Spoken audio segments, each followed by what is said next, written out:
inspiring people to do amazing things as well. Now, Arxen is a company that's bringing all of this innovation and sustainability to the charter industry. Charter yachts are a really big industry for larger boats. When people hire out a large yacht and they go wherever the owner would like to go. So what they're doing is they're taking people out on boats that are hired, but they're all solar powered and they're sustainably run, and they have safe waste projects. A lot of these charter yachts right now, especially we've heard about it in the cruise ship industry, they just dump their waste. They don't have no management practice for it at all.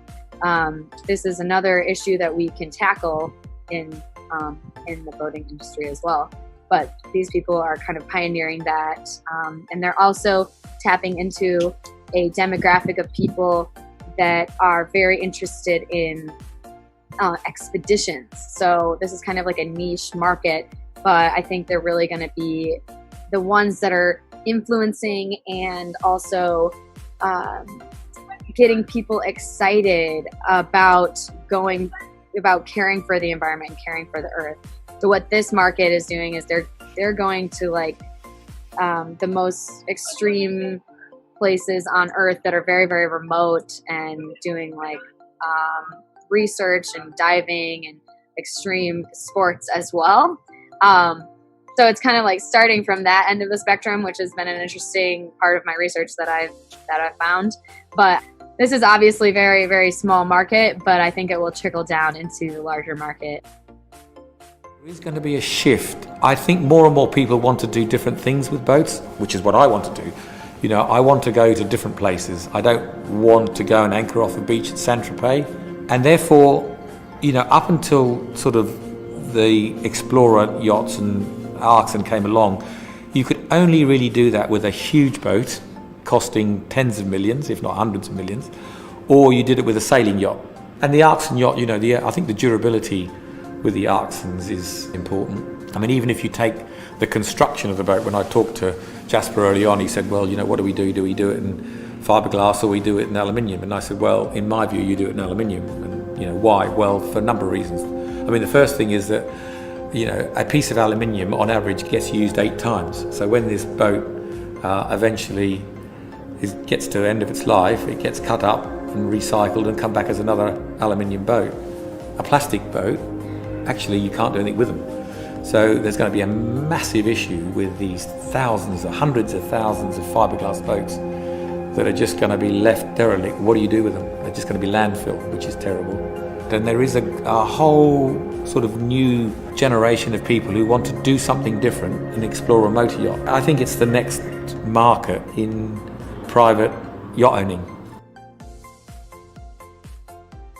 So San Lorenzo is a little bit more common of a boat line. They came out with this E-Motion range a few years back. They were actually a little bit ahead of some of these guys that we were just talking about. But they're coming out with aluminum hulls, which is something that we really like to start pushing and seeing for the future of boats. We like that obviously because it's more recyclable. So they're also kind of testing the waters with electric motors as well. And then the next 2 manufacturers that I want to talk about are Sunseeker and Azimut. These 2 manufacturers are doing things, but really I wanted to use them as an example of where we need to start pushing our manufacturers that are kind of the everyday common manufacturers that we see on our lakes today. So we see Sunseeker and we see Azimut around here, not super frequently, but more frequently than the rest of the ones I've been talking about. And I think that they are making some headway, like they're building aluminum boats and teaming up with really important organizations. But like when I look at what they're doing compared to the other manufacturers, we could be doing obviously so much more. And for the end, I just want to say that this is a good direction, but don't stop there. We need to keep rolling with this And also they need to be inspiring the other manufacturers that are most like them. So like Tierra and Pursuit and Sea Ray, these are super common manufacturers that the marinas around here deal that are doing little to nothing of trying to promote sustainability for their boaters or offer their boaters any way to be green with their boating. You know, we all care about this. So to see that not be offered is really hard. So that's what I really want to get out there and make more accessible for the everyday boater to be able to share their passion for caring for the environment and still go boating. So the next thing that I want to talk about is sustainable propulsion. So if you're going to have a beautifully made sustainable boat that's made from recycled materials, you need a reliable, sustainable way to propel that through the water. And one of the best manufacturers for that is Torqeedo. Actually, they've been doing it for quite some time now.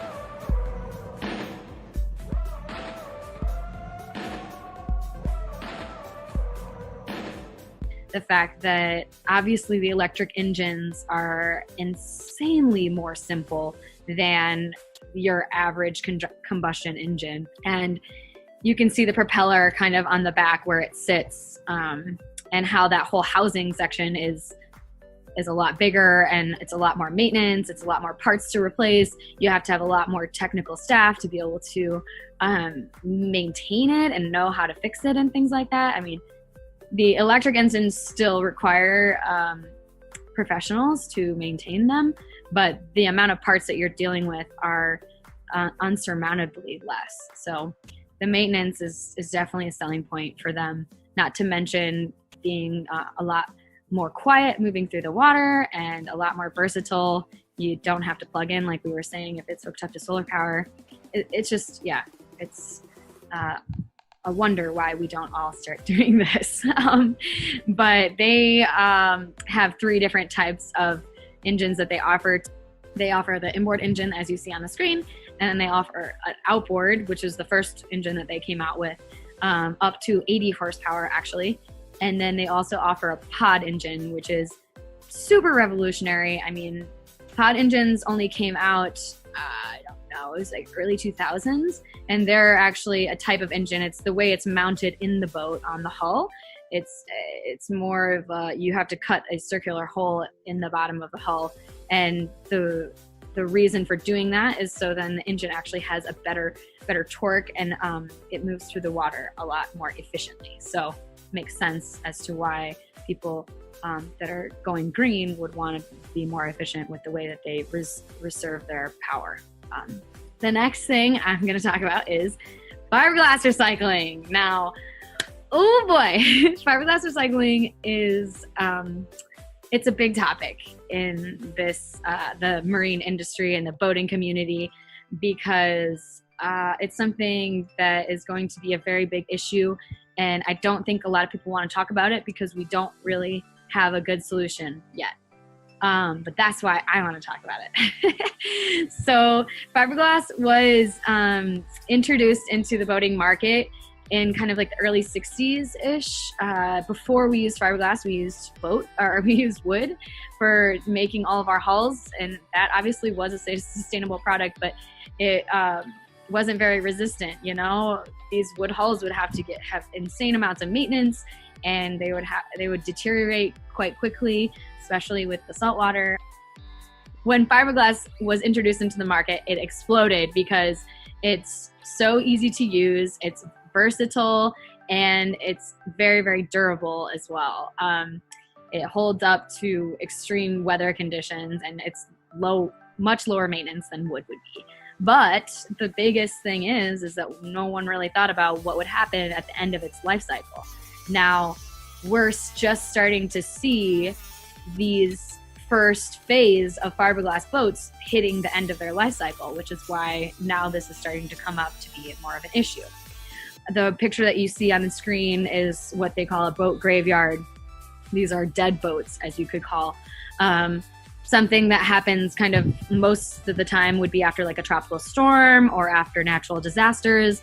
A lot of these boats just wash up, and it's way cheaper right now the way that our most of the states' recycling and government systems are set up to just leave the boat, just not deal with it, and maybe even have to pay the fines for leaving it somewhere, as opposed to actually taking it somewhere to properly dispose of it in a landfill. So even if you do it the right way, it still isn't going to be a good thing for the environment in the long run anyways. We started seeing this in the market for the windmill blades as well, because those are made out of fiberglass. So we're kind of trying to team up with what they're doing and seeing how we can keep the windmill blades from going into landfill as well. Now, on that note, we have found two different fiberglass recycling companies. One of them is located in France. APER is the French and the first European boat recycling company. They take the boats and they completely strip them in the facility, and then they take that fiberglass, everything that's left, and then they can grind it up, and then they sell it to other people. So now then there's this other company in Florida, and that's called EcoWolf. And Sabina, her father was the one that started this company. He was very, very passionate about the environment. We'll soon have an interview with her as well. So head to the website after the spiel and you'll be able to see that. But what they're doing is really cool, is that they invented a grinder to grind up this material, and then they can sell it to other companies. And there's a company called Envision Boatworks. They are out of Saginaw, Michigan. And I spoke to Jeff, the guy that runs Envision Boatworks, and he's been using it for 15 years and says that it's absolutely flawless, and he would choose that over regular fiberglass that wasn't recycled any day, actually. And his customers also really appreciated it as well. So it's amazing to see this positive response to something that's so new to the market, kind of, or that we're trying to influence into the market more. I think it's amazing that we haven't implemented it more, actually, since it has arrived. But I think exposure is the best thing to say that we need to. Not anybody really knows that these companies are available. The cool thing about EcoWolf as well is that they are offering these grinders to sell to companies. So if they were to be purchased by one of the marinas up here, you could essentially, or working with a recycling center, Emmett County Recycling, purchase one of those and start an entire recycling facility for fiberglass anywhere. Yeah, it's pretty amazing. And then using that material to build boats, and also not even losing continuity, which is, I think, why people don't really lean towards it very much, because they think that it's not as strong, but it really is. So now lastly, it's boating and you. Like, how do you as a boater get involved and share your passion for being more sustainable with you and your boating lifestyle? Using sustainable products is the first way that you can start. People don't even realize that there are companies out there offering recycled materials such as dock lines made from recycled water bottles, and also docks themselves. They are making those out of recycled materials as well as recycled fiberglass, which is pretty cool. Using biodegradable washing products for your boat when you're washing it and cleaning it are a little bit harder to find, actually, that I was really sad to see. So call to action on that as well. But what Wallster Marine has been introducing and using for actually years, my dad started using vinegar and water just as their cleaning products. When we wash all of our boats, we have multiple different customers that have us wash their boats, and that's what we use for on the water, but then also off the water in our facility. So that helps us be more of a clean marina. Pretty cool. Regular maintenance really, really helps cut down on your waste, as Danielle was saying as well. Like just maintaining the boat and making sure that it's running properly. You're not leaking oil.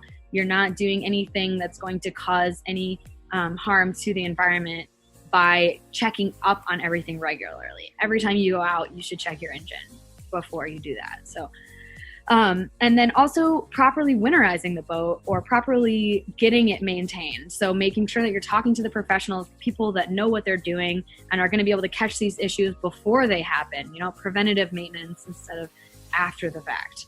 And then also making sure that you're doing all this off of the water. If there is any maintenance that needs to be done, you need to get the oil changed. Always change the oil off-site. It's never safe to do that in the water. Also, if you're disposing of any chemicals, those should be stored way off-site as well.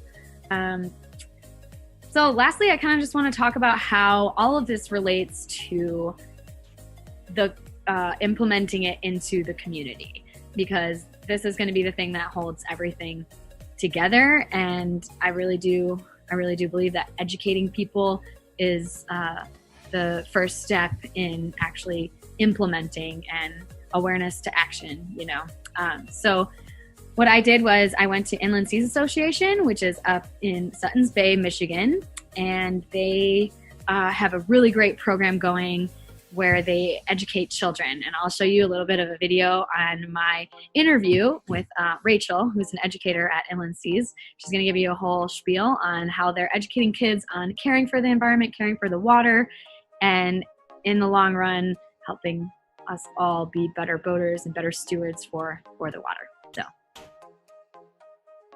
Hey everyone, I'm Madeline Hallstrom. I'm here with Rachel. She's here from Inland Seas, and she's going to give us a whole talk through about what they got going here. We're up in Suttons Bay. It's a beautiful day. We're out by the lake, and we got a lot to tell you guys about.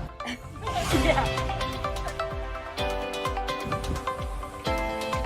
So Rachel, tell me a little bit about what you got going. Yeah, I'm an educator with Inland Seas, so my main job is delivering our programs, be it on our ship, in our center, or we have some dockside offerings as well with ROV, and that's what we do. Our Inland Seas mission is to introduce school kids and families to the Great Lakes through hands-on and interactive activities to show them pieces that exist under the lake and what kind of things are happening down there and why they're worth caring about. Oh, that's awesome. That's so cool. Okay, so tell me a little bit about how Inland Seas has impacted our Great Lakes. I think that we have a two-pronged approach, the most important being introducing a generation of learners to this water body, the whole basin of the Great Lakes. So we bring students as well as their parents sometimes on our public programs out onto the water, and we really introduce them to all the foundational pieces of our food web and how all of those pieces are connected and how we have an impact on that food web. And I think most of our participants, I would venture to say, leave with a greater understanding of the water body, which in turn leads to a great care for that water body. Would you say that this program has certainly influenced the community, and kind of how has that happened? From what I've seen, when I wear my Inland Seas shirt down the street, I definitely have really positive interactions with this community directly. I also think that we do really well with the entire Great Lakes community, and in a typical summer, we actually travel up to the UP. Recently, we've been going to Detroit. So really, we are becoming a Great Lakes name in the sense of, this is where you want to go to learn all of those pieces and Great Lakes research and information. So your community involvement probably has a lot to do with your volunteers that are here as well. Tell me a little bit about that. Yeah, so we have a group of really phenomenal and dedicated volunteers. They work on the ship as instructors and crew. They come and help keep our grounds nice. They volunteer in our office. We have tons of opportunities for direct community as well as people who come in, travel to see us, to get involved. And tell me a little bit about why you think it's important to be involving kids in this conversation about our Great Lakes instead of just talking to the adults. Absolutely. Anybody who's familiar with working with kids knows that kids are just a little ball of energy and passion, and you've just got to give them a direction. So by offering a hands-on opportunity to get in the mud, hold a fish, meet a microscopic organism close up, you're showing them that your passion has a place here in this water, here in these Great Lakes. And they carry that with them through their whole lives.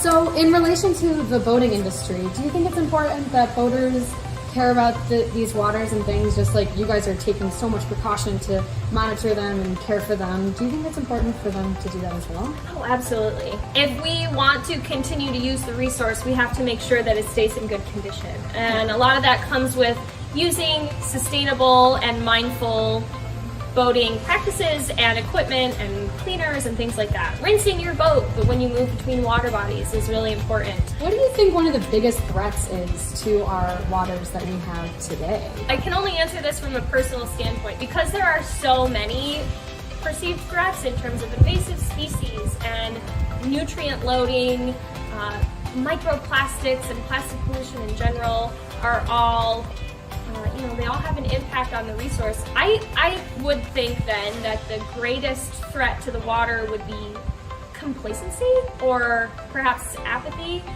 or feeling overwhelmed. There's so many problems and it can feel like as an individual, how can you with all of those issues. And the reality is that we all have a part to play and your effort matters and your voice matters and you have an impact on your own.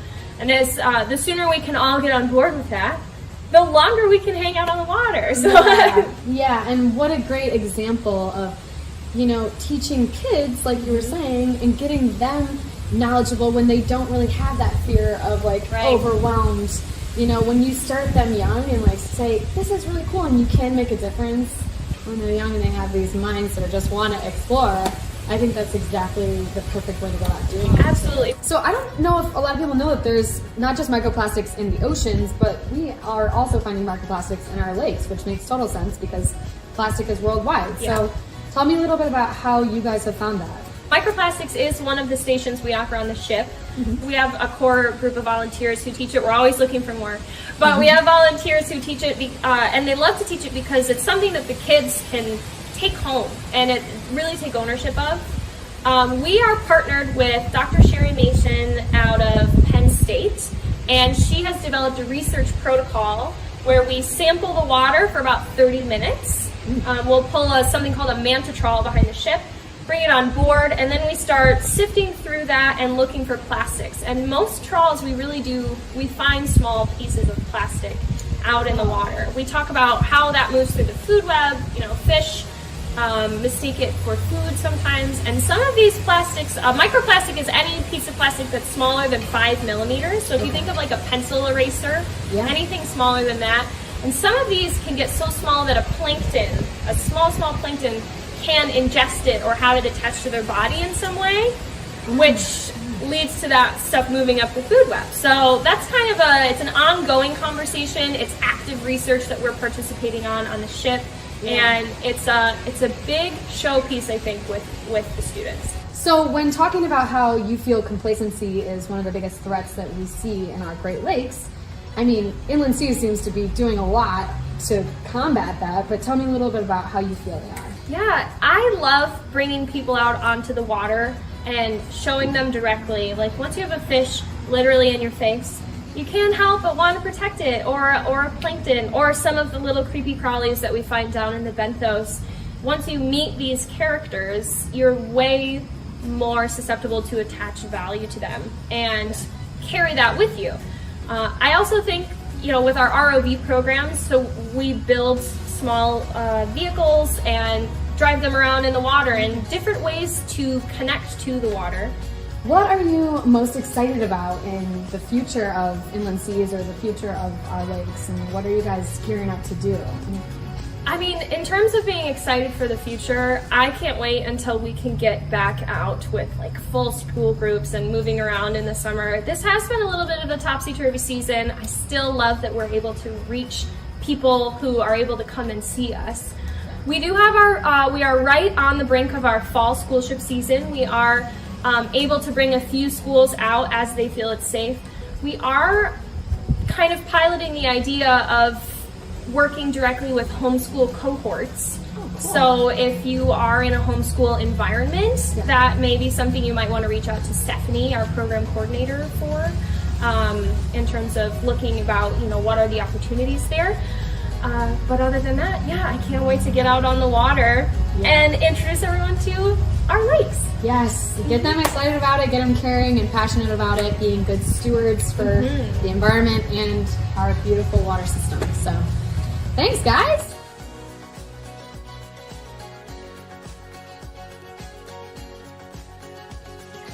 The next program that I want to tell you guys about is Topo Nexus. This is a program out of Harbor Springs, Michigan, that was started by one of our locals here, Molly Baker.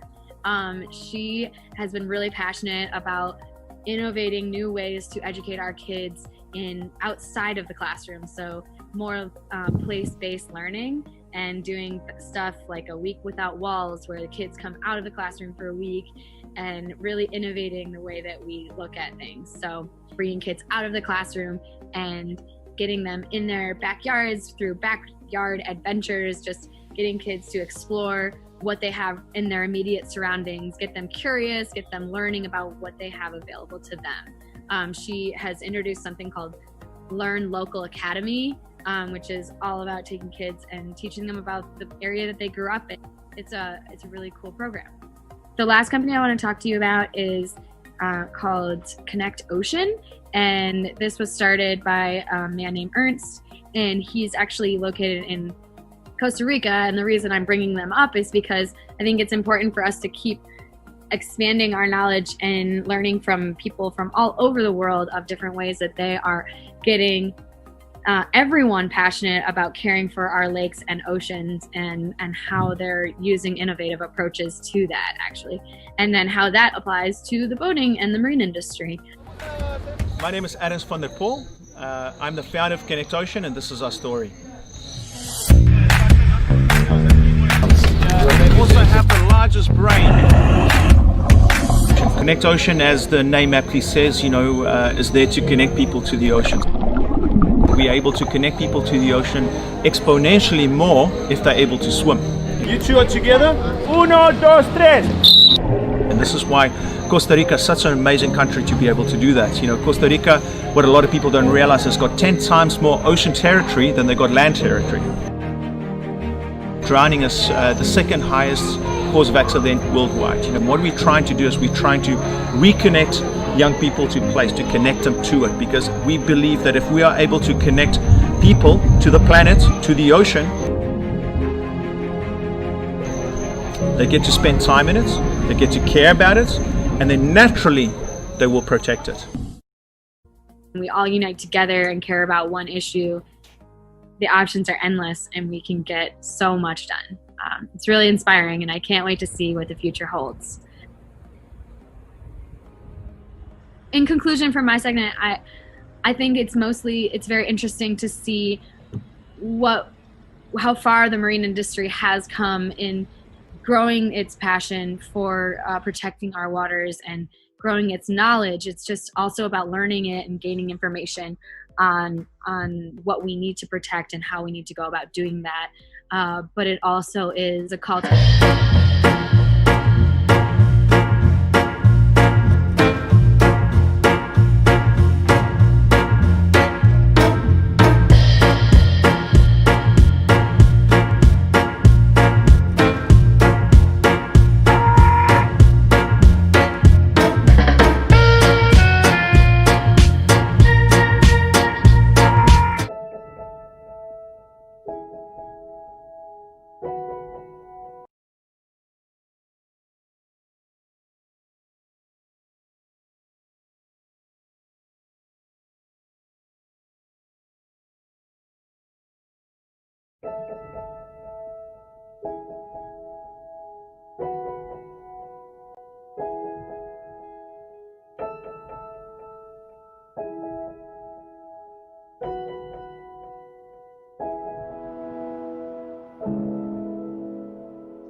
I was stuck in the ground trying to cover my eyes.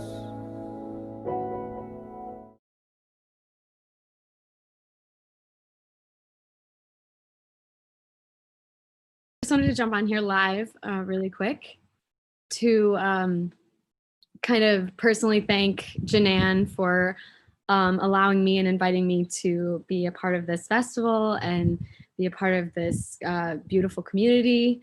And it's been a complete honor, and I'm really excited to see where things go for the future. I also wanted to, I've been kind of reading the comments on Facebook and just happy, like I hope there's a positive response. It looks like, yeah, I love reading about giving more information about fiberglass recycling or anything that you guys want. I'm here for questions or just to chat about what you guys want to see for the future as well. So if there's any questions, I can take them right now. I'm up on Facebook. I can read them or whatever, or Dewan can read me back to them. But yeah, it's definitely an open conversation, and I'm really happy to be here and be a part of it with you all. So thank you so much for allowing me to be a part of it. I think we're good. Okay.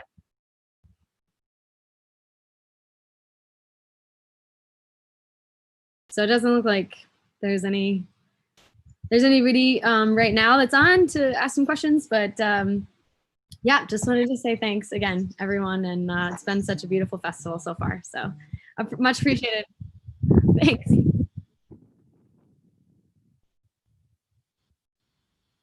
They're 20 seconds behind. Okay, I think you want me to wait to see if there's more questions? Okay.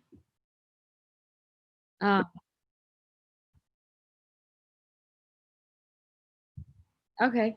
Yeah, I saw somebody comment about Lena about the recycling. Yeah, it's my pleasure. I think that these are a lot of issues that we just don't want to address because nobody's providing us with answers to them, and sometimes it's about going out and demanding them, I guess, and like saying, here, this is an issue, and let's put a team together about how to solve it, and the people that are trying to solve it, getting them the exposure that they need is really important too. And looking at a lot of the graphs that are coming out from NASA is talking about how the tropical storms are increasing, kind of gets worrisome, because like you look at how many derelict boats there are after each of these tropical storms, and then trying to get those cleaned up, we can't even get them cleaned up in time before the next storm hits. And so it's just like the fact that this is getting more frequent and we still don't have the answer for it is pretty alarming. But it would be a beautiful idea if not only we take the boats that need to be recycled after these storms, but also if somebody wants to refit them, like completely deconstruct them after they're just done using it. It doesn't need to be a storm. You could just be, okay, this boat has reached the end of its life. Now I'm going to take it to where it needs to be going. So, yeah.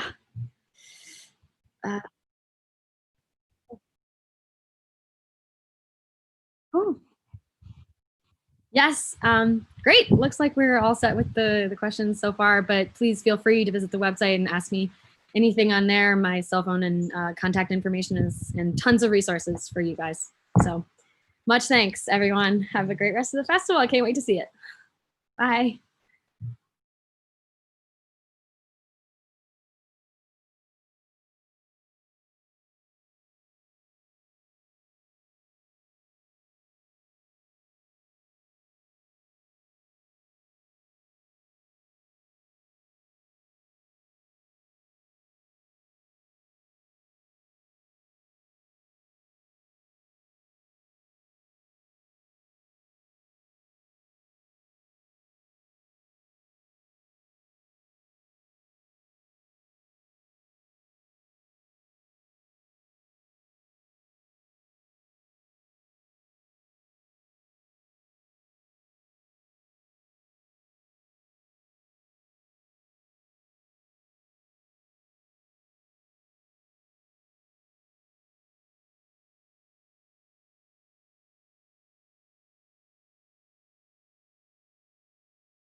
Towers live festival. We're the Yance Guitar Duo. And we're coming to you live from downtown Traverse City, thanks to our friends at Studio Anatomy, who loaned us their stage.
Thank you all for joining us at the 2020 Water is Life Festival. We're the Yance Guitar Duo. Stay tuned for the rest of the lineup today. I know we'll be doing that.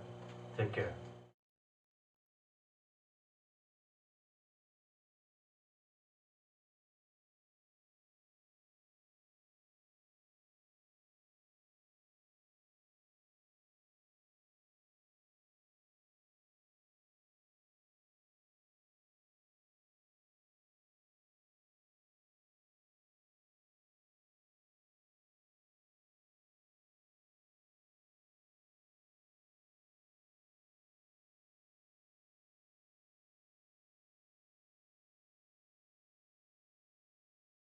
Three, two, one. Good afternoon, Janine here at the Waters Life Festival. Hope you all are enjoying the day. It's a nice fall day outside. Everybody's having a nice long weekend. I have been enjoying the Waters Life Festival. We just had a segment this morning on boating and going green, and Madeline Wallstrom did an absolutely amazing job. I wish to watch that again. There's like so much stuff in there. I didn't even realize that. We are able to recycle fiberglass. So at the end of the life of a boat, even that, she is working diligently with the Michigan Boating Industry Association and other entities to try to encourage people to do environmentally friendly things when it comes to boating and still going out and enjoying the water, boat washing stations, things like that, working with the inland seas, educating the youth. It's amazing. I had no idea. So I wish I had to watch that again. But this afternoon, I wanted to introduce my friend and fellow water warrior, Miss Monica Lewis Patrick with We the People of Detroit. We wanted to have a discussion on water privatization, which I believe is going to be very, very impactful and detrimental to lots of communities in the very, very near future, and it is already. So she's going to give us some information on that. And then maybe at the end, if we have time, we could go live and maybe get some questions from people, or she can share some, Google websites or things that we can go to get more information so that we can share knowledge with others after today. So without further ado, I'd like to invite my friend Monica Lewis Patrick to join me and to let's get some information about water privatization. Monica?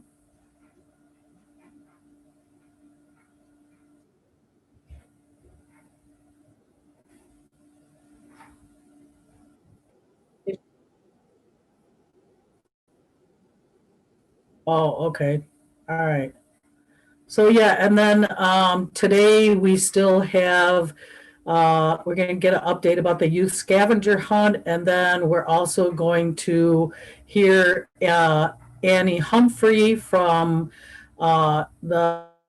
she's a Indigenous person from Minnesota, and then Seth Bernard is going to play as well. And then I think we have over 220 people registered on the Water is Life festival.wordpress.com website that registered. And when you register, we have lots and lots of door prizes, giveaways that we're giving away. One is $100 Walmart gift certificate.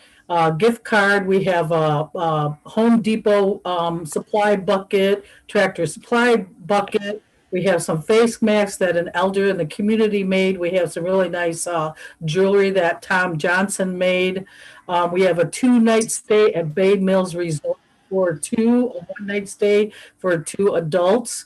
So we'll be doing that towards the end. And Megan Hess from We the People, her children, are going to be going through all the names that have registered and doing some drawings for those things. And then I believe we have 4 children's backpacks that are brand spanking new that will be given away too. So, but that'll be at the end. And if you don't live in our community, we certainly will be mailing those to you from your registration. Hopefully you filled it out with your name, address, and all of that. So, yeah. So There'll be more than one way for you to have a takeaway from the events this weekend. So without further ado, I see Monica has joined us. Thank you, Monica Lewis Patrick, for joining us again from Detroit, Michigan. And I wish for you to share with us about water privatization and some things that we need to take into consideration and where it may lead us to in the near future. Thank you. Thank you so much, Janan, and thank you so much for having me again. It's just an honor and privilege to be with you. I can't tell you how important it is that the work that is done through the Water is Life Festival, how important it has been for not only connecting us here in the Great Lakes, but also connecting us across the nation and around the globe. We're at a critical point where we know that right now, just in the US, we're looking at about 20 million Americans that are struggling with the inability to access clean, safe, and affordable water. We know on a global and an international scale, it's somewhere in the ballpark of about 2 billion people that are struggling with access to clean, safe, and affordable water. But we wanted to drill down today with you around what we were seeing, not only in Detroit, not only in Michigan, but what we were seeing around the Great Lakes as it relates to affordability or unaffordability, and also how that is deeply connected to what we believe is a fast pace to privatization. And then what we know is that the research shows that privatization actually leads to lessening of the quality of water and an increase in the cost of water. And so for poor and struggling families, that is going to become a very detrimental weapon in terms of separating people on a human level from this life sustaining resource that we know as water. And so, just to start a little bit where we are here in the city of Detroit, Detroit provides water to about 40% of the population of the state of Michigan. About 2.3 to 3 million people get water from a well that the residents of Detroit have built and maintained for over 100 years. That water source actually is one that not only has been instrumental in sustaining Detroit, but it was a critical part of building out to the suburbs to then allow them to have this life sustaining resource and also access to sanitation. So, some of the history that you will find in Detroit, and I put a, um, a document up in the chat. I'm struggling to get it to load so that I could share it. But what it allows you to look at is some of the maps that we've created at We the People of Detroit, just to help people sort of deconstruct what privatization looks like and how it sort of creeps in under the guise of solving a financial crisis. So if you look at the city of Detroit, what you will look at is the fact that in Detroit we have been under some form of state control now for about the last 30 years, be it our school systems, our water department. As a matter of fact, we were under a federal consent decree where a federal judge had a lot of say so over the contracts that were let out for the city of Detroit. Many of those contracts went out to the suburbs. So that became a tax drain on the residents that actually were investing in the water system. We were relegated by this particular person, Judge Fikens, where he actually required a decision be made because we have a combined sewage overflow system. And that is where, as the water runs off the highways and your streets and out into to the infrastructure, that combined system then flows into the city of Detroit, and those waters are purified and clarified and then released back into the source water. Well, for the residents of Detroit, for 83 communities, out of those 83 communities, Detroit actually pays 83% of the cost of processing that water, while the suburbs only pay 17% of the cost for 83 communities. So if you look at it from the perspective of where Detroit is right now, Detroit is a community that was built for 2 million residents. That meant tax paying, contributing residents. Now we have about 718,000 persons living in the city of Detroit. We have about 178,000 of those persons are children under the age of 17. Just to give you a little bit of the demographics of the city has about a 40% poverty rate. 60% of the households in the city are headed up by single women of color, and 70% of the people that work in the city of Detroit don't live in the city. So that on its face is a tax drain on the city. So we're actually subsidizing millionaires and billionaires in the city of Detroit to use Detroit as a playground for casinos and arenas, while at the same time, just for example, with the city of Detroit's school system, we have been the poster child for what is failing in America around public education now for the last 30 or 40 years. But no one factors into that there's been a divestment in public education. And along with that divestment, what has happened is as persons left the inner cities and moved out to the suburbs, they took their tax dollars with them. They also did a lot of this exodus out of the urban centers. If you look at the history of Detroit, there was an exodus out of Detroit in the 40s because there was rioting then between communities that were predominantly white that did not want to have immigrants or persons that they did not see of their hue in their community. And then what you saw happening in the 50s and the 60s, then there was a second exodus out of the city, what we call white flight, due to what was happening in terms of civil rights and the movement around constitutional protections as it related to public education, Brown v. being one of those. But the thing that we also saw is we saw an exodus of middle-class Black folks out of the city of Detroit around between the 70s and the 90s, because many of them at this point, you were seeing housing policies open up the opportunity for people of color to move out to communities that they had never been available to them before. You also saw them seeking better quality of life, things like quality schools. But then there was this misnomer that we didn't have quality schools. And there were highly competitive schools in the city of Detroit. But as more of that tax dollar left the city, those tax dollars were deeply connected to the pensions of the city. So the very city workers in the city of Detroit that actually were invested in the city, that had their pensions and their health care connected to city investments. One of those investments, the biggest employer at the time was the city of Detroit, the auto industry, the school system. Well, what we saw is as the auto industry only left their headquarters here, but began to move their industry and their bedroom communities exited the city and went out to the suburbs, as their tax dollars left, then what you had left in the city were the sick and the old and those that were economically challenged.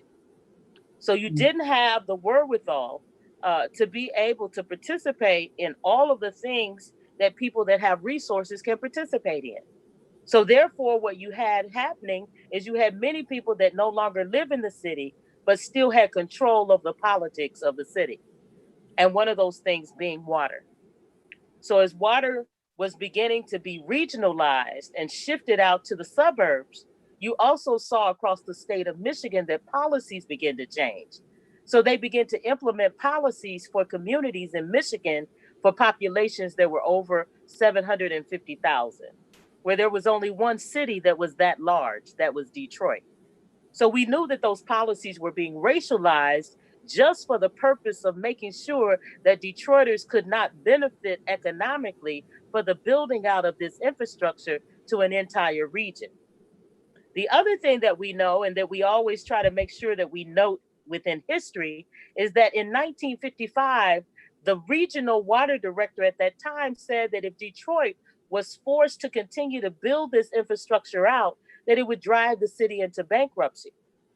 So as you were hearing about how Detroit was gouging the region and gouging the ratepayers, the truth is, and if you go to our book, Mapping the Water Crisis, and I put much of that information is in that link there, but you can go to We the People of Detroit, go to wethepeopleofdetroit.com, and what you'll see there is that there are a series of maps that help you see all of this devastation that has played out over the last 4 to 5 decades. So what we've seen and what we had to record ourselves is that community, We the People of Detroit, along with our researchers, came together and created something called the Community Research Collective. And part of that was because we were seeing massive numbers of households shut off from water. And the justification was poor Black folks just don't want to pay their bills. Well, what we know about our people is that we're a great people, that we have great pride and dignity, not only in ourselves, in our communities. And we weren't finding that to be so. So one of our elders, Dr. Gloria House, we know her as Mama Aneb. I think she was on yesterday. One of the things that she challenged us because of her great scholarship and because she has been a person that has achieved at the highest level of several institutions around the world, she said to us as women of color, as Black women, that it was our responsibility, it was part of our stewardship, part of our call to arms, if you will, that we had a responsibility not only to put together the research that was necessary to make the claims that we were making for our community, but we also had an obligation to still advocate for water and the human right to water. And she, along with the Honorable Joanne Watson, who is another great woman of great stature and honor in our community, she too said to us that we had to deputize ourselves and find not only the strength to put together the scientific and critical research that would be necessary to make the argument both legally and legislatively, but then we still had to dig deep and be able to sort of triage the issue and begin to make sure that our community, first of all, had water. So water relief became a major part of what we did, but as we were providing water relief, also our community was providing us information. And that information was about the fact that they were being gouged by the water department. And so what we found is that we were able to statistically qualify and quantify the fact that water rates have gone up in the city of Detroit over 478% in the last 20 years. When you look at the fact that we are forced to sell water to the suburbs at a wholesale rate. So we are limited in terms of how much we can sell water to our suburban customers. And mind you, we are selling it to 126 municipalities and townships. But they then at their local levels are marking the water up at the local level anywhere from 100 to 1,000%. And because they use this very racist narrative of failed Black leadership, people not wanting to pay their fair share, then it becomes a very successful colonized way of justifying bad behavior, unjust behavior. So really what they're doing is they're taking water and the fact that there are policies made up just for water.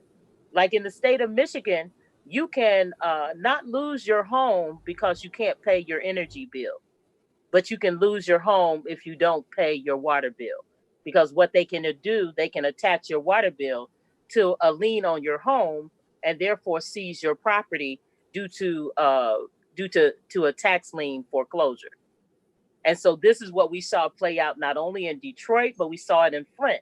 As a matter of fact, in 1 year alone, in 2014, we saw over 15,000 homeowners in Detroit lose their homes, not because they didn't pay their property taxes, but because they were on a fixed income and could not afford the volume and the increase and I would consider it structural violence that you're imposing on people to increase their water almost 500%.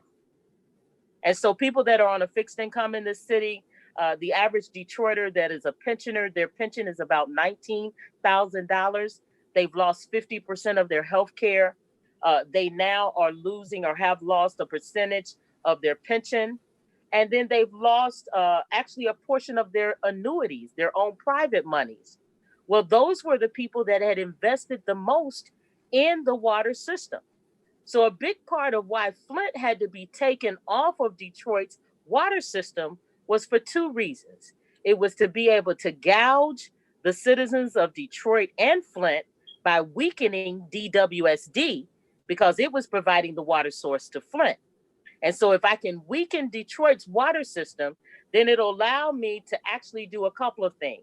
It'll allow me to seize Detroit's water system and then regionalize it so that I can still continue to sell water to the suburbs at a discounted rate, but make a profit. And then I can put a stranglehold on the residents of Detroit to where they can't make a profit. And so therefore, over time, the system will collapse and it will basically turn in on itself, and people will be crying out for us to privatize them. So it's a stranglehold. And what you do is you suck all of the financial wherewithal out of the system to make it not viable. And so everybody will think there's no need of investing in anything in Detroit because there are certain neighborhoods that are not even going to have access to water. And then you look at Flint, the same thing has happened there. They have a burden of over $7 million of debt that doesn't even belong to them, that actually was manufactured by some of the same actors that were a part of advising in Detroit. And what we find so just unbelievable in this moment is that you still have not had one person actually criminally charged in a way that was justifiable in relation to the crimes they committed. They covered up the poisoning of an entire city when it only would have cost them about $100 a month to provide the chemical that would have purified and clarified the water. But it was all an act, and it was all done in collaborative concert, and not just with people on the conservative side, because Governor Snyder was a part of the Republican Party. But you also had men of color, some of them that looked like me, that actually professed to be Democrats, that operated as emergency managers to use austerity to justify these tactics that they did in the name of fixing our financial crisis, when in actuality, they were the persons that had created the crisis because of the series of divestment over time that had happened to our communities and not connecting that to what was the harm in the moment. So you'll look at places like Puerto Rico. If people do the research, you can connect the dots between Jones Day and what has happened with them being a major part of the legal firm that has been a part of privatizing water. If you look at Nestle, the role that Nestle has played in purchasing and buying up the aquifers around the globe.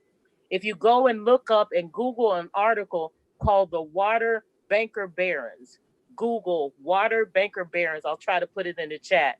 But in that article, you'll find that many of these banks that were a part of the predatory lending that we saw create a financial collapse between 2005 and 2008 are the same banks that were protected during the contrived bankruptcy in Detroit. They are the same banks that are a part of raiding the coffers in Puerto Rico. Some of them are the same actors that we've seen in Baltimore and many of the urban centers. And so I'll just lift this up before I take your questions, Janan, is that we've got to really remind folks that all of these issues are deeply connected. There is no separation from what we're seeing with toxic water and the privatization of water from what we're seeing in places like Liberia, where they are fighting against what is happening with the rubber companies there and the toxicity and the runoff, because that's connected to the auto industry. There is no separation from what we're seeing in the Amazon and what is happening there with the devastation and destruction and the clearing and seizing of land illegally from indigenous people there, because that is about seizing land for more growing of products and crops that will not be plastic based, that will be plant based. And that is deeply connected to our hunger and thirst for more products as we westernize everything else. The same is true as you look at what's happening in parts of the Gulf right now.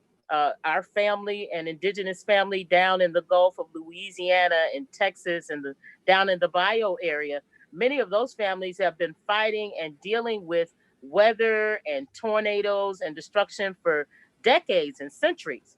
But they have never seen the level of destruction they're seeing now as it relates to climate change and the devastation of extraction from fracking in those regions. So it's the harms that we're doing to the planet in the name of having quality of life. And what kind of quality of life are we going to have if everything that we base that quality of life on is creating some kind of harm, destruction, or devastation, not only to people and humanity, but to the planet itself? And so we the people of Detroit are strongly dedicated not only to making sure that we can create in our lifetime access to clean, safe, and affordable water in the city of Detroit, but beyond Detroit. We are dedicated to that belief here in the U.S. and around the globe. So we stand united with you and all of our family members around the planet. We love NEB. We are fighting for NEB. We believe that water is life, and we believe that water is a human right. Oh, wow, you said a lot of things. In a discussion that I had with a friend of mine, Larry Roberts, in discussing privatization, if I am providing you this commodity and then over here there's regulation that says, okay, you must use this type of pipe, or you must do this, or you must have this type of filtration system or whatever, and I am a private company providing you this service, just like your electric bill or cable or whatever, well then once that the government puts those regulations in place, that affects my bottom line. And I don't want those regulations, because then I have to modify or I have to spend money in order to send this product to you. So I don't want that. So with regulations comes that the people that are going to be privatizing water, they're not going to want those regulations. They're going to let some things slide, because it's like, well, you know what? Well, let's just let that go, because, we don't want to put a filter or spend, $500,000 in order to make it good, clean water and follow that regulation. So I don't know if you have any examples of that or how that is currently happening. And I think that this water privatization is going to be a real issue in the near future. Well, and we're strongly advocating for our family to really use what we've worked on the last couple of years, which is the 10-point must-haves in a water affordability plan. And what that is based on is really just one, centering humanity and the human right to water, centering that every human life should have a pathway to water. And so I believe, just like we talked about yesterday with Emma's working with rural communities where their water source sometimes is wells. And then sometimes what we find, the contamination of the source water is such that a well is not an option. Well, what we are looking at is ways here at We the People of Detroit to use technology and best practices to scale the system to what that community would need. So if it's a community of, say, maybe 5 or 6 farms, or a small community of 20 families, then we can scale a water system to meet the needs of that family. And this is what we're not seeing in terms of the innovation and the ingenuity and creativity that we should be operating in this moment. We have been given a gift by Indigenous families in terms of best practices to be at one with the spirit of water and with the source and the life-sustaining source of water. We should be using those practices to be able to deconstruct these large urban systems that are no longer working for us. And so if we no longer have 2 million people in the city of Detroit, then we could actually scale that system down to meet the needs that would be more appropriate for a city our size. And as we're decommissioning parts of that system, it actually could generate revenue, because what it's done is, because we're using these old models of a lot of concrete and heavy equipment and very destructive materials, we really should be using a more green, ecologically biodegradable kind of format that is working in concert with the system. Because when you have a system as large as Detroit system, where you have whole segments of the system where no water is flowing through it, our system is actually influenced by gravity. So when there are parts of that piping that has water sitting in stagnation, we found through research that we did with Henry Ford Health Systems, We the People of Detroit's Community Research Collective, that if you live on a block in a city like ours, where you pay your water bill, but your neighbor can't pay theirs, it increases the probability of a health impact to you by 100%. So imagine living on a block where there's 10, 15, 20 of your neighbors that can't pay their water bill. And we have had people living in those conditions. And right now in COVID, we just put out research that shows that there is a direct correlation between the massive number of water shutoffs in this city and COVID contamination and death. And so it would really be ill-advised for us to also to move past putting such a focus on the monetary cost, because we spend for war over the last 10 years what it would cost for us to fully invest in restoring the infrastructure of the country and really making it green and viable. So to me, it's a lack of priorities. It's not a lack of the creativity or ingenuity or know-how. It's a lack of the priorities. And so I'm just believing with what Sister Emma said yesterday, and I was so encouraged by her voice and the power that she brought, is that we have this great opportunity to really transform ourselves. And where one of our elders says is we've got to take ourselves from trauma into transformation. And so we're just celebrating water. We're celebrating the opportunity to be a part of a learning and sharing community. Again, I can't tell you how honored and blessed we are, we the people of Detroit, to have you, Janan, and all of the water warriors as a part of our family. Thank you for all those words today. And I guess one of the takeaways for me is that I need to think about affordability and water equity in my community, and how is it that because of the affordability in the equation, many people will not be able to have access to clean water, and affordability needs to be part of that conversation. So I don't know, Dewan, how much time do we have left, or are we good, or?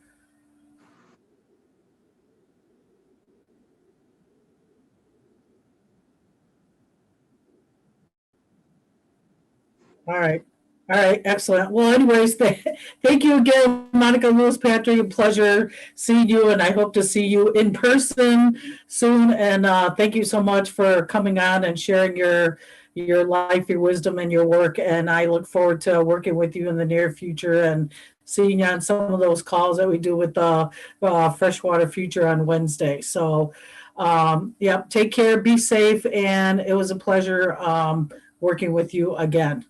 So thank you, Janan. Thank you. Peace and blessings, everyone. All right. Good afternoon. Hi, everyone. My name's Ann Bauman. I'm with Freshwater Future, and today I'm joined by 3 students with the Pellston Youth Water Council. And we're going to share a little bit about PFAS and what's been happening with PFAS in their community. So you get to learn how important the youth have been in making a difference and protecting our drinking water. I have a few slides that I'm going to talk about to just kind of introduce a little bit about who Freshwater Future is and some of our work around PFAS. But mostly we're going to focus on these 3 amazing young people right here today. So we have Jaden Booth, Bryn Warner, and Vivian Dyer, who are all seniors going at Pellston High School. So I think I got that right. All right, sounds good. So I'm going to go ahead and share my screen so we can start with some slides, and we'll go from there.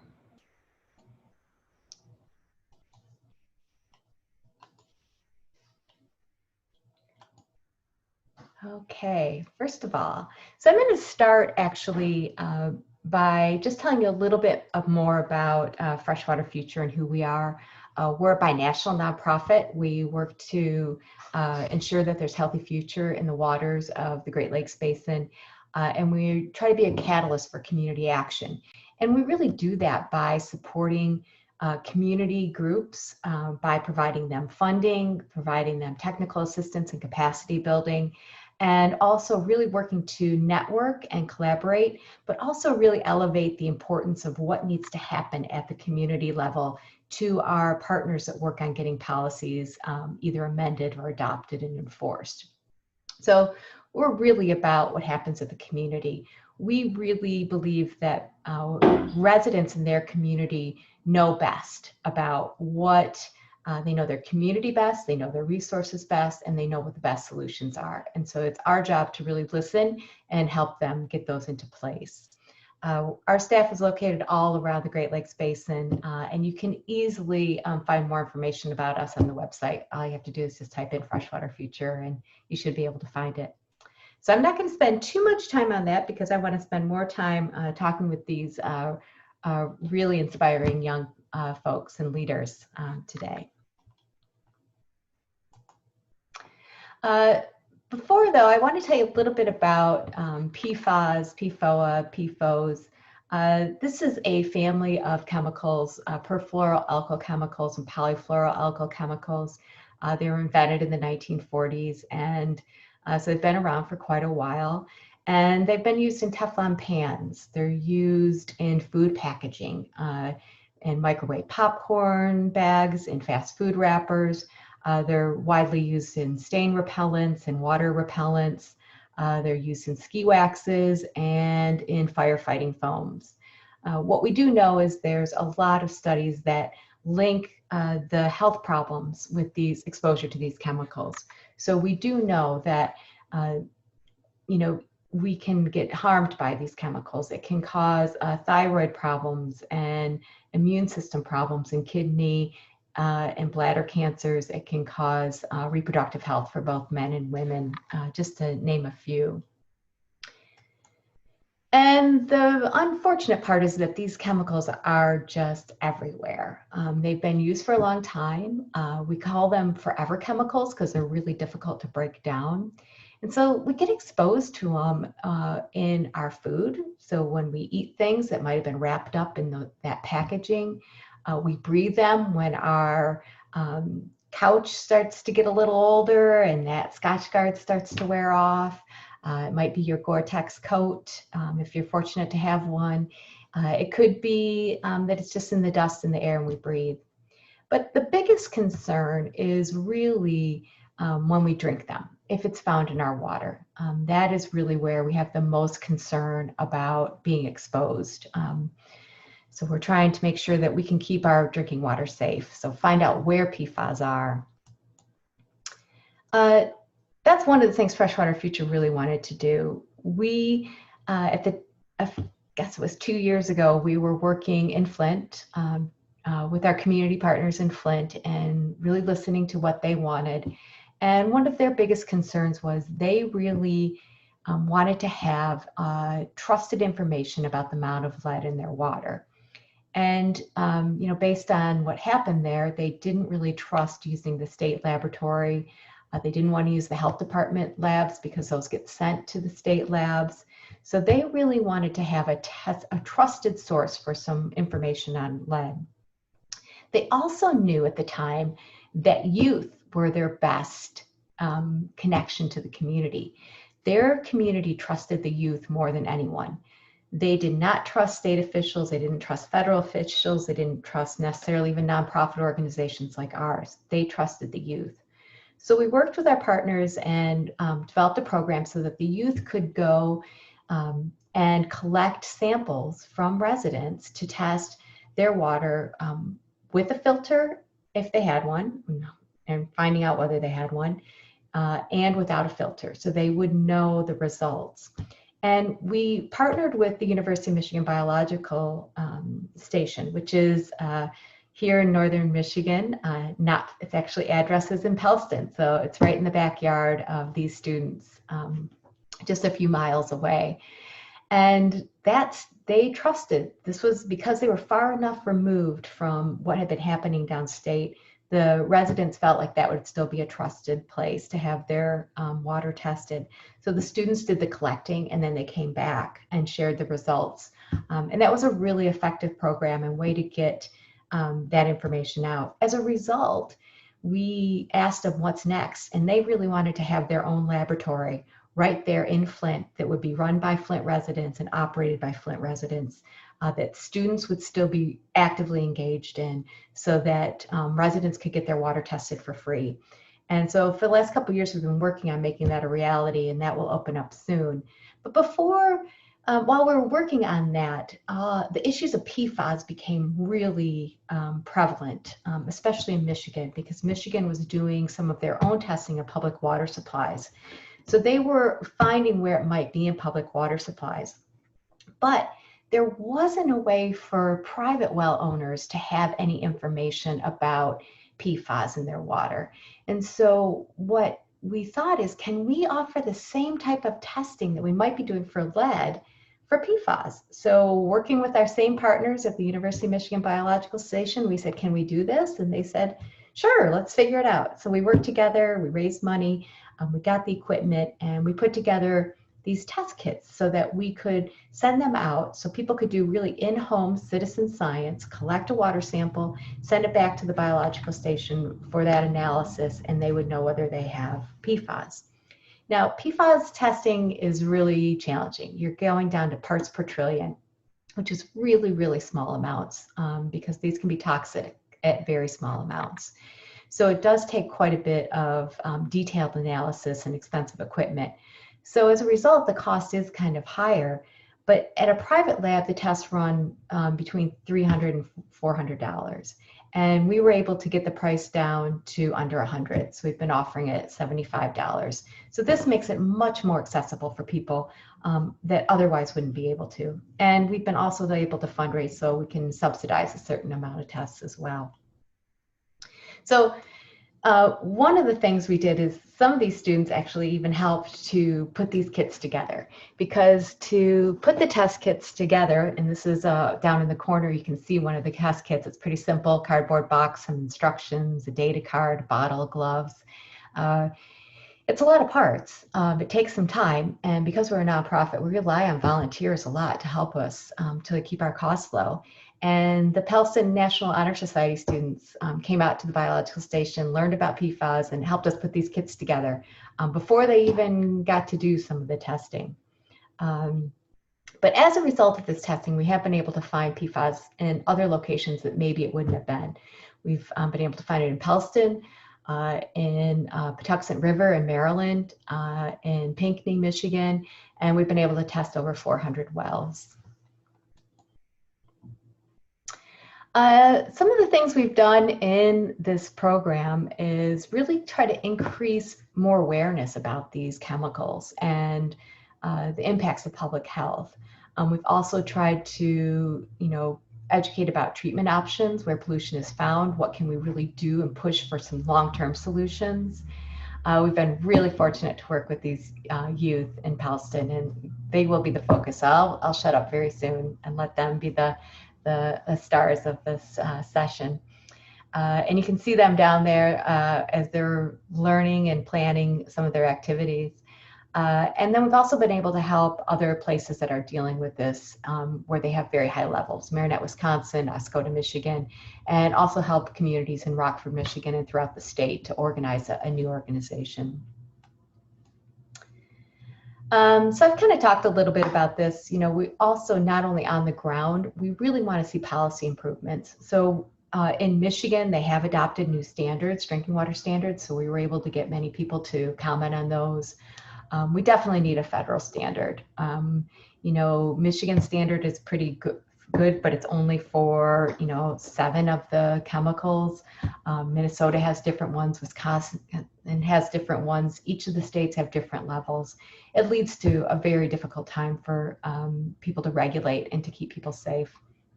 And we're also making sure that people hold their elected officials accountable.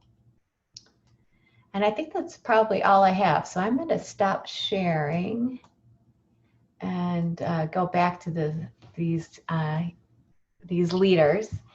And we're going to ask a few questions about what they did in Pellston. And I didn't get into the details, so I'm going to let them share a little bit more about what they did. So one of the first things I'd actually like to know is how did you and your classmates discover PFAS in Pellston?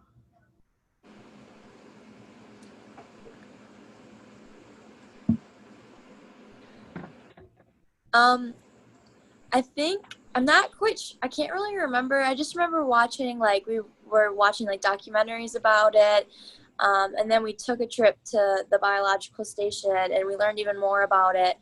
And I can't really remember when we started or why. I just remember watching a documentary about it and then all of us being really intrigued and wanting to know more. And I think it just went from there.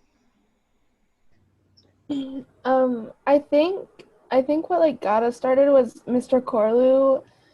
Somehow like he found out about it and then he started talking to us about it, and then we did like the documentary and stuff. So yeah, Mr. Corlew was a huge, like, he really wanted us to be into it too and help it out. And I think that we all really enjoyed learning about it and trying to help too.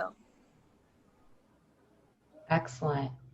Yeah, I know Steve Corlew was one of the teachers at Pellston that really worked with the students here, and he lived in, he grew up in Grayling, which is one of the sites in Michigan that I know has PFAS contamination due to the National Guard base there. He also lived, he said, in Rockford, Michigan, and I don't know if he lived in Escoda. I don't think he did, but he had lived in several places where, I think he lived in Wisconsin even, in Marinette, where they have it. So he lived in several places where it was now becoming a problem. And so he was thinking, he wondered, about what the health implications might be for him since he lived there. So I think he was just as excited to see his students get interested in it as well. Yeah. Yeah. Anyone want to add anything about that?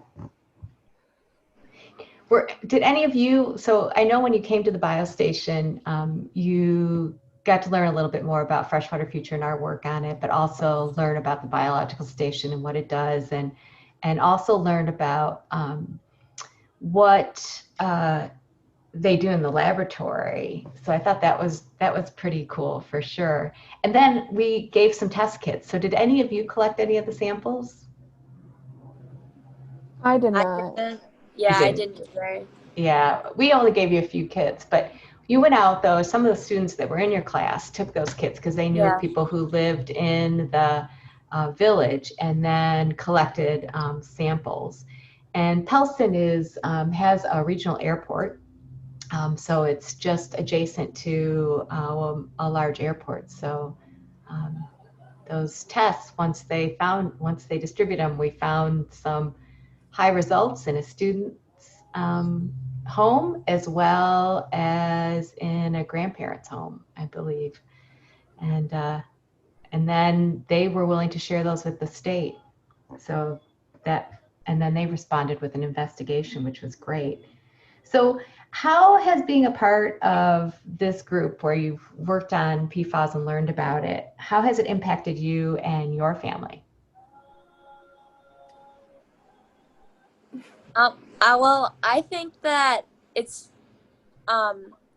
impacted my family a lot just because I'm a lot more like knowledgeable about it. So like I know what to avoid and I think about it a lot. Like I never knew anything about this. And so like I think it definitely, I try to inform my family about it so that they're aware too. And my brother's really interested in it. So we need to have like talks about it a lot, which I think is a big deal in my family. So. Yeah, I mean, I'm kind of the same way. I think I've become like very observant with what I use now, like in things that I buy, because I just constantly think about like all the documentaries that we watched and like all of the companies that use it in their products. So I see like what I use and stuff more. And Yeah, for sure. What about you, Vivian? Well, like me and my family were like more aware about like what stuff is more like affected with PFAS. So like when we're shopping, we try to avoid those things, and like when we're home and stuff. Yeah, that's great. Yeah, I just these guys know my son, but he bought a new pair of shoes that needed to be waterproofed, and I'm like, okay, well, what am I gonna do, right? Like I can't buy something, so I had to do the research, right? I had to find a PFAS-free stain and water repellent, and so I did buy it and I used it. But I'm also kind of concerned, like, does this still have PFAS in it? And so once we get some things kind of calmed down from COVID, maybe we'll see if we can test that product. Yeah. The chemist will be able to tell us whether it has it or not. It'll be interesting to see for sure. Yeah, it does make you think before you buy certain things. Yeah, that's certain. So this isn't one of the questions that I said I was going to ask, but I know within your class you had to do some things too. So you had to do some different projects. So I know one thing that Jaden did. So I don't know if you want to share anything about that, Jaden, or not, or if you have it handy or not. I don't have it with me. Mr. Corlew has it. Okay. Do you want me to tell you, like, say what I did, or? Yeah, just tell a little bit about what you did. I thought it was pretty interesting. Pretty much, I made a children's book about PFAS, and I tried to, like, make it to where a child could understand, because if you can do that, then you know you can understand it yourself. It was a really big hit, so that was really cool. Yeah, I thought that was a really creative project and a great way to get it out. Bryn or Vivian, did you guys do just presentations or anything else? Yeah, my group just did a presentation, but like it was supposed to be like, if you were, it was like an ad or something, I think, like you explaining it. So like it really helped us, like, especially when we do stuff like this, it helps us explain it now. So it was a really good project, I think. Yeah, I think that's great. We should maybe get some of those and put those on our website. I think people would probably really enjoy taking a look at some of those. Yeah, I think so. That would be cool. So, did any of you attend the public town hall meeting? Yeah. I did not. Didn't. Okay, you did, Jaden. So what'd you think about that town hall meeting? That the state ran? Yeah, I already knew all the stuff that they were talking about, so I didn't really, it wasn't beneficial for me, but I think all the information that they gave out to the public was really beneficial for them. You know what I mean? Like, and there were a lot of really good questions that were asked as well that I didn't think about asking. Yeah, so I thought it was really educational and good for the community. Did you feel like the state was being responsive to residents? Yeah, in a way. I think it was a good idea for them to come in and give this whole presentation, because I think a lot of people were really worried. Because all of a sudden they're finding out that they have high levels of PFAS in their water, and they're like, what do we do now? But so I think that it was a good idea, but I think that they should have acted sooner. Mm-hmm. And I think that they could have probably been testing for it way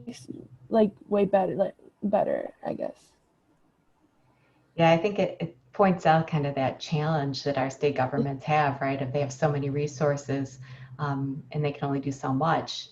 But at the same time, if it wasn't for your help in doing those testing and your class's involvement, those tests wouldn't have been collected. And then the state might not have known, and we might not have known.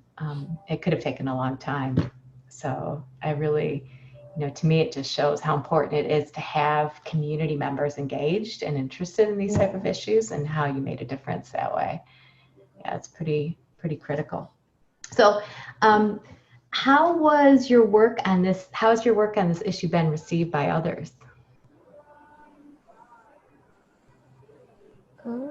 Okay.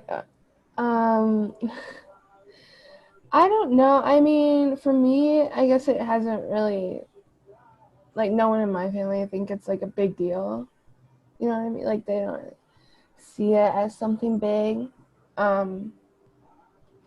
So not very overwhelming, I guess.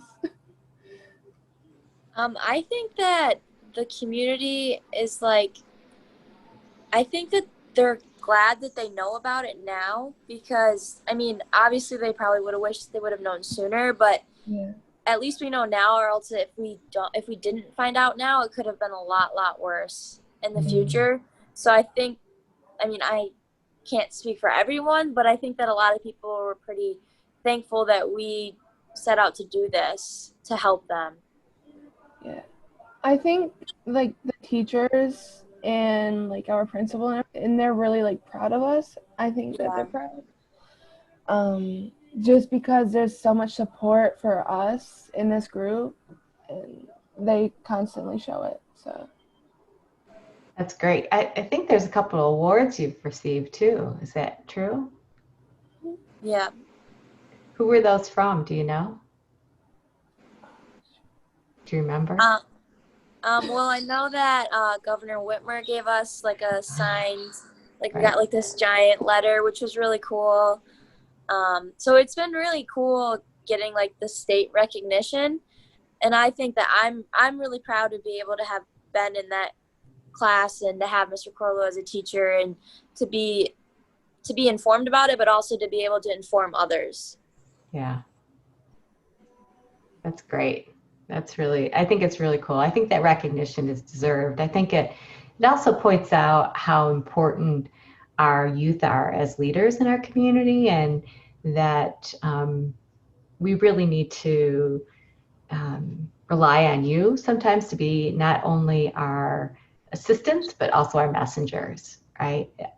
I know from just my voice, like when I talk about PFAS, people don't listen in Pellston to me. They want to hear from you. So I think that's, to me, a really good learning opportunity that adults need to remember is we aren't always the best messenger and the best communicator, and that we have others in our community that can help. So I think you all have been really great at that and been great ambassadors for that issue, for sure. So we talked a little bit about if it changed your behaviors when we were talking about how it impacted you. Are there any other behaviors you're being involved in this issue and learning about it that it's made you change, besides products you buy or?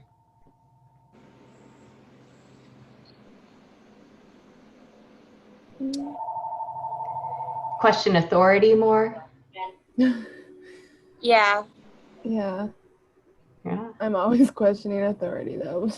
Okay, that's good. That's good. Those good signs of good advocates. That's what you should always be questioning authority. Even me, you know, is she telling us the truth? You know, what is she giving us the right information? Yeah, yeah.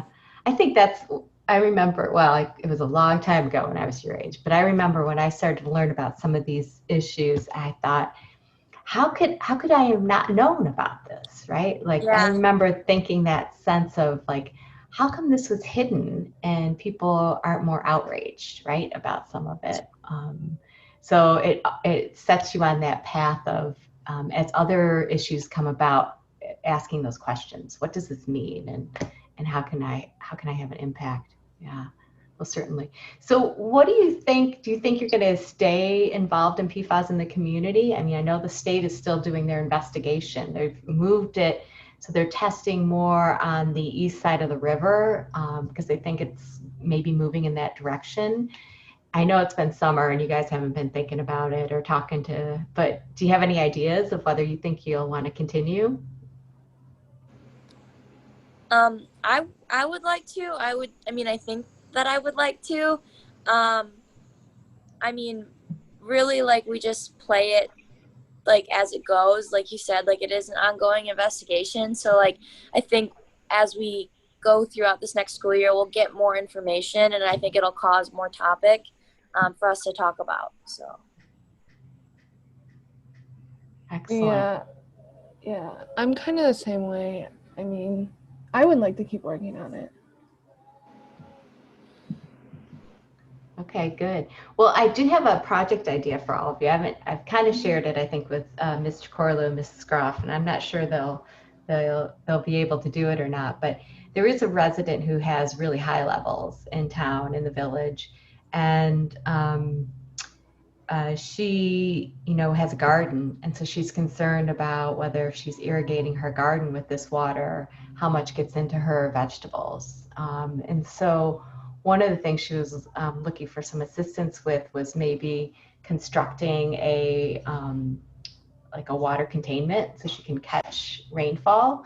So that would have less PFAS in it that she could use then to water her garden. So it could be an opportunity. I think we would probably provide some of the funding if needed to construct something like that. And I've worked with some groups in Detroit who have done some of those things. So if that's of interest, I'll have to talk to the Youth Water Council, and we'll see if you'd want to work with that resident or not. But that could be an opportunity to show people how to adapt so that they can stay healthy and limit their exposure. So think about that anyways, and then when you guys get back to school next week, we can talk about it more. So that would be great. So the only other, I just have one kind of little question, and then we'll kind of try to wrap it up. And that is, I know there's also kind of an ongoing effort at the school to do some solar work. And I know that, they're both kind of environmental. So I just wondered if you all want to share anything about that project, if you know anything. I do have some stuff. I have to find it really quick because I don't remember from the top of my head. That sounds good. Well, while you look for that, Jaden, are there any other things you guys would want to share about, being youth leaders and being a part of this? I just think it's really neat, like, especially when it was going on, like, during that time.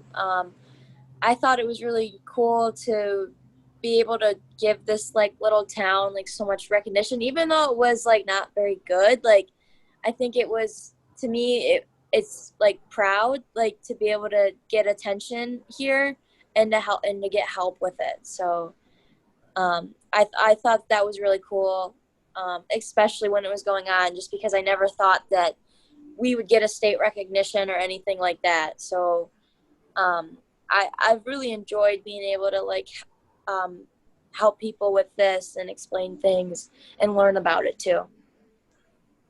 Excellent. Okay, so I found the information that I have. So we want to install 48 solar panels this year at our school. Our goal amount of money to raise is $10,000, and so far we have over 2,200 from our pop can drive. Oh, okay, great. And by, like, installing the solar panels, there's a lot of like new experiences that, like, the whole school can study. Yeah. Of course, it will also save money for the school, and the school can put that towards different things for the school. So yeah. Excellent. That's exciting.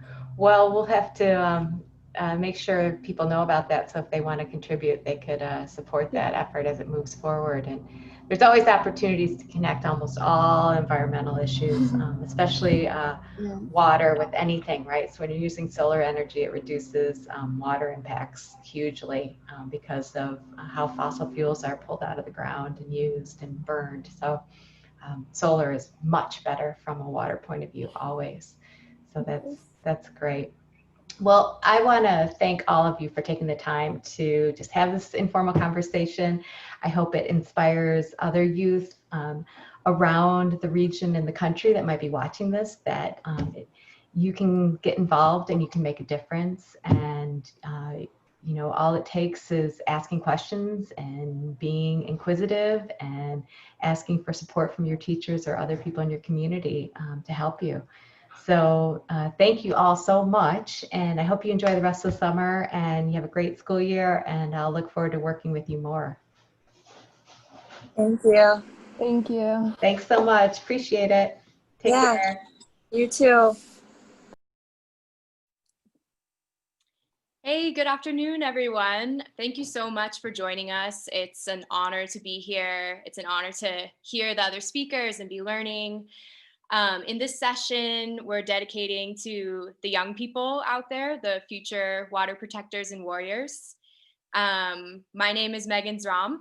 I'm in the Rio Grande watershed in New Mexico, and I'm honored to be here. My journey with water has really gone from thinking of water as actually kind of a nuisance growing up in the suburbs to going to school for environmental science and water becoming a precious resource to at this point being in a relationship with water as really God, as life. And it's an honor to protect water.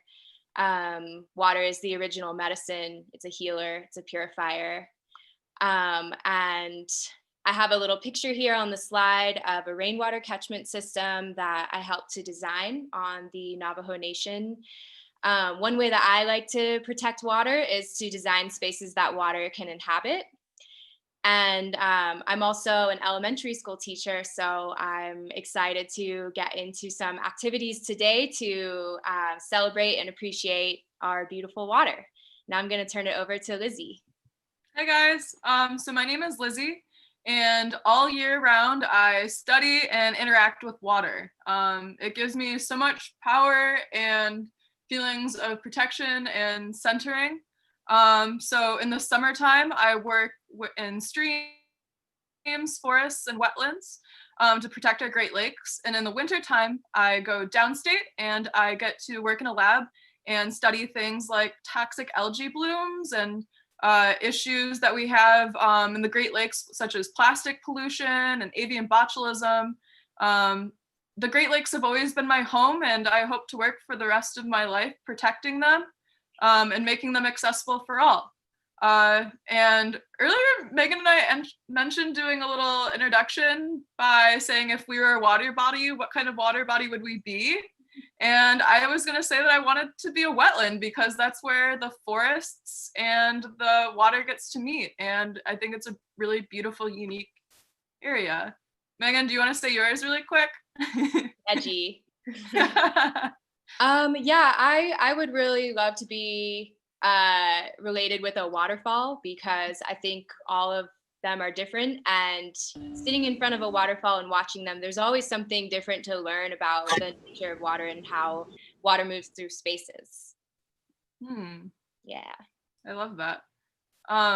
So for this segment of our festival, we want to dive into water appreciation and celebration. We'll learn what is meant by the term watershed and try our best to make a hands-on activity while we're here on this platform, and learn about water equity, along with some suggestions for direct action we can take to protect water, to keep it clean and accessible for all. So really quick, I know that I won't be able to see anyone's hands of who's participating, but okay, so here's our little checklist to see on just like on the daily, different ways that we interact with water.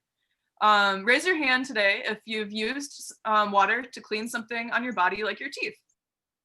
I washed my face and brushed my teeth. I've drank quite a bit of water today and I've been staying hydrated. Have you used water to wash something today? I washed some boats earlier.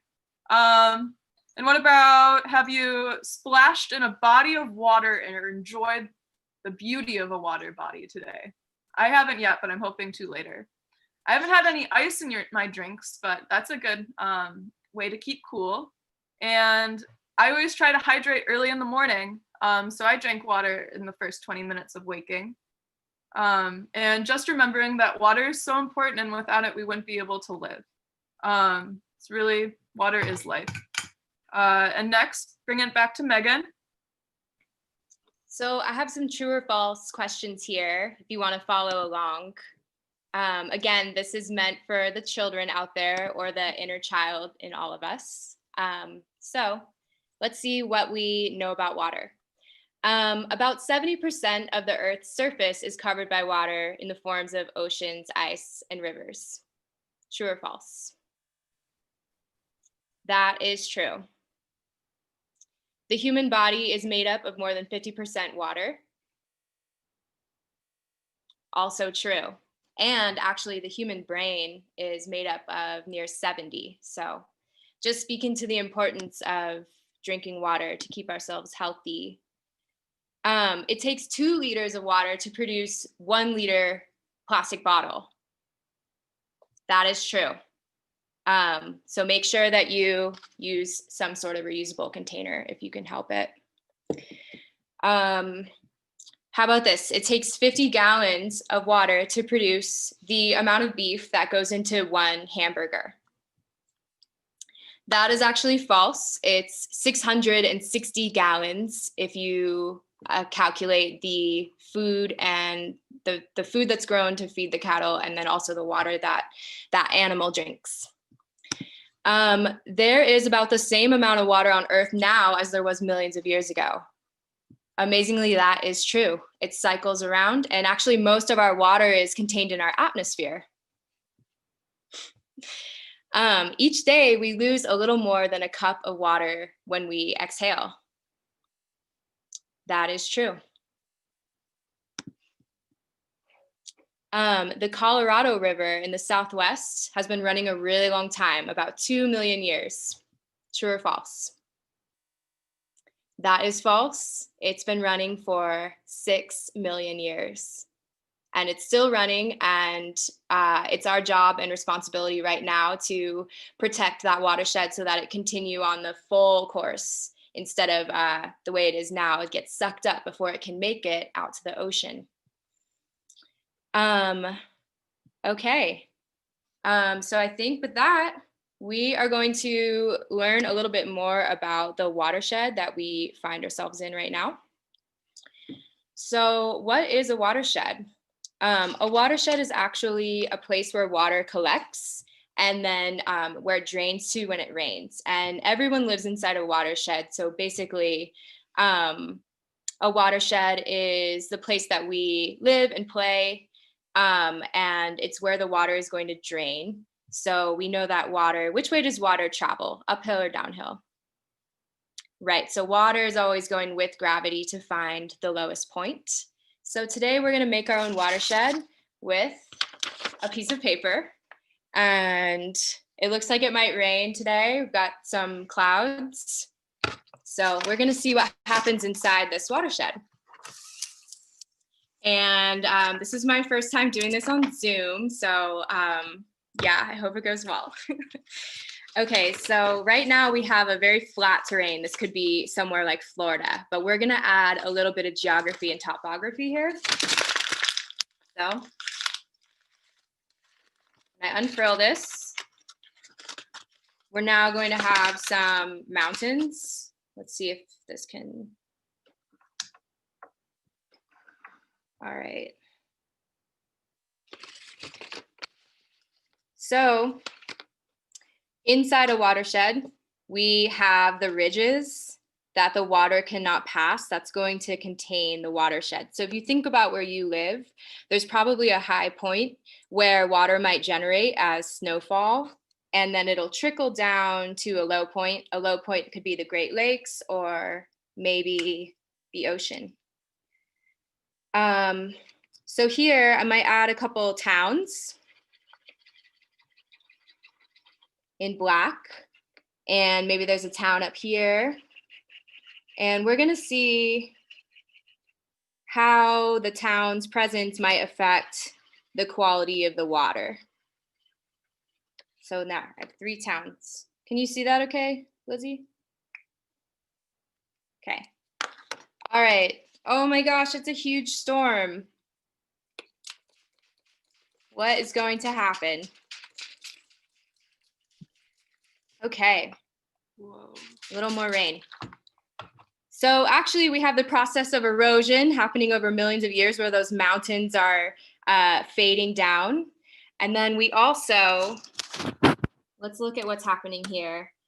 So you can see, you can imagine, you have to use your imagination for this, that we have creeks and rivers forming. Let me get my handy dandy chopstick. So we can see here that the pollution from the town is running into the river.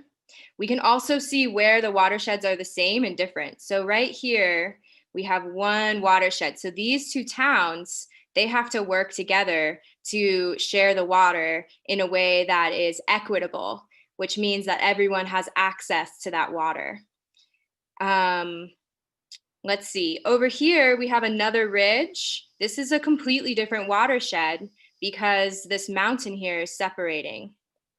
Okay. So let's try one more time. All right, this time we have two different countries that are next to each other.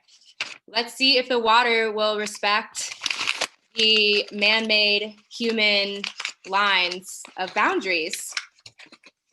What do you guys think? Okay, and a storm. On a really hot day, you can kind of spray yourself down too. A little more.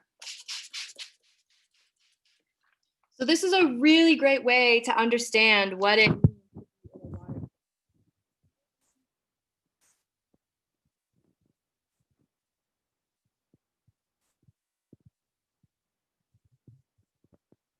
Megan, I can't get your audio.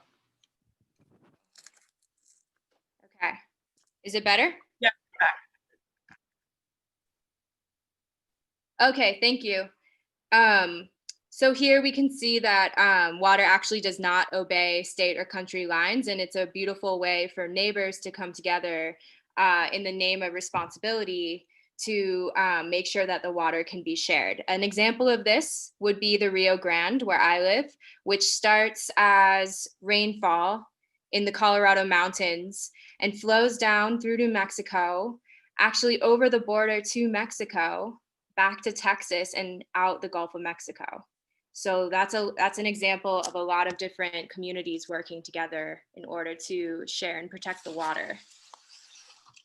It's also not all about humans. There's also a lot of non-human relatives that need to share the water. And we'll talk about that in a little bit.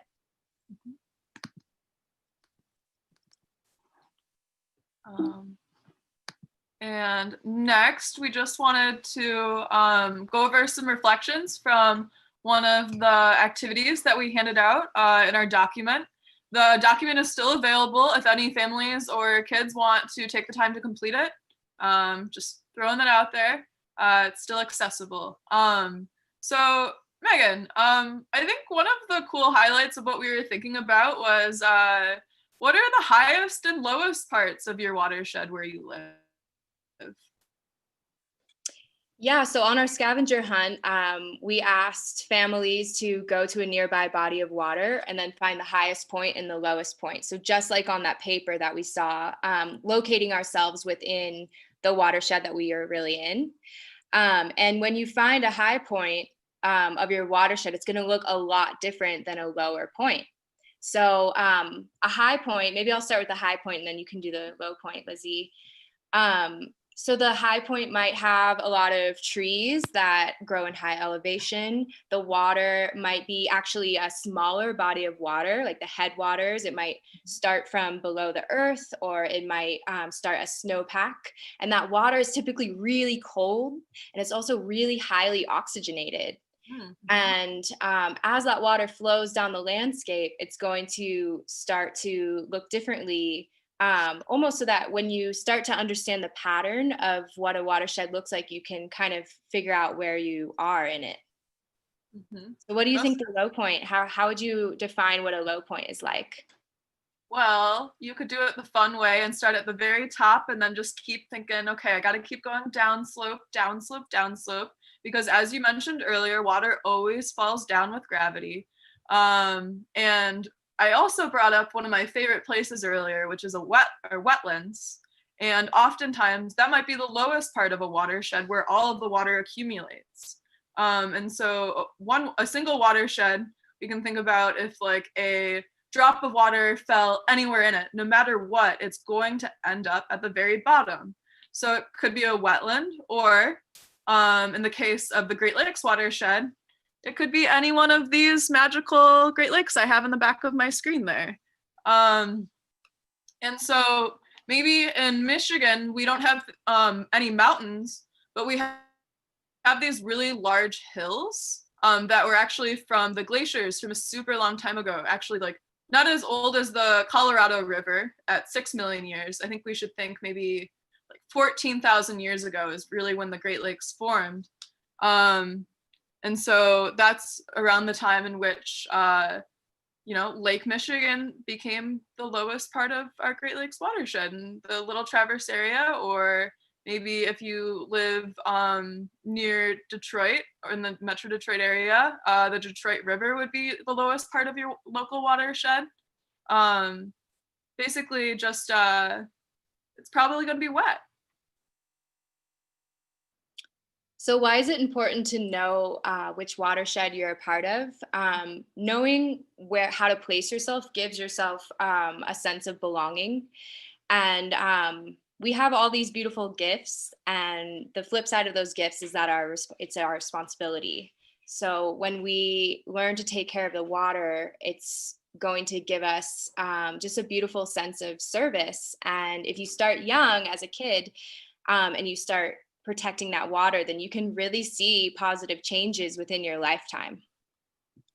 Right now, we're going into a period of regenerating the earth. So it's great to start when you're young.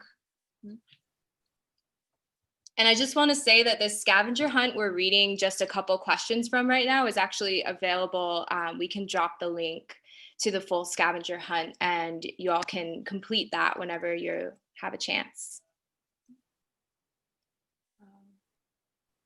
And so because this festival typically takes place in Michigan, although now we get to break past the borders of states and think on a larger scale, I thought it would be important that we could still focus and think about why the Great Lakes are so unique and really something to cherish and protect. So the Great Lakes are home to 20% of the world's freshwater resources. And they're actually the largest system of freshwater lakes in the world. There is a very large freshwater lake that is in Siberia in Russia, which also has 20% of the world's water, but it doesn't have nearly as many people around it. The Great Lakes is the biggest supplier of fresh water to the United States. And aside from all the people like us that get to share the water and get life from it, we also share our home of the Great Lakes with 3,500 different types of plant and animal species, which is pretty magical. And even some of those species are unique to the Great Lakes and don't live anywhere else in the world. And because, it's fun to know the different ones and just go over them briefly. So Lake Superior is the most north lake, and it's also the oldest. Earlier when I was saying that the Great Lakes were created from the glaciers that were here about 15,000 years ago, Lake Superior was almost an ocean once. It was two-thirds of the way becoming like something that would resemble the Atlantic, but it needed another shifting plate going on in there. So it's really deep too. And then Lake Michigan is unique because it actually has the most freshwater dune shoreline in the whole world. And I think maybe on this little slide, I put a picture of two cute species that are unique to the Great Lakes there. The pitcher's thistle and the piping plover, both which are protected. And then another fun fact that you guys might not know about Lake Huron and Lake Michigan is that they might actually be the same lake if we think about it in the way that they actually share the same basin and that they are the same depth and they're constantly exchanging water. And the Straits of Mackinac are so special because they connect those two bodies of water and also separate the two peninsulas. And then quickly, Lake Erie is the shallowest of all of the Great Lakes and also the warmest. And earlier I mentioned that in the wintertime, I get to study algal blooms. And if the algal bloom creates like a certain type of toxin, then there can be really difficult problems for people who need to get drinking water from that lake. So it's good that we try and keep our lakes clean and think about back to the watershed activity where we can have bad runoff from the cities. And lastly, Lake Ontario, not to be forgotten, is a little bit further away from Michigan here, but is the last of the Great Lakes before they all exit out into the Atlantic Ocean via the St. Lawrence Seaway. So just quick rapid fire of some fun facts about our lakes here. And just to share with you guys, one thing that has always been really helpful for me to remember all the different ones is that there's a fun acronym out there for us, HOMES, because the Great Lakes are our homes. Huron, Ontario, Michigan, Erie, and Superior. And then I just included a little picture of the Straits of Mackinac where Lake Michigan and Huron meet, because I think it's a really special place. And lastly, or moving on, I'd like to transfer it back over to Megan, and we're going to have a little discussion about what water equity is. Thanks, Lizzie. That's such a great acronym. Really helpful. So when we're talking about equity, equity means that everyone has a fair chance to participate in something and have a chance to be successful at that and to really thrive, which is that's the goal for all life. When we're talking about water equity means that all people and non-human animals and plants have access to clean, healthy, pure drinking water. And that also those beings can share the benefits of the water systems. And those benefits might be for humans, economic, definitely for all social and environmental. And then also that we are forming mutual aid or like symbiotic help when it comes to climate chaos that we're gearing up for and currently experiencing, that we will be resilient together in the face of floods and drought and other climate risks. So really thinking about how we can work together to make sure that everyone has a fair chance. So we're going to look at this cartoon. I love this cartoon. I don't know who made it, but if you're listening, thank you. So this is the difference between equality, which growing up, I typically heard a lot about compared to equity. So let's just take a moment to see what differences can we find between equality and equity in the cartoon. So one thing I noticed right away is that each picture has the same amount of boxes, but they are distributed differently. Equity has a sense of justice involved because when the boxes are distributed with equity, everyone can watch the game. If the boxes are distributed equally, not everyone can participate in the same way. Lizzie, if there's anything you'd like to add. Not particularly. I think you explained it really well. But when you're like at a baseball game, I mean, everyone wants to be able to see, but you know, if you're already tall, you might not need a hike up. And so sometimes it's good to give your resources to others who might need an additional leg up. Awesome. Yeah. Yeah. So actually, metaphorically, if we imagine that this cartoon is the people represent different communities or maybe even different nations in the world. And we see that the tall person is a nation that perhaps has been exploiting the Earth's resources for a longer amount of time.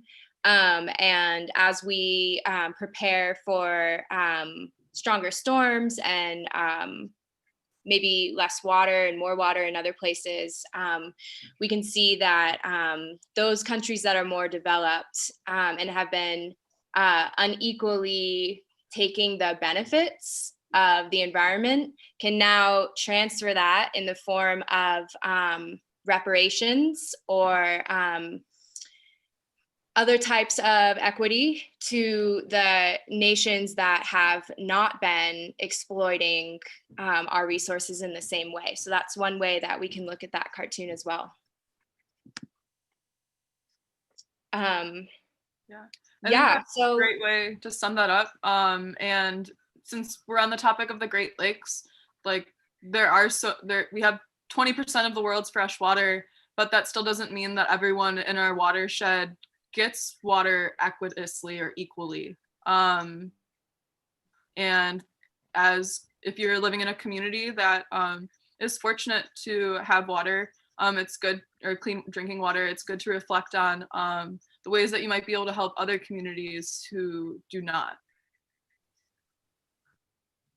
Yeah, so at this point, I just want to take a quick moment of silence for those communities, human and non-human, who are unjustly struggling because of things like greed, racism, classism.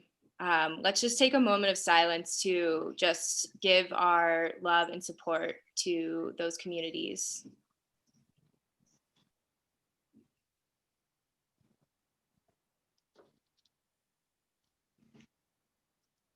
And when we make space like that, we can allow Creator to come in and help us to come up with new ideas for how we can take action.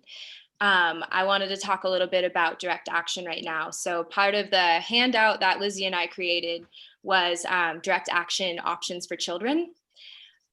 So one idea that we had to really experience what it means to create equity would be thinking about the pollinators. And I'm just gonna, can you see my camera right now? Perfect. Cool.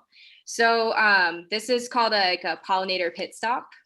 And what's going on is some rocks in a bowl, some stones, and we're gonna pour some water in. And I don't know about you guys, but where I live right now, it's really hot. And I live in the high desert, so water can be a little bit scarce. So I'm gonna put this outside, and this is actually gonna be a way for pollinators to safely come and get a drink without falling in and drowning into this water.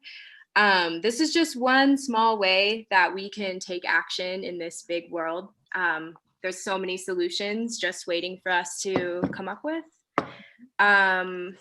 Another way that Lizzie and I decided we might take action is now that we have all this, we're filled up on all this love and responsibility for protecting our water, we invite kids to make a poster of their watershed and put it up in your neighborhood, or even call a relative and have a conversation about water, because the more we keep that present in our hearts and our minds, the more that we can really pay attention to what's needed right now to protect the water. Absolutely. And thank you so much for being present for this activity, or this section of this amazing festival. If you enjoyed our content or are curious of more of the details of the scavenger hunt that we put together, it's still available and on the WordPress website as well as Facebook. And my email is listed there, and I have made a really fun certificate for those of any participants who have completed 2 of the 3 activities. You should feel really proud of your water stewardship and get a cool little certificate for commemorating the hard work that you put in for learning about your watershed and these important issues. Well, thank you all so much for having us and watching. We hope you enjoyed what we put together. Yeah, it's such a joy to work with everyone here. Dewan, who's running the tech, and Elizabeth and Janan, thank you so much. Thank you guys, this has been amazing.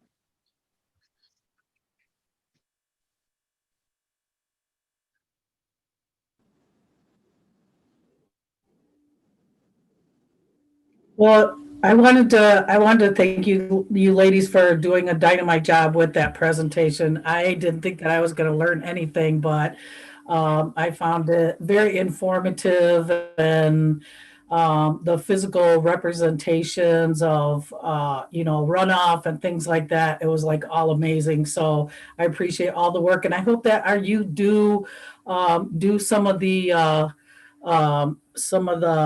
activities that you had, and that those youth or the families that participate, that we will send out a certificate of participation from the Water is Life Festival, to show that you have engaged and participated in our activity today. So yeah, thank you again for all your hard work, and it was really very interesting. And I think that even some adults probably, like myself, ended up learning something. So they're too old to learn. So yeah, Chi Miigwech for that. And that about water equity, and hopefully there's lots and lots of takeaways for the people that have tuned in today. So I'm hoping next that we will be able to have some testimonies from people that have tuned in today.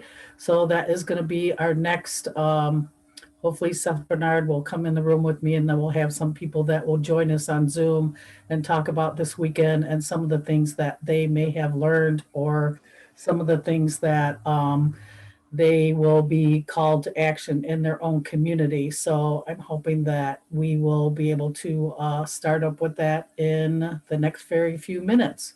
So thank you again, ladies. That was amazing. Thank you so much for your work. Thank you.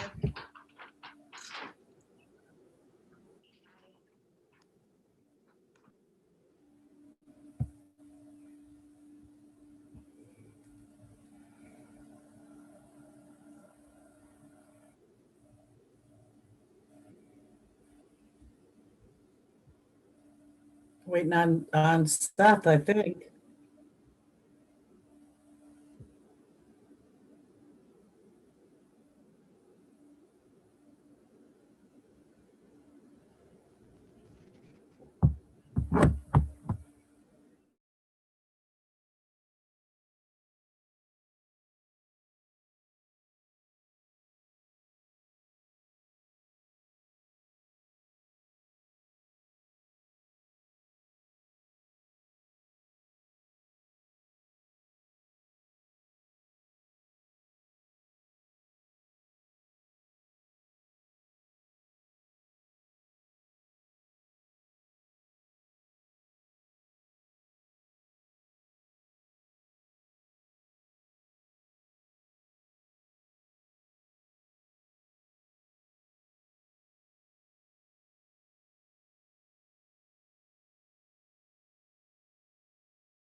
Good afternoon, Jeanette Cornstalk again, the director of the Waters Life Festival. I have one of our committee members, Seth Bernard, musician, environmentalist, as he calls himself, a recovering colonist extraordinaire.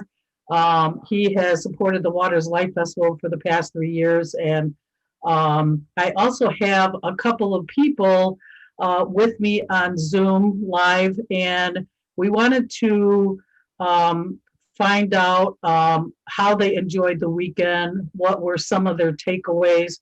The whole reason that we do this festival is so that we might have a call to action for people on different areas when it comes to water equity in your community. And maybe you might even have different ideas that we did not think of, or areas that we didn't cover when it comes to water equity and food, or engaging the youth, or PFAS in Pellston, or the Marine Going Green boating. I learned a lot about that too.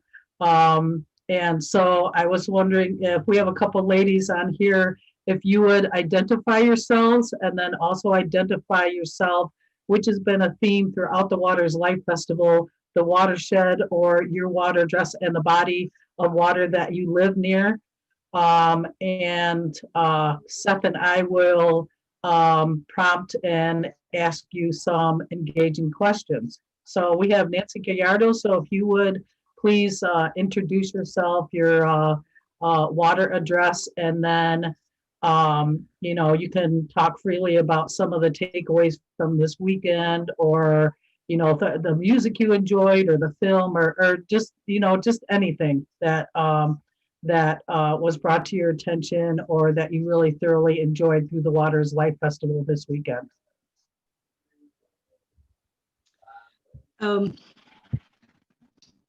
Hey, we ready?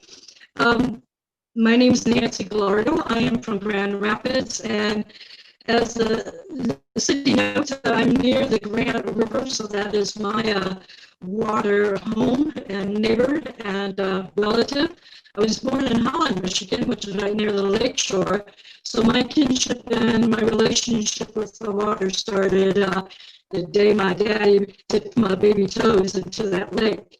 And we've become friends ever since. And I first would like to thank Jeanette for her very hard work and dedication, her passion. This has been an extraordinary weekend of information and links to sources. I enjoyed the opening of the Indigenous artwork and music. The numerous folks who have opened my eyes even further to the plight of what's going on in Detroit. Some of the information I learned today with some of the voting things and those involved, the recycling processes, that was something that pretty much I had not focused in on, but it is so much a part of our Michigan tourism, and so many boats are out there in the water, and it's very important that the voters also take calls to action when dealing with the process of recycling some of the fiberglass. And again, some of the teachers that have been giving parents sort of links and ways and means in which their children can connect to different forms of their own calls to action, whether it be maybe testing water, going into the neighborhood parks and streams, picking up a litter, having them be self-aware, and getting that word steward into their vocabulary, water stewards into their vocabulary is very important at a very early age. So to me, this has been an extraordinary weekend full of information, and I'm honored to just have this brief moment to an opportunity to thank you, Jeanette, and Seth, and the number of people that have been participating in this really wonderful event. I miss seeing all of you there and being together, but one great thing about this is people can click on and check out the links on YouTube or go back on Facebook. And if they've missed anything, I'd like to encourage schools to check out this link and keep posting it to parents and others in science classes or who are dealing with water issues and things that the children can participate in. So again, thank you for this opportunity to thank you, all of you, for a great job. Yeah, thank you, Nancy. Nancy Gallardo, for those of you that do not know, she was up there at the Line 5 camp. She did a walk all the way to the bridge from the camp. She did a walk from up here in Upper Michigan all the way to Lansing, and she has been involved in lots and lots of water work and been following Line 5 issues and all of that. So I want to say Chi-miigwech to you, Nancy, for being consistent in that and still being diligent in that. And yeah, we do miss you up here. And so it's when that water work, the water work that you mentioned, we started out on the coldest days we could possibly start off on the Straits of Mackinac. We took ice from the lake and brought it with us for our journey, and that was really right up in there. We went from the Mackinac Straits, that 300-mile journey to Lansing, and we would stop at the communities and we would ask each community, what is your water source? What are the problems that you're having? And that was very interesting to hear people on the ground, the neighbors dealing with the Nestle issue, the contamination of their own wells. It's very eye-opening when you walk the walk and you talk the talk and you meet people and you listen, which is very important when dealing with water issues, is listening to the neighbors and the folks. And that was an extraordinary opportunity to be able to do that. Another thing is we're still connected. I'm still connected with the folks that I met at Standing Rock. I was there twice. I met so many wonderful people on this journey that I've been on, and I feel very blessed and very grateful for those encounters and for that information, and to be able to share some of those stories with other folks. Yeah, I'm really sorry that your audio is. Yeah, go ahead, Seth. I'm sorry. I was just gonna say, yeah, thank you so much, Nancy, for your dedication, and I also just want to lift up the fact that the day that you all arrived in Lansing, Dana Nessel, our Attorney General, filed a lawsuit against Enbridge. And so to me, that's a wonderful story worth telling, that when a small group of citizens get together to stand up and lift up an issue, it can have major impacts. And some of these elected officials are looking for us to do something to give them the leverage they need to take action on our behalf. And this is a wonderful example of that. And so, and also just, you all were recognized by Clean Water Action and won the big award that year, just a couple years ago. And it was so cool to see that and to have these lawmakers and activists all, side by side. So yeah, Chi-miigwech for your work, Nancy. And it's great to be in community with you. That's another thing for the folks watching. We don't always win every campaign if we're trying for specific outcomes, but we always build community and we always build the movement, no matter what the individual outcomes are. This is a movement that's growing, and you meet some of the most wonderful people in the world when you step deeper and deeper into this work. And so thank you, Nancy. Thank you. So many people were involved in so many of the projects that I was involved in. We can't do it alone. We need community. We need both the young children and the elders to be involved. This transcends gender, national background, political ideologies. It's important. Water is life. Oh, I love it.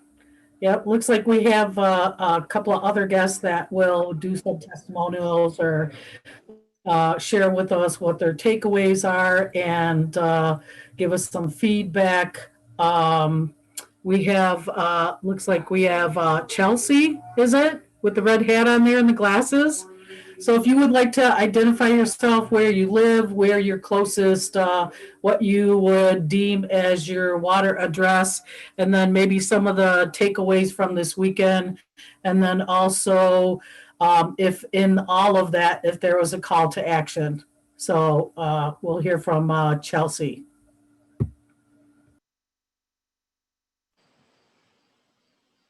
Hi, Chelsea, everyone. My name is Chelsea Coy. I live at the Earthwork Farm in Lake City, Michigan, on occupied Anishinaabe land. That sits on the watershed between the Muskegon and the Manistee rivers. I just want to say thank you to everybody that helped to organize the Water is Life Festival, that showed up, the speakers and the artists, the musicians. This has been such a potent experience to witness and like tune my heart into. And I'm just really grateful to be in community with people that are standing up for the waters and really standing to be true stewards and be in relationship with the land and not to the land. So thank you. Was there anything significant that you learned, or anything that I always use the elevator analogy? And so then if I was to ask you, what is equity in your community? And if you were going to go and share that with your neighbor, what is it about this weekend that you learned about water equity in your community?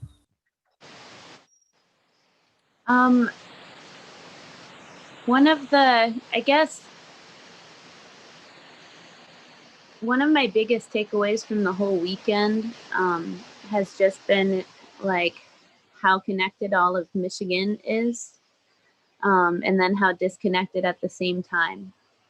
How people are so disconnected from even like being aware of their watersheds, that it kind of disconnects them from the whole web of like our whole Great Lakes community. And so it was really potent and powerful,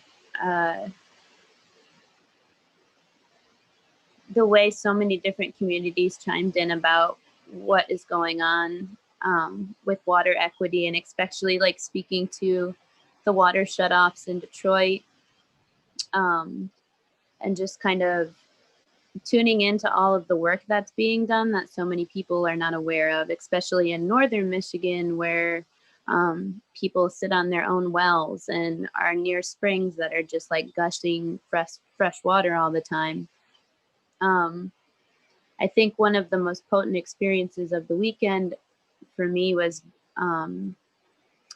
being able to tune into like the sacred communication that we have as humans on the earth with the watershed, everybody calling in their own watershed and being able to connect with so many people from around the state, around the globe, and around the country who were tuning their hearts into their watershed. And with it not being a live event and having the space to like tune into my home place, just it felt like the connection was so much deeper and more potent. I feel like sometimes when we're in a big crowd of people and we're away from our home or away from the area that's familiar to us, we're just like a little bit more disconnected, or, you know, calling in your ancestors at a really big concert can almost be like overwhelming or like chaotic in some ways. If people don't have the space to, it can be really powerful and beautiful too, but to have the space to connect from afar and tune into people in their hearts all over the state remotely through the waterways and feel that connection and how potent it is, was just like really informative. And like to be equipped with those tools, I feel like to know that we can do this anytime and all of the time. I just feel like it's going to, I hope that it it pulls the masses into that heart space, and people can feel the full connection of our watershed in Michigan, in the Great Lakes region, from where the waters are clean to where people are just like getting cut off from their water for no reason, but like greed. And so that's my biggest takeaway. And then like just speaking up about that everywhere you are, if you are watching this from somewhere where you do have access to clean water, and now you're equipped and aware of what's going on in other parts of the state, use your voice to spread the word to other people who may not know what's going on in their home state, just a county over or a few minutes away or a few hours away, and like calling people in to take action. If I had one call to action, it would be just for more people across the state to tune in and support the fight for water access in Detroit. So thank you guys. Thank you all. Yep.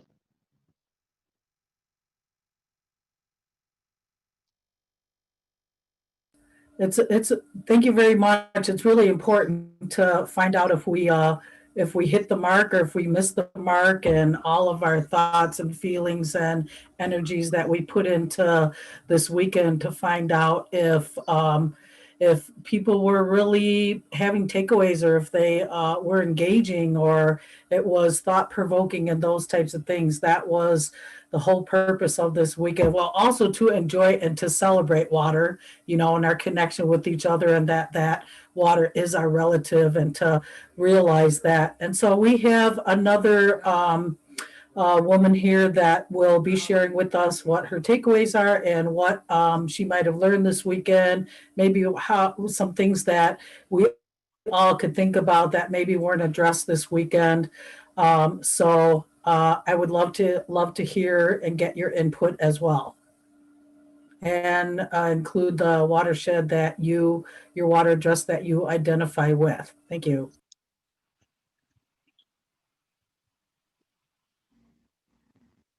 Is that my cue? Hi, I'm Tallow. Currently, I am in the Muskegon-Manistee watershed, but I reside and dwell up north within the Boardman River watershed on Anishinaabe land. Yeah, thank you for everyone that collaborated for this festival. I think it activated my feelings around reciprocity deeper, hearing and listening to ways people are giving back to the water through song or action, or even just acknowledgement and attention, so that we may receive water, so we may all receive water, that if we give back, there will be more access to receive. So acknowledging our reciprocal relationship was, I feel, a big theme. Bringing attention to what company, whether it's directly or indirectly, acknowledging the farms nearby, the companies that we're supporting, if it's leaching chemicals, the politicians we're platforming to make decisions. It's all directly or indirectly affecting our waterways. And I love that this festival has been centering an element versus people, but ultimately acknowledging our relationship, that, the more intimate and closely related we become to water, the deeper and closer we become to our communities and the surrounding communities, whether globally or locally, that we are so connected through water. And I think Gigi God said it earlier, saying that water runs deeper than blood. And though we're in a virtual setting, I felt very connected in a way that I haven't in some isolating times. And I'm really grateful for, that supportive feeling to hear all these stories, actions platformed, and really just activated and empowered by everyone's dynamics and relationship to water, whether that brought up rage or grief or joy. It was just as dynamic as water is itself.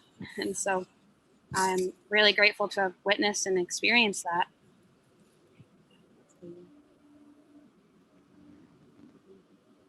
Yay, awesome. Yep.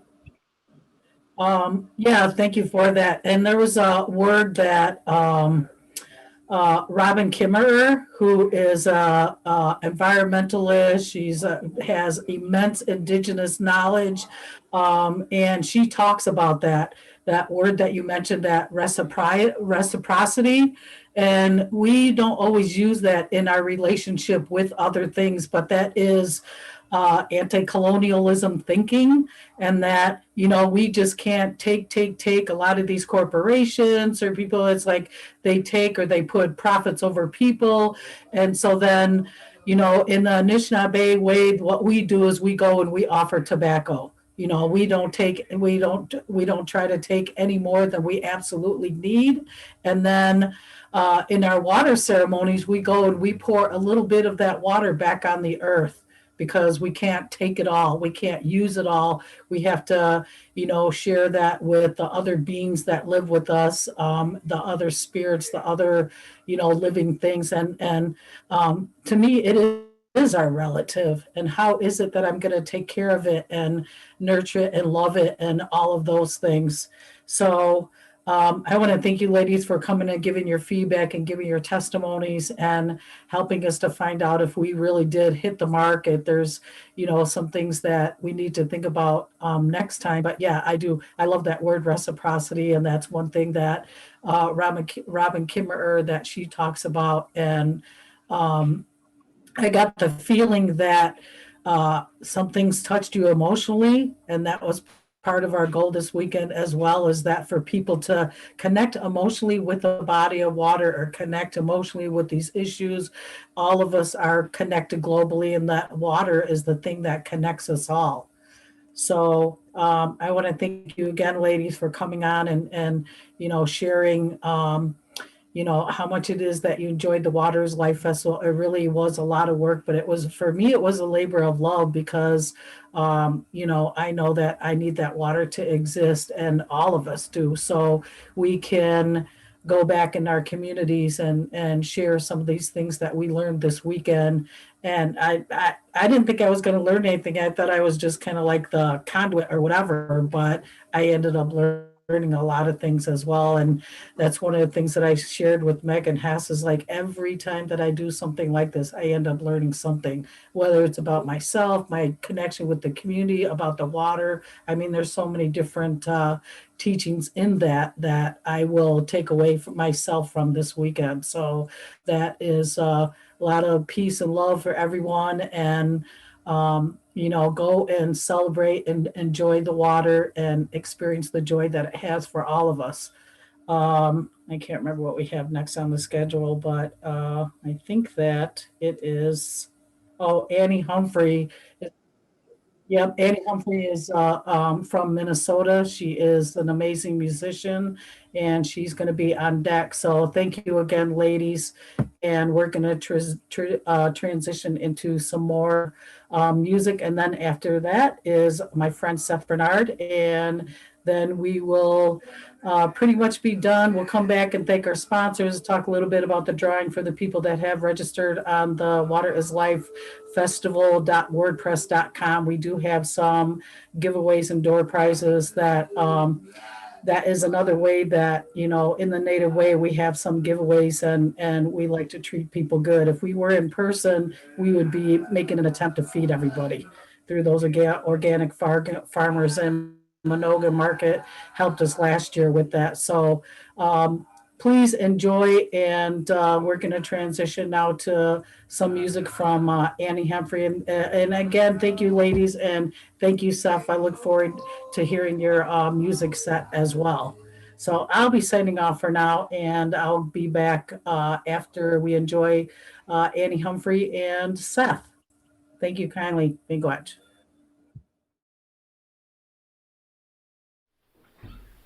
My name is Annie Humphrey, and I reside in northern Minnesota on the Leech Lake Reservation. And I believe that, I'm a firm believer that water is life. And I read something the other day in a book, and it said, before we were born, we were water. And I thought that was just like really grand. Before we were born, we were water.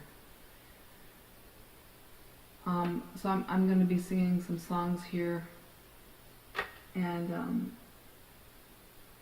I'll probably talk about them as I go. But the first one I want to do is called Episode of Horrible.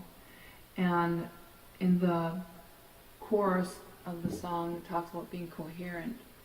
And to me, you know, being coherent just means awareness of, you know, what's going on inside the walls of your own home, being aware of things that may affect you and your family beyond that, and also the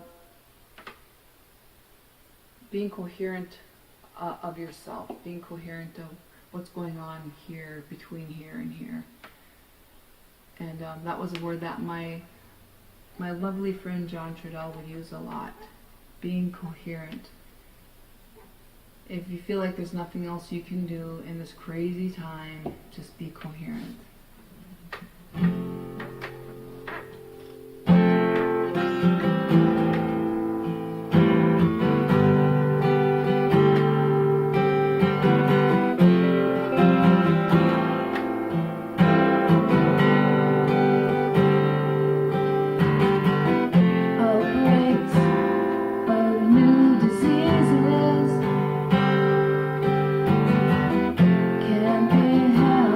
From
I believe we'll come out of this just fine.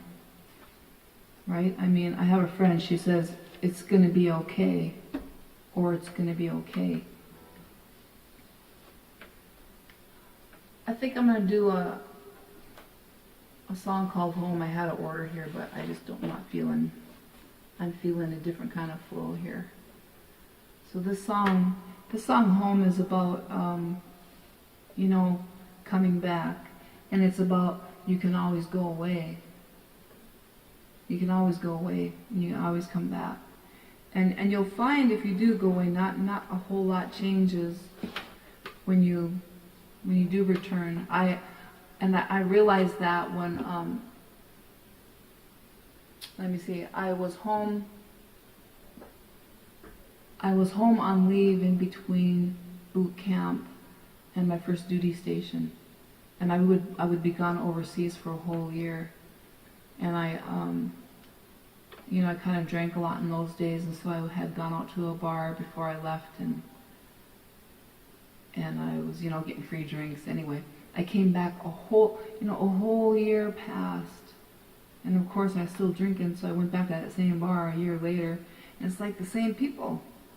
We're practically sitting in the same bar stool, So, and I remember thinking, man, not much changes. You can go away and you come back, and not a whole lot changes. But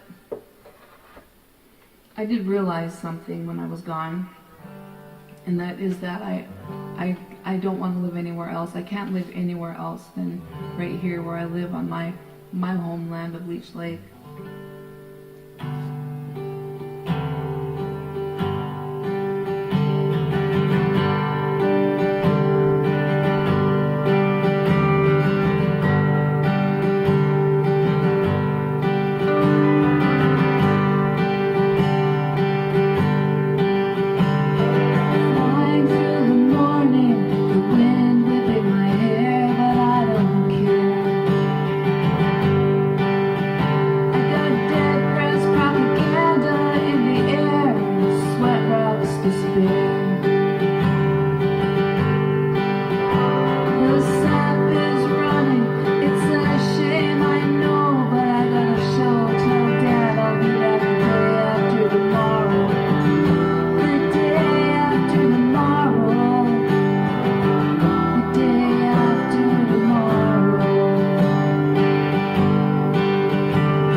wanting to thank my friend Jeremy Ilvasaker for accompanying me on guitar way over there in Minneapolis. See, I'm playing at home tonight, and you know, it's like a miracle, this technology and this distant stuff that we can do. And you know, they say necessity is the mother of invention. So I think that people are inventing ways to make this all happen, and we'll see what happens when the snow flies too. So talking about water, I hope you can hear this, but talking about water and the way that sometimes we get used to it and take it for granted because it's just there. You know, you turn the faucet on and it's there. And there was a time when my adult kids were really small, and we lived in such a way that we're really conscious of how much water we would use, because there was no running water, and we would, you know, have to haul it back in buckets, and because the kids were small, they would carry their little gallon jugs, and we would use it for cooking and washing dishes and even bathing in. So during that time, we were very aware of our water usage. And then they grew up, and I always wanted to go back and live that way. For many years, I wanted to go back and live that way with no electricity, and we would light, you know, lanterns at night in the house, and you know, wood stove in the wintertime. And it was really inconvenient in a lot of ways, I guess, but I think that we are so, we create these gadgets and all these things just to make ourselves more comfortable. And I think that we are actually depriving ourselves of discomfort, and it kind of makes us a little bit weak, you know, and more kind of prone to complaining for discomfort.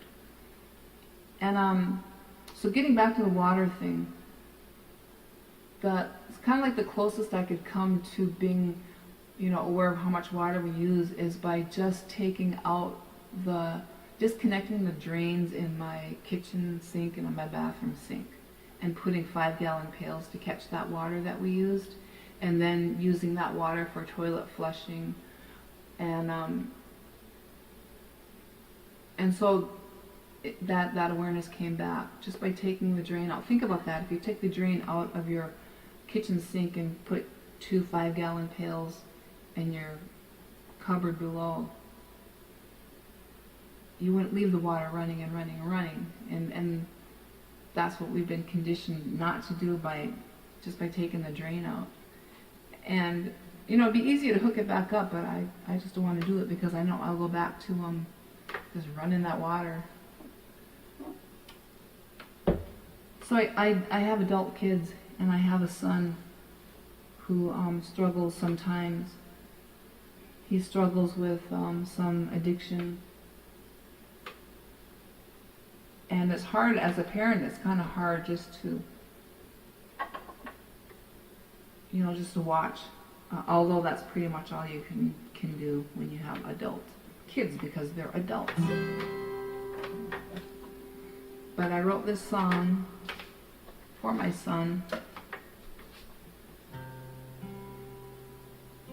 And you know, this song is kind of a prayer too for him.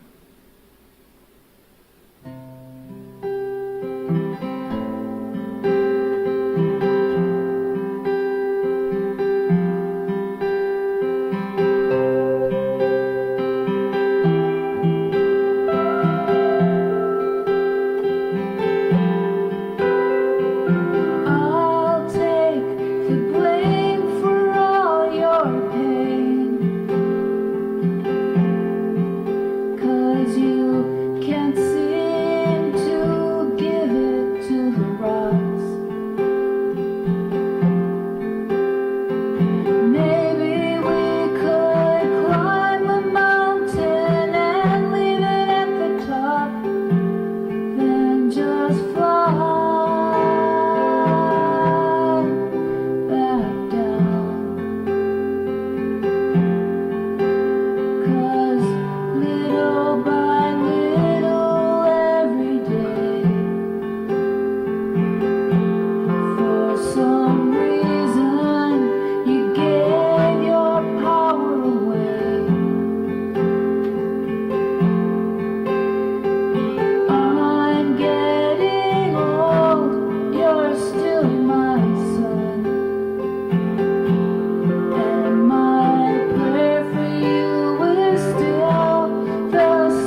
a song for all our sons. It's hard being a young man, especially a young man who feels a lot.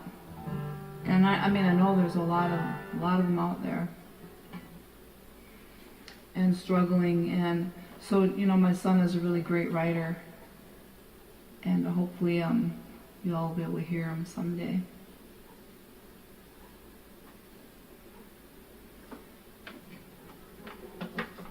So I have a grandson, and his name is Zane. And he's got a favorite song. It's called Give Us Life. Now, this song is about... I'm gonna have some coffee.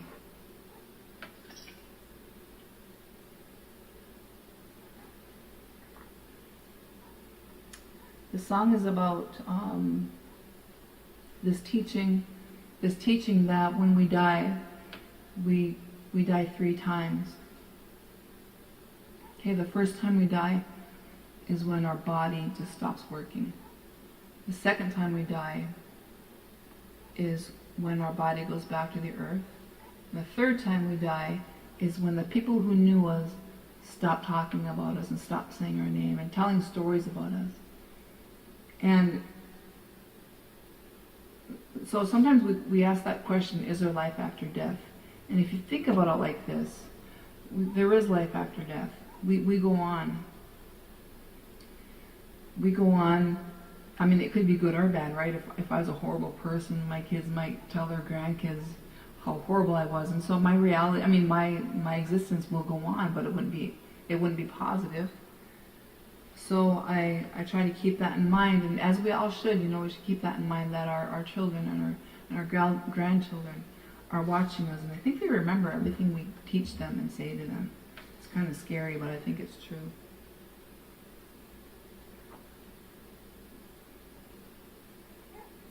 Before we were born, we were water. I think Jim Harrison, the guy who wrote Legends of the Fall, wrote that. Excuse me 1 second. Giz, could you let your dog in? She's barking out my window. I think we have a skunk problem. We have a skunk outside.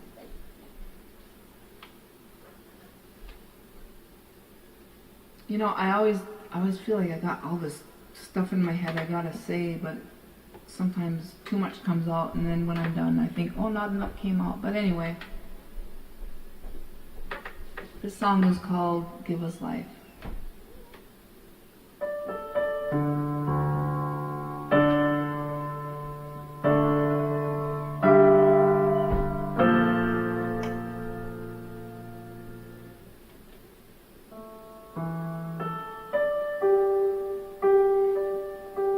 This is really fancy piano, and I got it. I've been paying on it for months. Let me check something out real quick.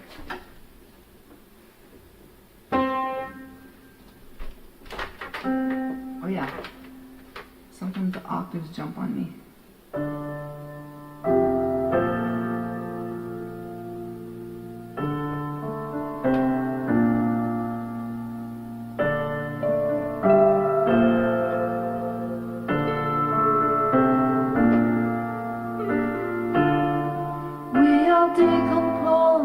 One day,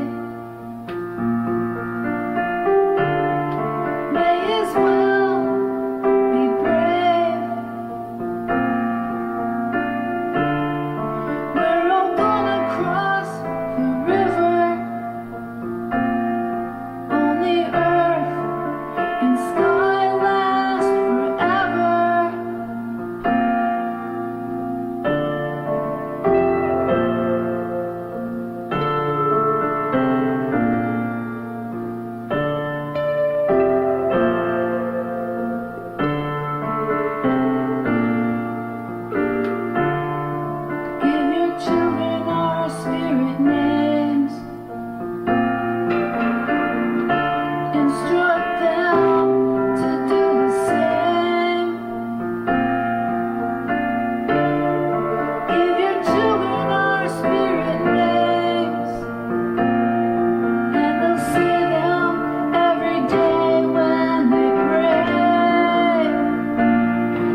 So in my family, we get a name when we're a baby. And then, you know, when you start reaching puberty and somebody notices, you know, special characteristics or interests or things you're good at or things that stand out about you, you get another name. And that name will carry you through the rest of your life. So the other part of this song and why I wrote, you know, some of the stuff in it is about like passing your name on. Because that thing about having life after death, you know, you pass your name on to someone in the next generation that's coming up, and you tell them, you know, someday when you're an elder, you give this name to someone in the next generation. So it's my hope here, sitting here in 2020, that generations from now, my great-great-great-granddaughter will be using that name to pray. And it'll be my name, my Indian name. Excuse me.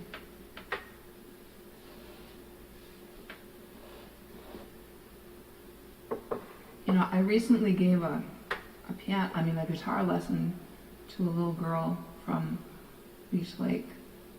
And I tried to tell people, you know, especially people who think that they don't have like talent to do, you know, I don't know, play instrument. You know, I try to tell them, you know, there are a lot of talented people, I guess, out there. But even, you know, even folks who are super famous and singing on huge stages, or, you know, talent is relative to me, right? And very relative. And so I was showing her how I'm trying to write a song with 2 fingers. And I'm going to play a little bit of it, and Jeremy can catch on.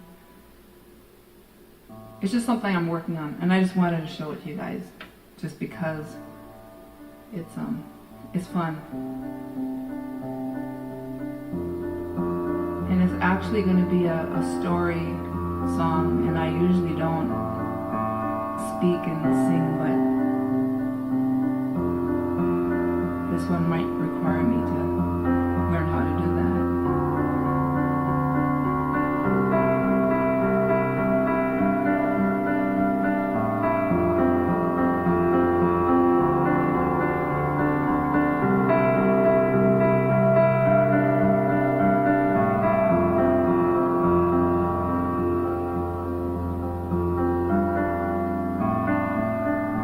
Stories about like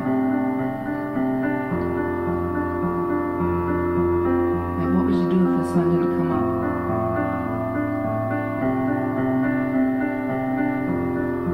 Actually, the stories about me, what I would do if the sun didn't come up. And right now I'm practicing talking.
hard to find an ending for it. But anyway, that's the gist of it, you guys. You heard it here first. So, 2 fingers, have something to say, and that's art, right? I mean, it's like no one can say it's not. And art is very much needed right now. I mean, which is why we're doing this, right? Art's needed. We can speak for the water, like the Lorax, speaking for the trees.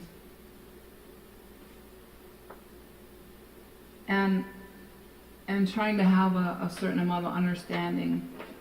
Because, there's good guys and bad guys. I sang that in one of my songs a second ago. There's good guys and there's bad guys. And I think I'm one of the good guys. And the bad guys think they're good guys. And they think I'm a bad guy. So what it comes down to, I guess, is how people, what's your upbringing and what beliefs were instilled in you and all these things, so we're all like different. And I'm not sure what we can do about that. But I think we're responsible for ourselves. And accountability is important. To be accountable to the people we might hurt or,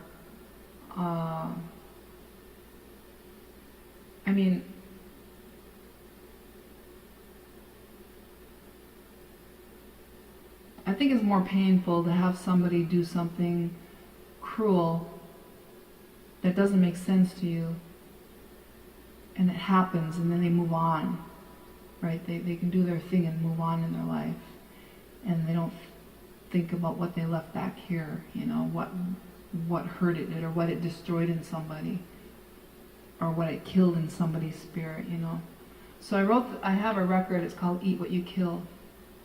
And that's what it's about. It's about being accountable. Because we walk through our lives every day and we encounter people, maybe not so much now because of the Rona, but we still do reach, touch people. I might say something here tonight that might offend someone.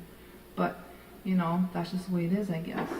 Sometimes we offend people. I'm not out to hurt anybody, but there's a difference between that being offended and being, hurt and someone inflicting pain on you. So this song, Eat What You Kill, was also inspired by my daughter and her experience in public schools in the town nearby.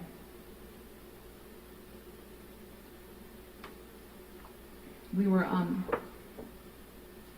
every time, I visited Standing Rock when it was going on. I didn't stay there for long amounts of time like many people did.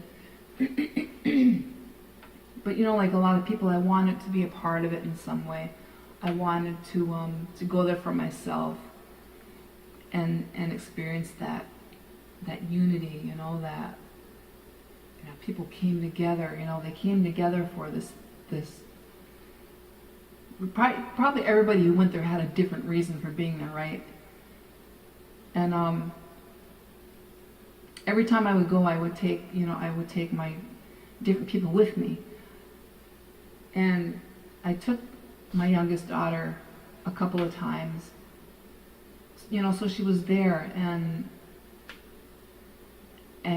we visited both the camps on both sides of the river, and there was just so much kindness. And anyway, so we came home, and she went to school, and the teacher was writing current events on the whiteboard, and kids were calling out YouTube things that had gone viral. They were talking about sports, and then Cedar said, "What about Standing Rock?" And the teacher said, "Well, that's not current. That can't shut down. They're done. That's not current news, And so she came home and told me what he said, and I had to go and visit. But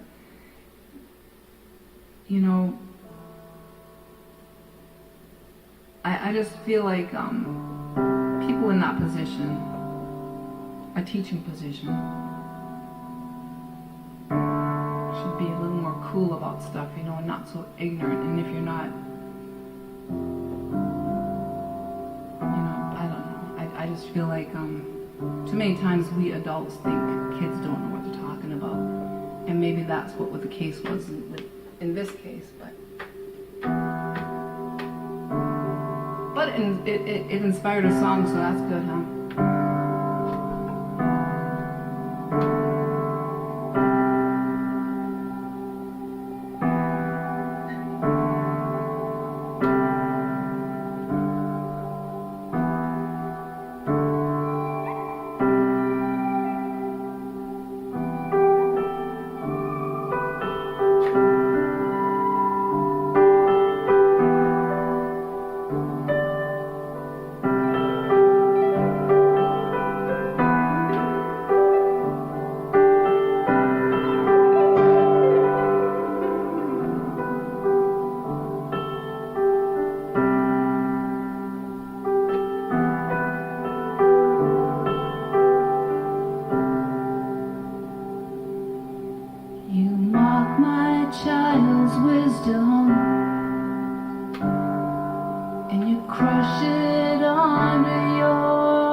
I served 4 years in the military.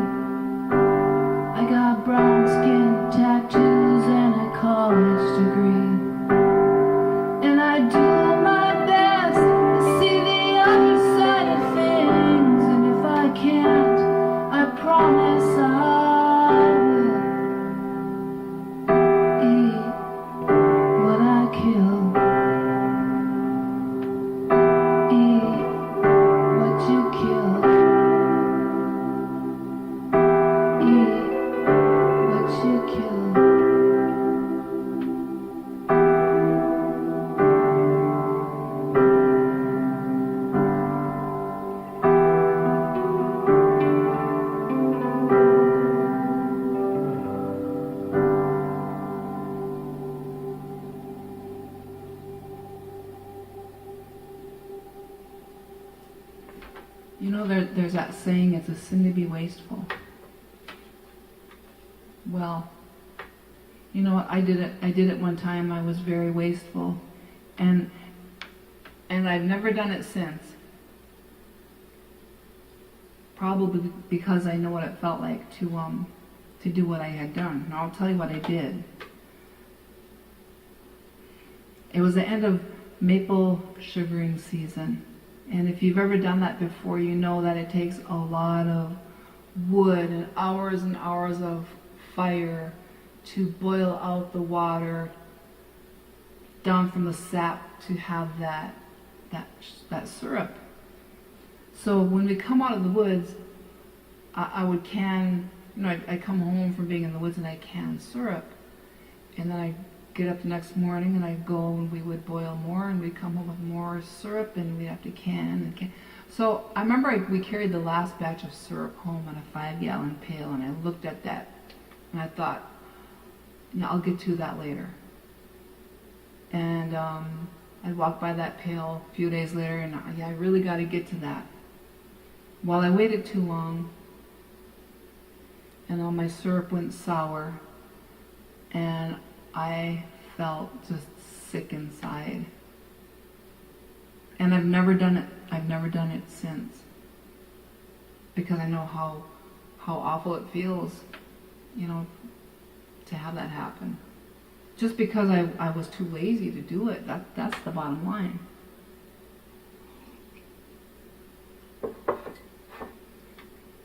Lazy.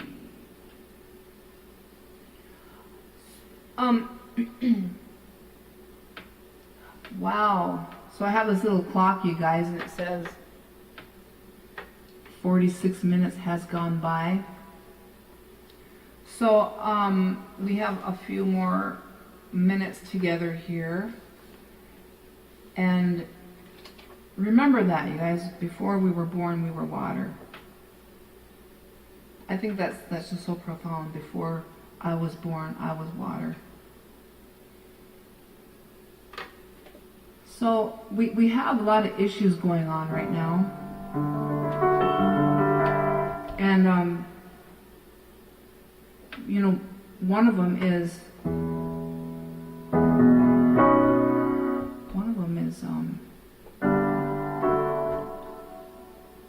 there's this problem, and the problem is murdered and missing Indigenous women. We have women who are disappearing and nobody knows where. You know, we sometimes have a good idea, but you know, I believe that the way women are treated is directly connected to how the earth is treated, because the earth is our mother. And I think they're really directly related. So I wrote this next song with these women in mind, the women who have never come back and no one knows what happened to them, and women who were assaulted and they walked away alive, but that thing, right, someone killed something in them. That sexual assault does something to someone, you know, it does something, it takes away a piece of them, or it shatters all of them, or it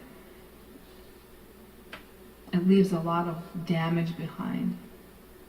And there's a lot of shame involved in that when you're assaulted in that way and you don't tell anybody, and you may go the rest of your life not telling anybody.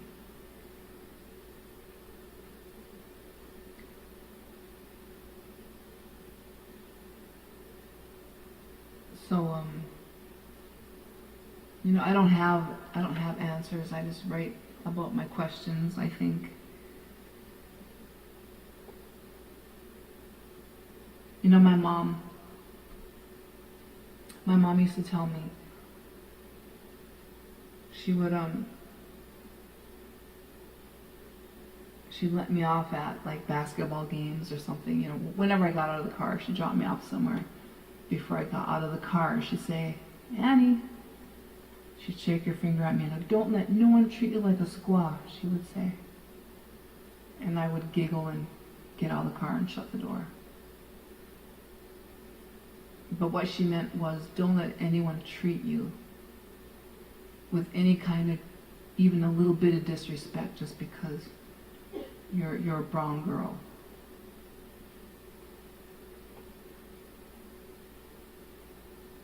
And so I say that to my daughters.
I want to finish with a song.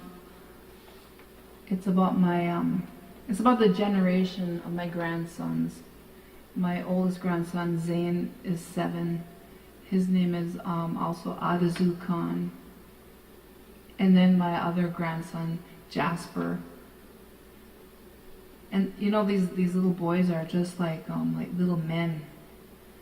And I see them they just want to learn everything.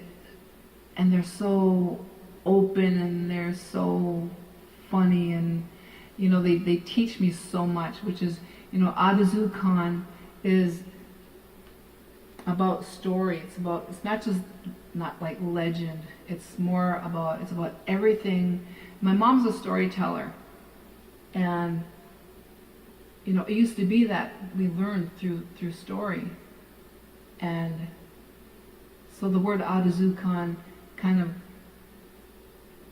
it just contains all of that, the story, the teller, the teacher in the story, the one learning in the story, the person the story's being told to. It's everything about that way of learning and teaching and connecting. So I wrote this song, and it's really for that whole generation of these young ones that are coming up. They're so precious and important, and this song is for all those little kids.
I hope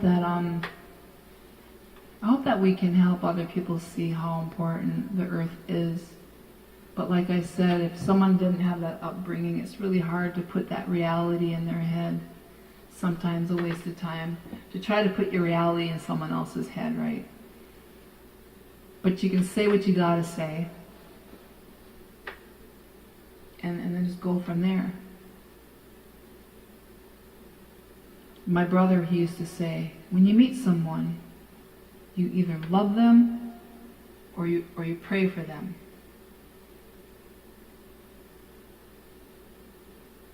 I think that makes sense. That's doable.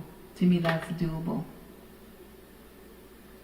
But water is life, and before we were born, we were water.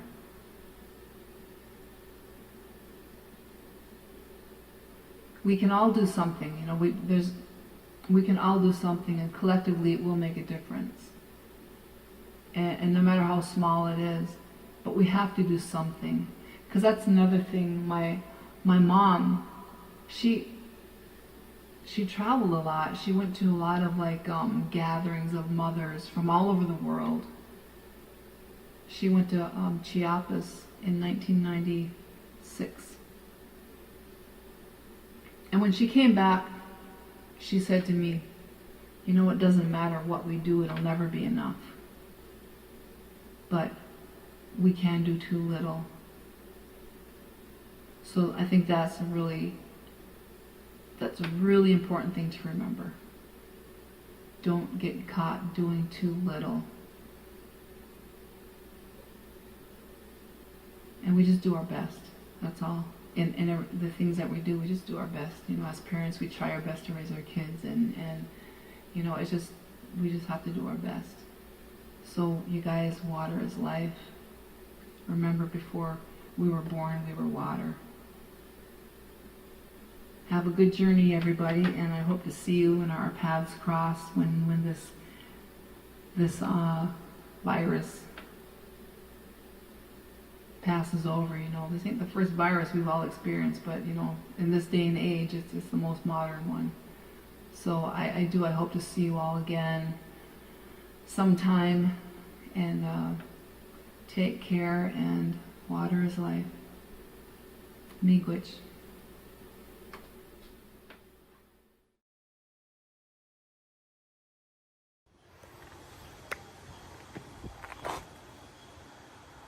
Thank you, Mother Earth. Thank you, ancestors. Thank you all for being a part of the Water is Life Festival. Thank you, Sister Janan Cornstalk, for your vision and your hard work. And to everybody who's been involved in putting it together over these weeks. Calvin, Hillary, all of you know who you are. Thank you so much. To our family in South America, so grateful to be working with you. And to all of our partners and sponsors, thank you so much to We the People of Michigan. I'm Seth Bernard, and I'm so glad to be playing for you today. So I'm going to start with some original tunes and bring it on home with some sing-alongs. Sing-alongs are not the same in this format, but in some ways it's even more inviting, because a lot of people are watching in privacy and are even more likely to sing along. So we'll get there, and the invitation will be there.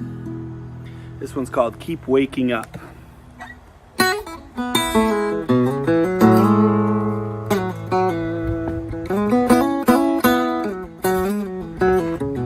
Every day is a new day, no matter what the news say. We can sing our blues out, we get to choose what to talk about, and we love to laugh out loud while we work for justice, moving through the crowd. Open hearts to bless this, time is always now, and we're feeling feelings. Now is always the time for healing. Wake up, keep waking up, sunrise won't be denied. Wake up, keep waking up, let your love out from the inside. Let your love out from the inside.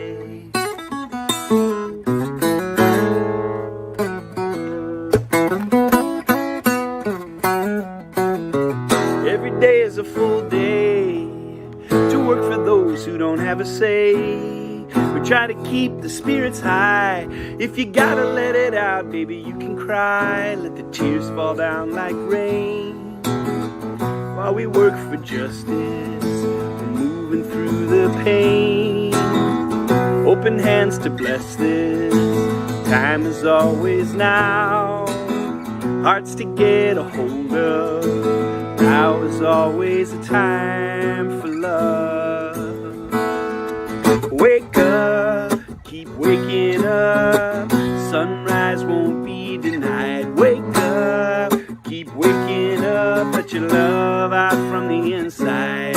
Let your love out from the inside.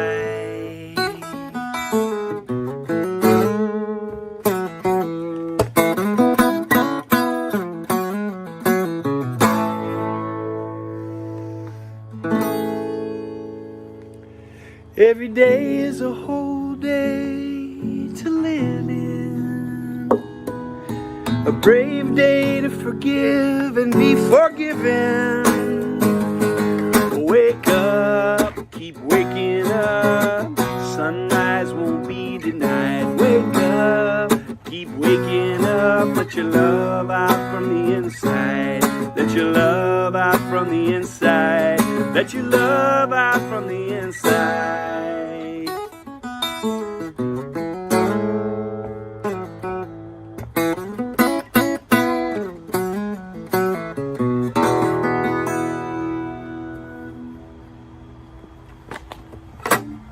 Keep waking up. My daughter Iris, who's going into first grade next week, she helped me write that one. And it's the first song on my new album, Let Love Light the Way. I'm going to play the second song, which is the title track. I made this record here in my home during the first month of quarantine.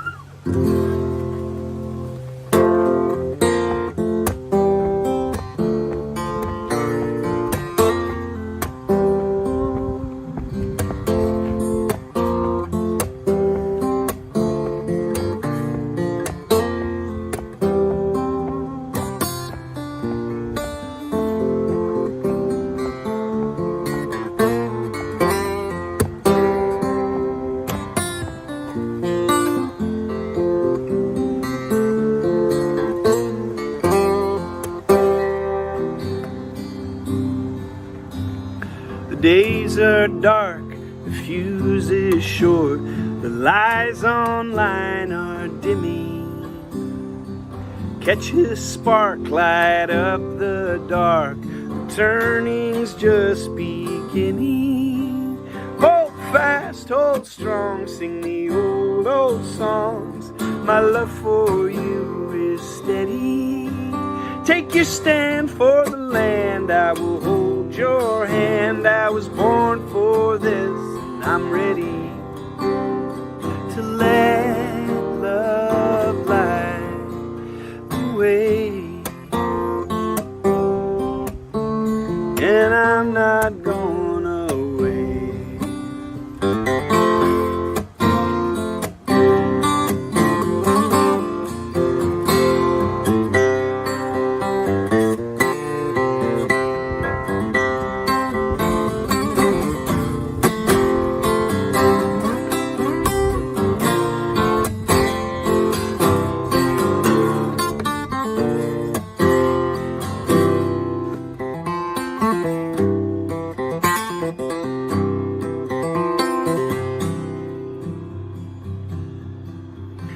Don't wait to start, stay in your heart.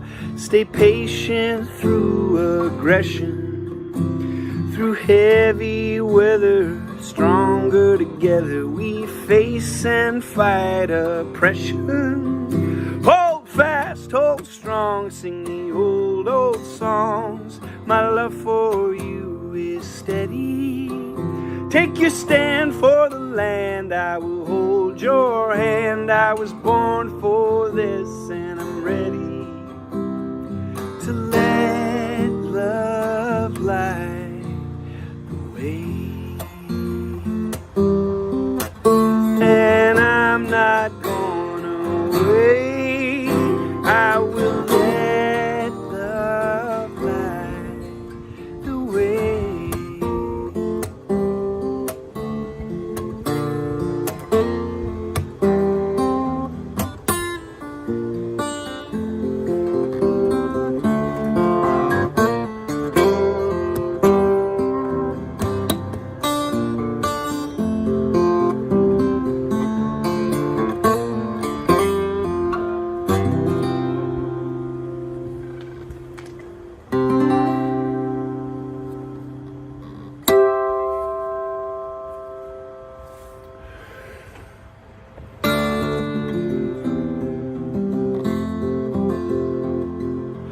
one song.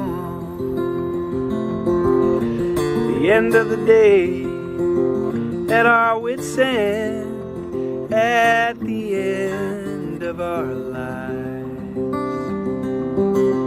To make things better, to make a change, all it takes is one song,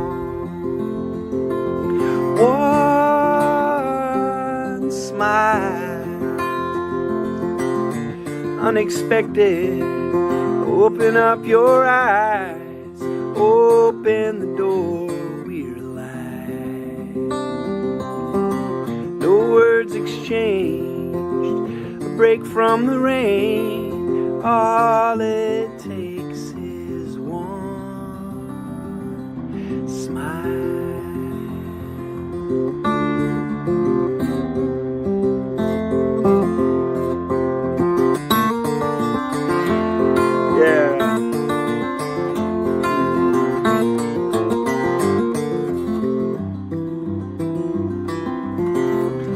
One song, one smile, enough to change the world for a while. And there's one more thing you can lend. Mother Earth and all her children could use a friend. One friend showing up, filling our cup, laughing out loud together.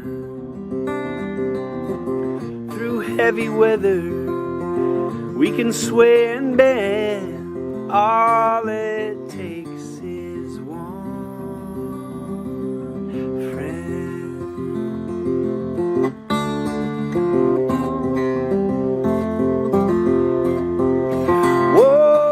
One song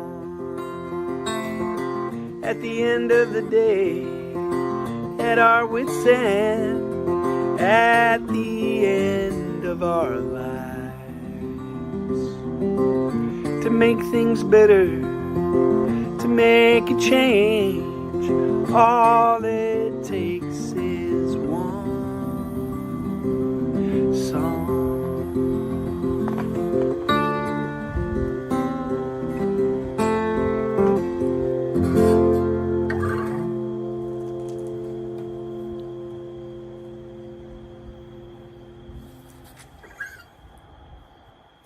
Sometimes all it takes, one song, one smile, one friend. Cheers to all of you for being friends of Mother Earth. Got my tallest glass out and I poured some clean water. So grateful to the earth, and it's a privilege and it's a responsibility to be in relationship with water, to have access to good water. And we have good work to do as long as we're alive. Being water protectors, being earth guardians, working for justice, and being on a healing road. And this next one, it's about that healing road. It's called Sandman's Dust.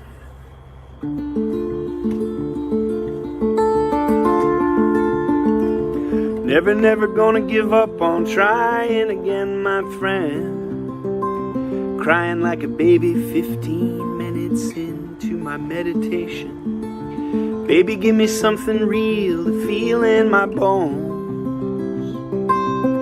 I'm on a path of healing and I work from home. Hey, let's make a way. Traveling at the speed of trust, making moves on the road to better days. Hey, what you got to say? Sweeping up the Sandman's dust, making heavy dreams that won't blow away. No way. Gotta give it up to the mothers of the great grandfathers learn to speak the maiden names of the ancestors.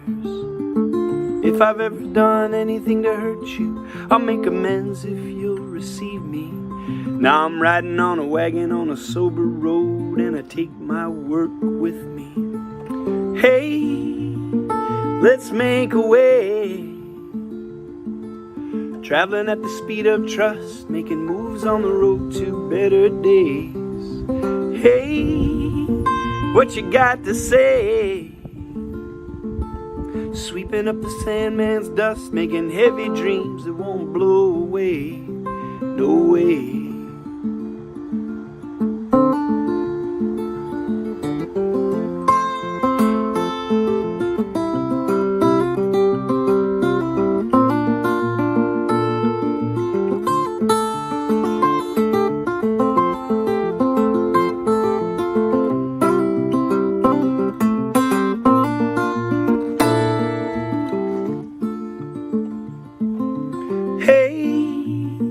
Let's make a way, traveling at the speed of trust, making moves on the road to better days. Hey, what you got to say? Sweeping up the Sandman's dust, making heavy dreams that won't blow away.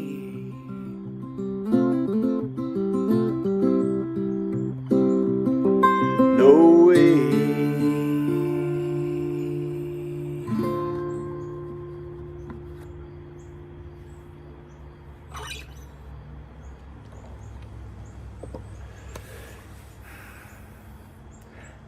Living in these times, you know, joy and sincerity and being willing to be open-hearted are almost acts of radical resistance. And we need a lot of courage and a lot of acts of resistance of all kinds. But it's easy to become cynical, and it's not what we need more of. And so this is a song about some of that. It's kind of about making a personal stand and being dedicated to not only staying intact with one's own humanity, but to try to look for the basic humanity in others as well. It's called Who You Are.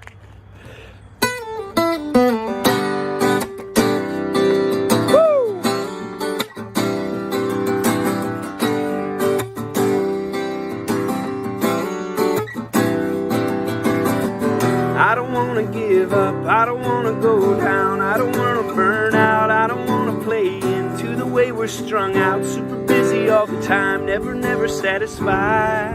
I want to make time to take the time to look into your eyes. I want to make believe with my daughter, bring my burden down to the water. I want to love with all my heart, shine a light into the dark. I want to grow, I want to know who you are, who you are.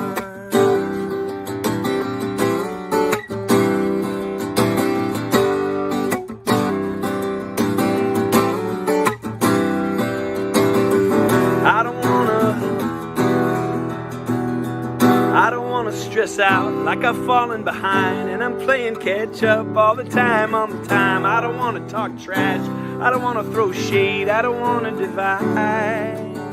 No, I want to make time to take the time to look into your eyes. I want to notice all the magic, I want to move to the music, I want to make memories that last, I want to learn from my past, I want to grow, I want to know who you are, who you are.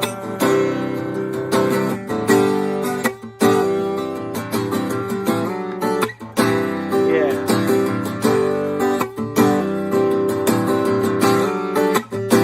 All right.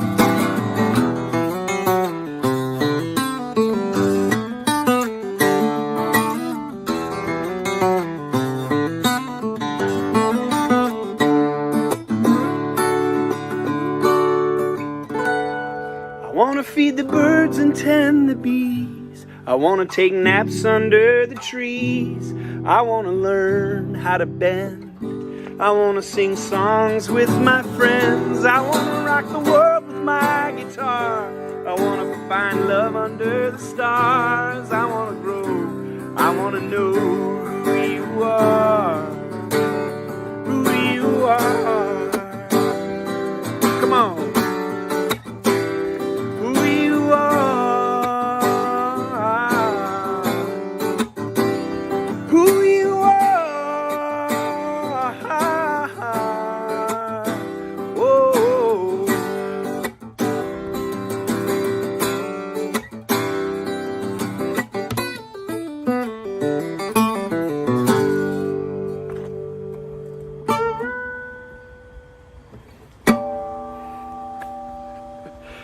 Yeah.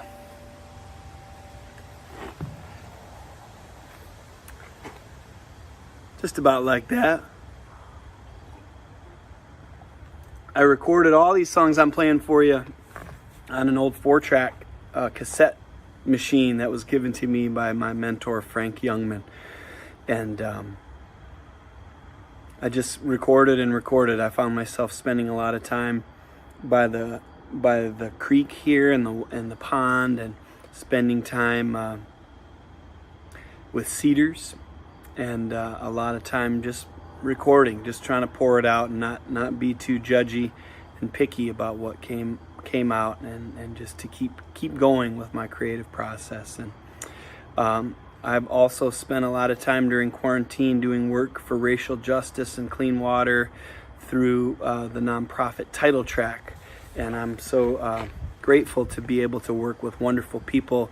I'm co-executive director with Holly Bird, who is an amazing water protector, Native woman who has stood for the water for many years through the whole Standing Rock Project and Water Protectors Legal Collective.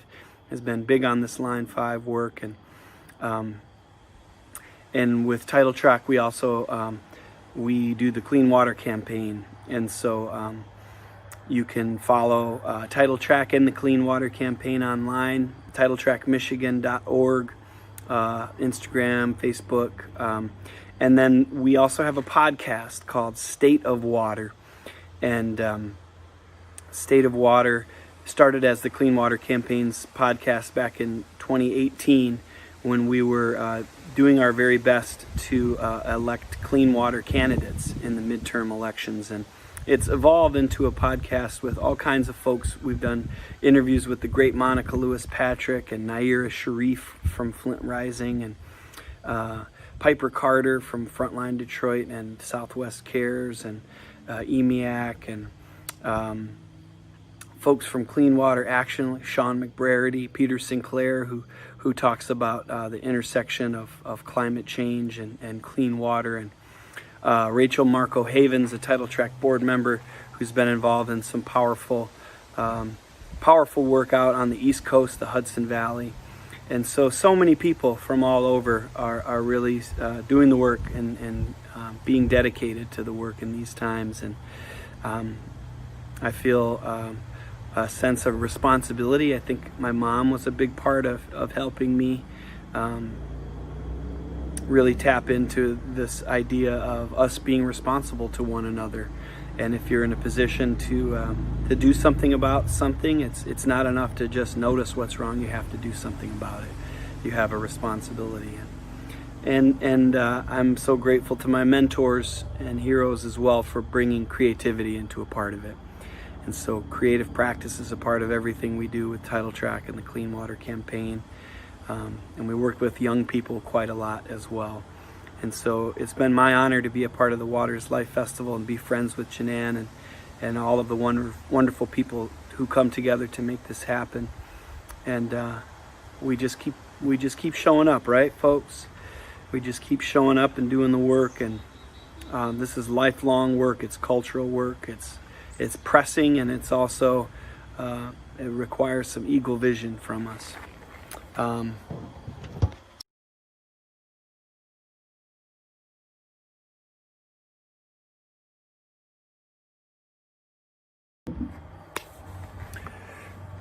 some powerful elders and teachers passed on this year, and I'm going to pay tribute to a couple of my musical heroes who have become ancestors in this set. One I'll save for later on, and right now I want to share a song with you that I wrote thinking about John Prine.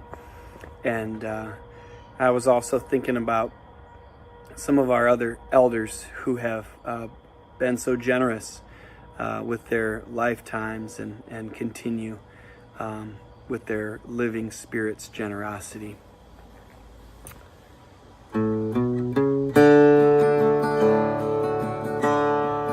You sprouted up from the earth so many years ago. So grateful your greatness we have come to know. And the years just flow by, rings upon rings. I'm here to sing of the solace you bring. What once was a seed has become a great tree. We sit in your shade, feeling happy and free. We've leaned on you through thick and thin. And these are the times we have found our hearts in. With grace and with courage, you've weathered the seasons.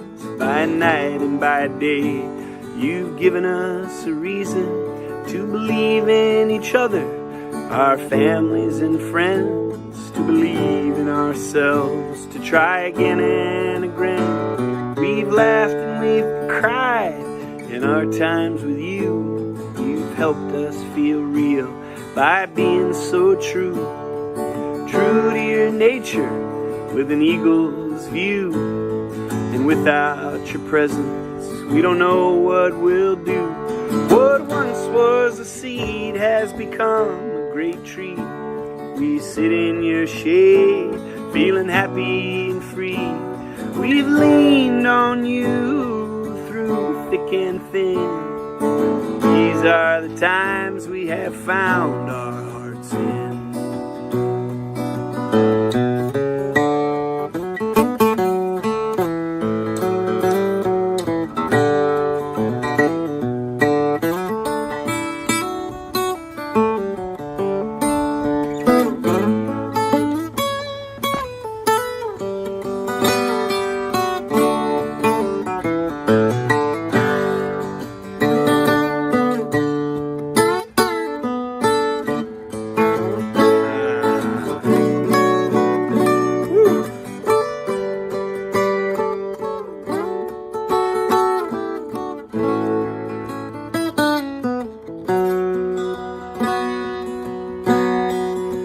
Sprouted up from the earth decades ago, and for your living years you have much to show.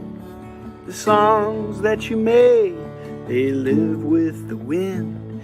They keep our hearts strong for the times we live in. What once was a seed has become a great tree. We sit in your shade, feeling happy and free.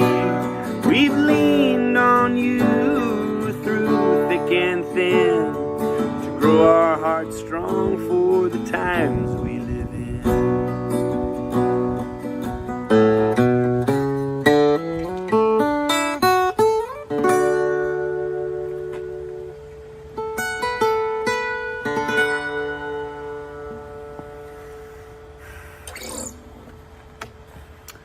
Yeah.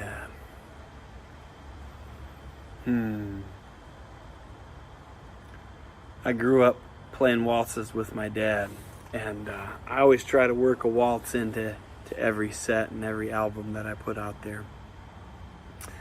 I'm gonna play a couple more songs from the new record and shift gears a little bit. This next one is it's a song that I wrote really thinking about, like, I grew up in the 90s, right? So thinking about like alternative rock. Some of my first bands we played, we were garage bands. We played in my friend Shane Bergeron's garage on Decker Road, and we listened to Nirvana and Pearl Jam we tried to crank it up. But I actually recorded this one while my daughter Iris was asleep, so it came out a little differently on the album. But here it is for you, from me to you with a lot of love. It's called People Rise Up.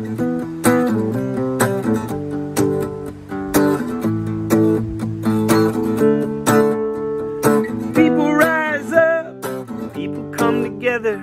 We never give up, we never surrender to the forces that would keep us down. Our hearts are found, we're mother bound.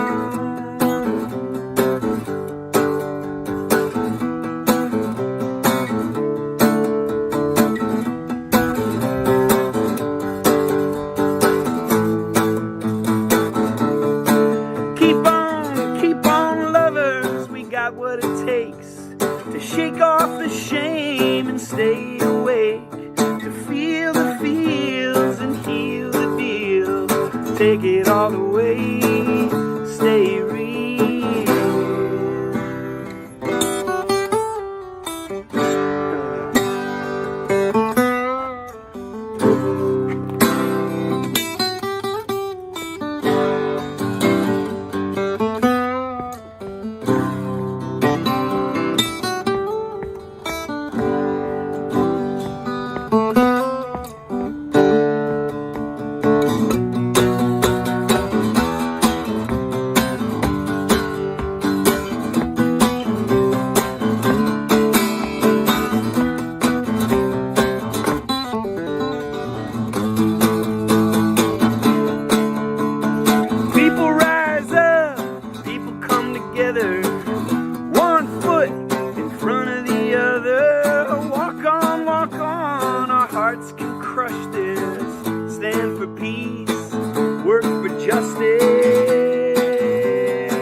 Democracy, keep your mind sharp, the light in our eyes moving through the dark.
New Year's,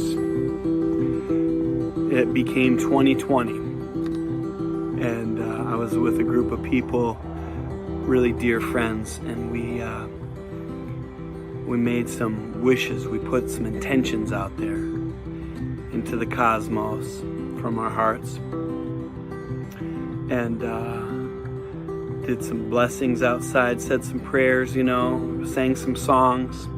And it was time to go to bed, and I lay down and I started falling asleep, and then these words started coming to me.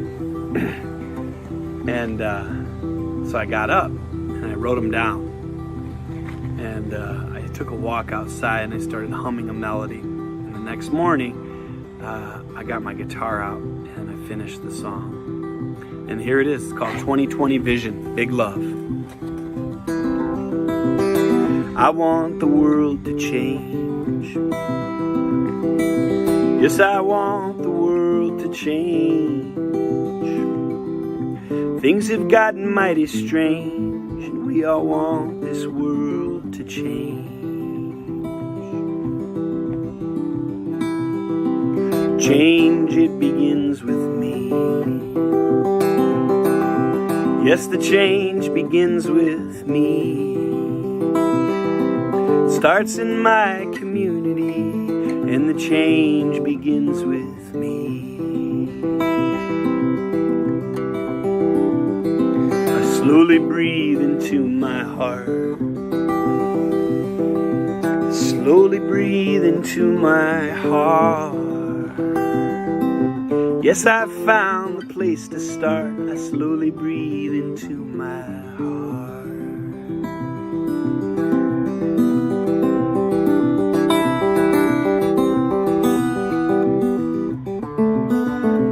Time is now, the place is here. The time is now, the place is here. Love is the way is clear. Time is now, the place is here.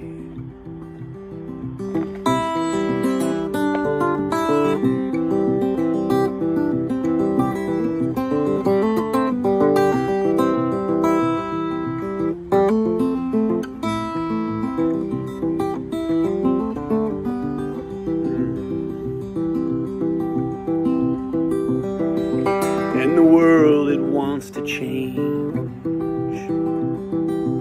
Yes, this world, it wants to change. Human hearts can rearrange a weary world that wants to change.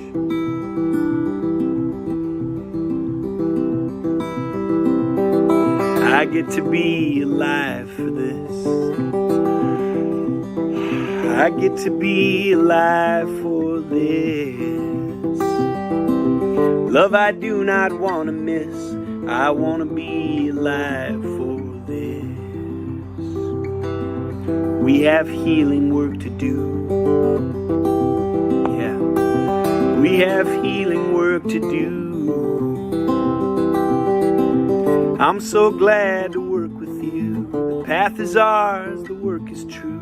With love divine and eagle's view, we begin each day anew. We have healing work to do.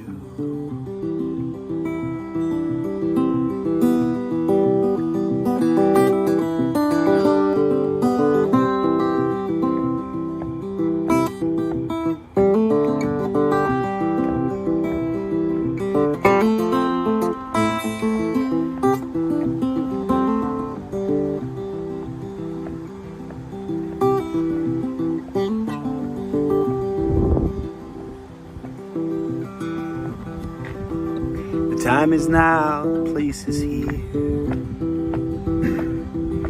The time is now, the place is here.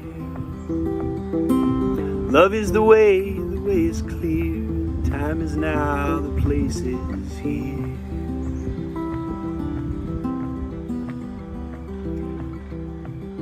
Love to Daryl Brown. Thank you for your wisdom and your teachings. Eagle and Condor prophecy. Thank you, Jorge, so much for building these cultural bridges for us to cross with our hearts. Thank you to all the contributors. Thank you, Brother Joe Riley, for the wonderful kids' music, and Annie Humphrey for your beautiful songs, your courageous spirit. All the musicians, all of the folks showing up for the little ones here as part of the Water is Life Festival. Thank you all for being a part of this. Yes, yes, yes, yes. Get into some sing-alongs now, huh? Are you warmed up? Me, me, me, me, me, you, you, you, you, you, you, you, we, we, we.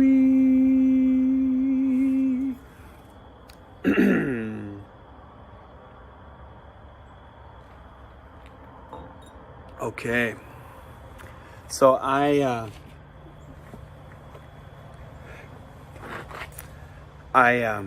paid tribute to John Prine earlier, and now I want to pay tribute to Bill Withers. And if you haven't taken a deep dive into Bill Withers' music, highly recommended. And I'm gonna do one that I've been singing for more than half of my life. I sang this at my graduation ceremony at Lake City High School, a duet with Keisha Musselman, wearing our cap and gown, and sang this one at the Policy Link Water Equity and Climate Resilience Summit in Gulfport, Mississippi last spring. And I sang this one on a Zoom call the other day, and everybody was muted, but you could see them singing along. So, you know, again, like I said before, the invitation is there. And I usually tell people when we're in person, like, if you close your eyes while you sing along, the people around you can't hear you. But if you're like home alone watching this on the internet, you know, chances are the people around you won't hear you, and you can keep your eyes open. Anyway, regardless, I'm gonna switch guitars here real quick. Regardless, I've been thinking about this tune a lot lately, and man, you know, community is really where it's at. And obviously, indigenous peoples have known that all this time, and I was so fortunate as a recovering colonizer to have been brought up by parents who cultivated community and tended the land and learned how to try to be in right relationship with other people and with the land. And boy, these watersheds that we get to be a part of and these communities that we get to be a part of, they're the lifeboats of these times that we live in. All right.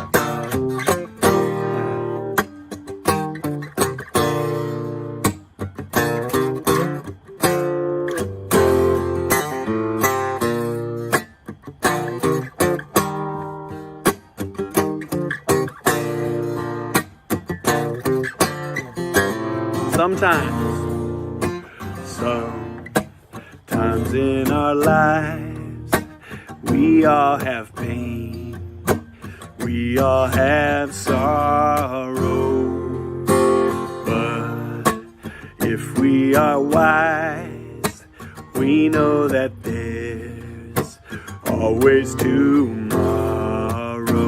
Lean on me when you're not strong, and I'll be your friend.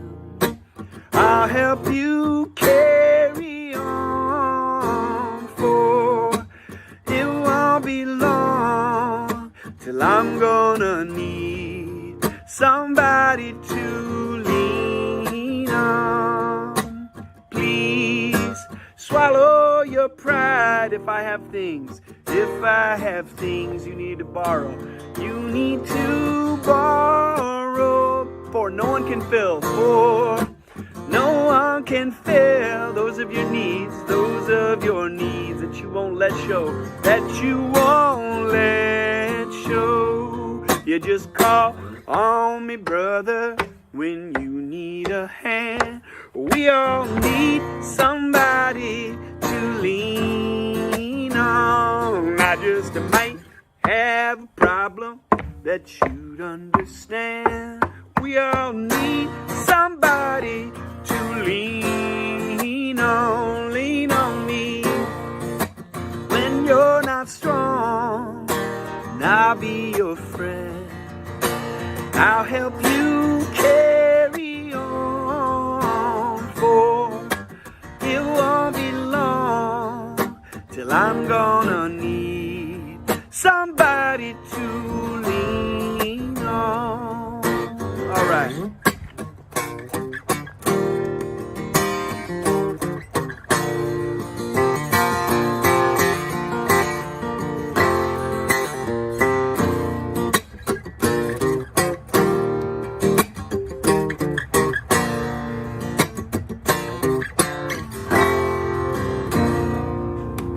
If there is a load you have to bear, you have to bear, that you can't carry, that you can't carry. I'm right up the road.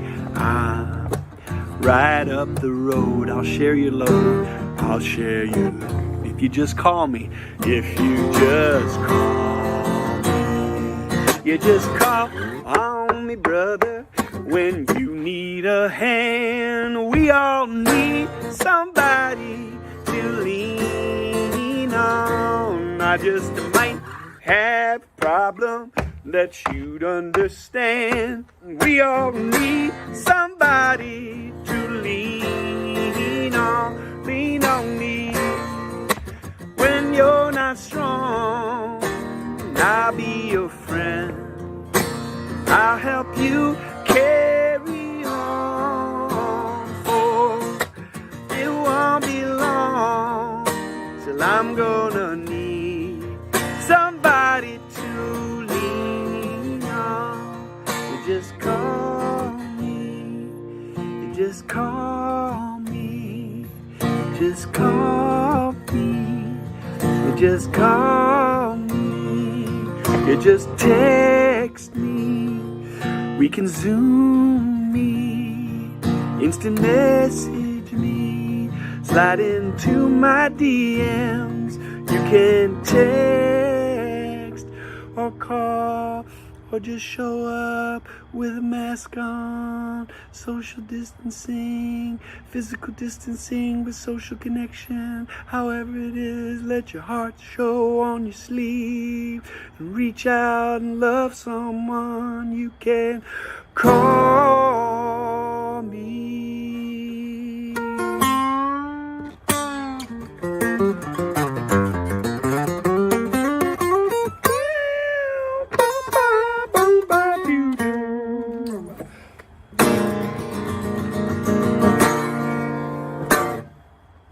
Yeah! Woo! Keep this sing-along train rolling here. How about some Beatles? Some Beatles. I'm Armenian on my mom's side, and I got to host this delegation of all of these Armenian dignitaries, and powerful culture, powerful ancestry, and still doing revolutionary work in Armenia, in Western Armenia. And I played this song, and everybody knew it. Everybody sang along. So I'll shout out the words to you again, like I did on the last one.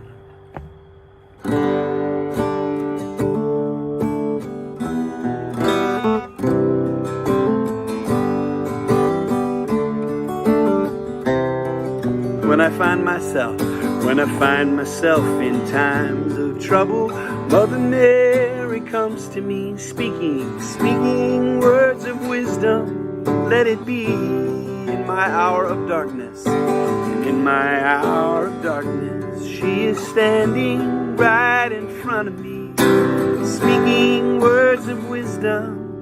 Let it be. Let it be. Let it be. Let it be. Let it be. Speaking words of wisdom. Let it be. When the brokenhearted people living in the world agree, there will be an answer. Let it be. Though they may be parted, there is still a chance that they will see. There will be an answer. Let it be. Let it be. Let it be. Let it be. Let it be. There will be an answer. Let it be. Let it be. Let it be. Let it be. Let it be. Speaking words of wisdom. Let it be. All right.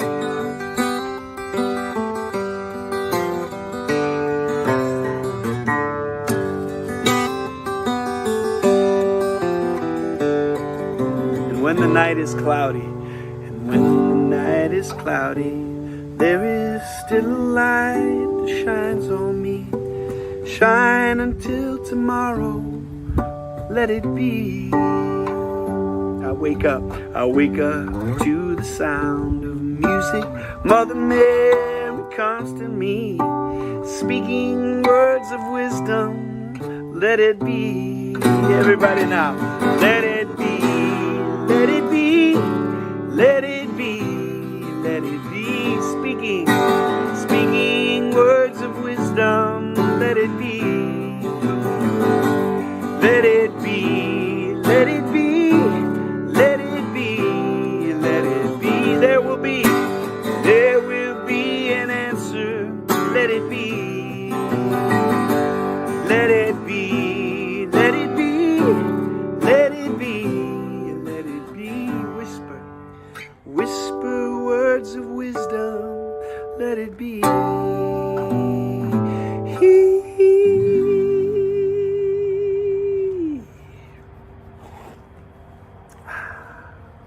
Yes.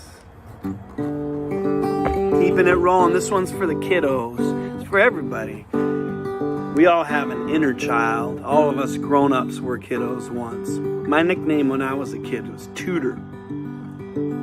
So I'm gonna give some love to Tudor on this tune. Everybody knows this tune, I think. And if you don't know it, you know, maybe not everybody knows it, but when I sing this one, there's usually a sense of familiarity. I'll say that. Whether I'm playing for kindergartners or in a elder care facility, and played this one in Ethiopia, Mexico, and it's a groover, and it really takes care of itself. So a lot of repeat, call and response. All right. This little light of mine, I'm gonna let it shine. This little light of mine, I'm gonna let it shine. This little light of mine, I'm gonna let it shine. Let it shine, let it shine, let it shine. All around the world, all around the world, I'm gonna let it shine. All around the world, I'm gonna let it shine. All around the world, I'm gonna let it shine. Let it shine, let it shine, let it shine. Here in Michigan, here in Michigan, I'm gonna let it shine. Here in Michigan, I'm gonna let it shine. Here in Michigan, I'm gonna let it shine, let it shine, let it shine, let it shine. Anishinaabe Aki.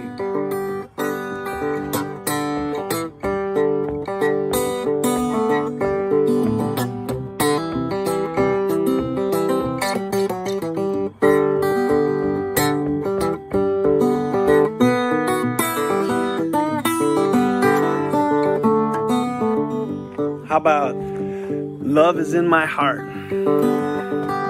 Love is in my heart. I'm gonna let it shine. Love is in my heart. I'm gonna let it shine. Love is in my heart. I'm gonna let it shine. Let it shine. Let it shine. Let it shine. This little light of mine, I'm gonna let it shine. This little light of mine, I'm gonna let it shine. This little light of mine, I'm gonna let it shine. Let it shine. Let it shine. Let it shine.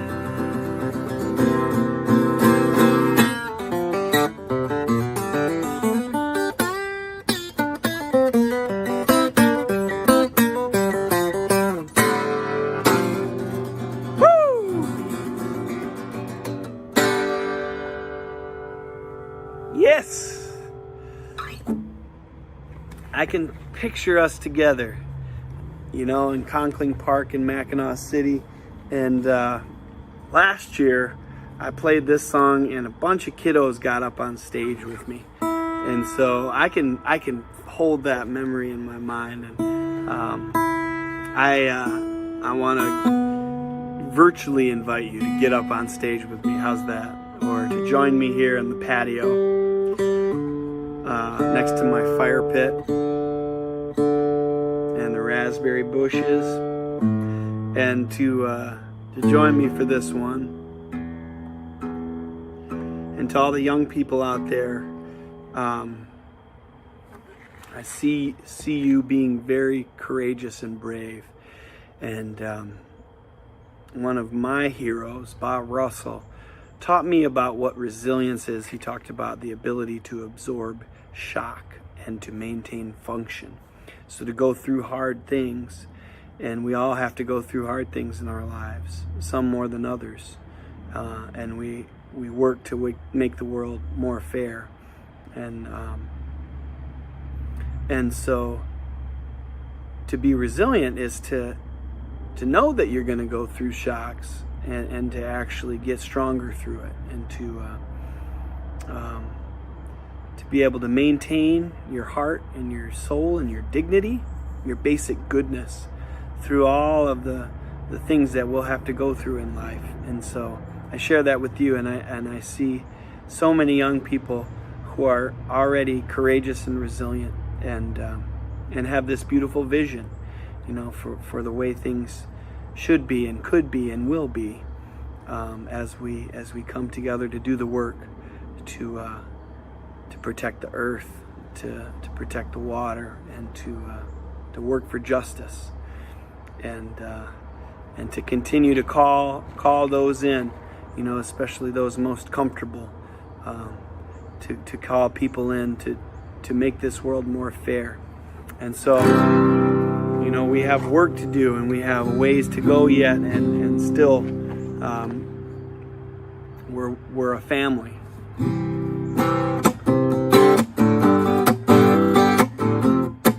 So I ask you to sing this one. I invite you to. This will be my last tune. I send so much love to everybody, from my heart to yours. And this one's easy to sing along to. It goes like this. My family, my family, my family, my family, just like that. My family, my family, my family, my family.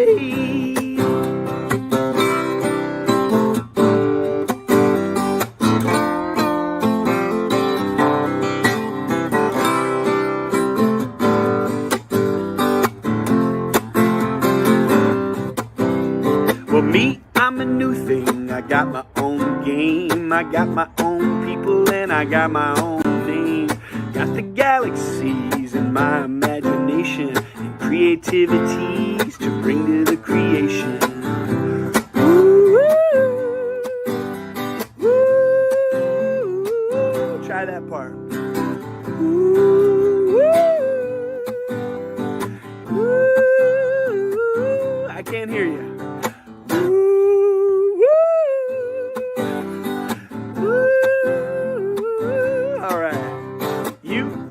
Another brand new human being, living and a giving and a growing and a shifting. In everything we do, the other is affected. That's right, we humans are interconnected. My family, billions and billions. My family, all of the children. My family, elders too. My family, me and you. Oh!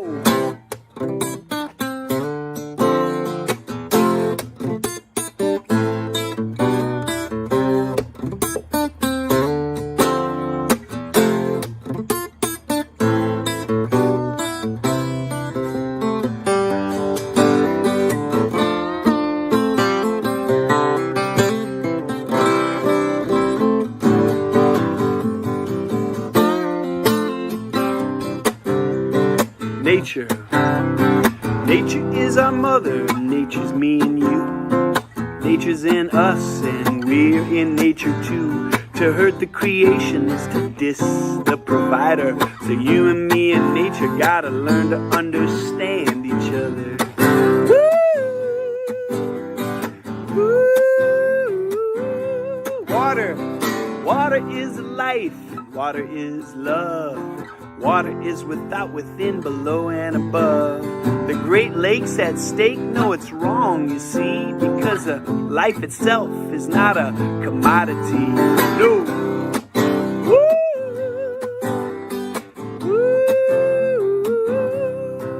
I can use creativity to be who I am. I can turn to you and try to understand. We can work and play our way into the future, making friends with the weather. My family, my family, my family, my family, my family, my family, my family, my family. Everybody, come on now. My family, billions and billions. My family, all of the children. My family, big finish here. My family, my family.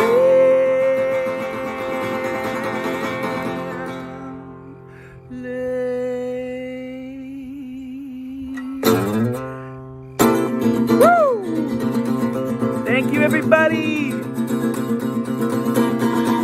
Sending love to you all. Water is life. Woo-hoo! Keep up the good work wherever you are. See you down the road.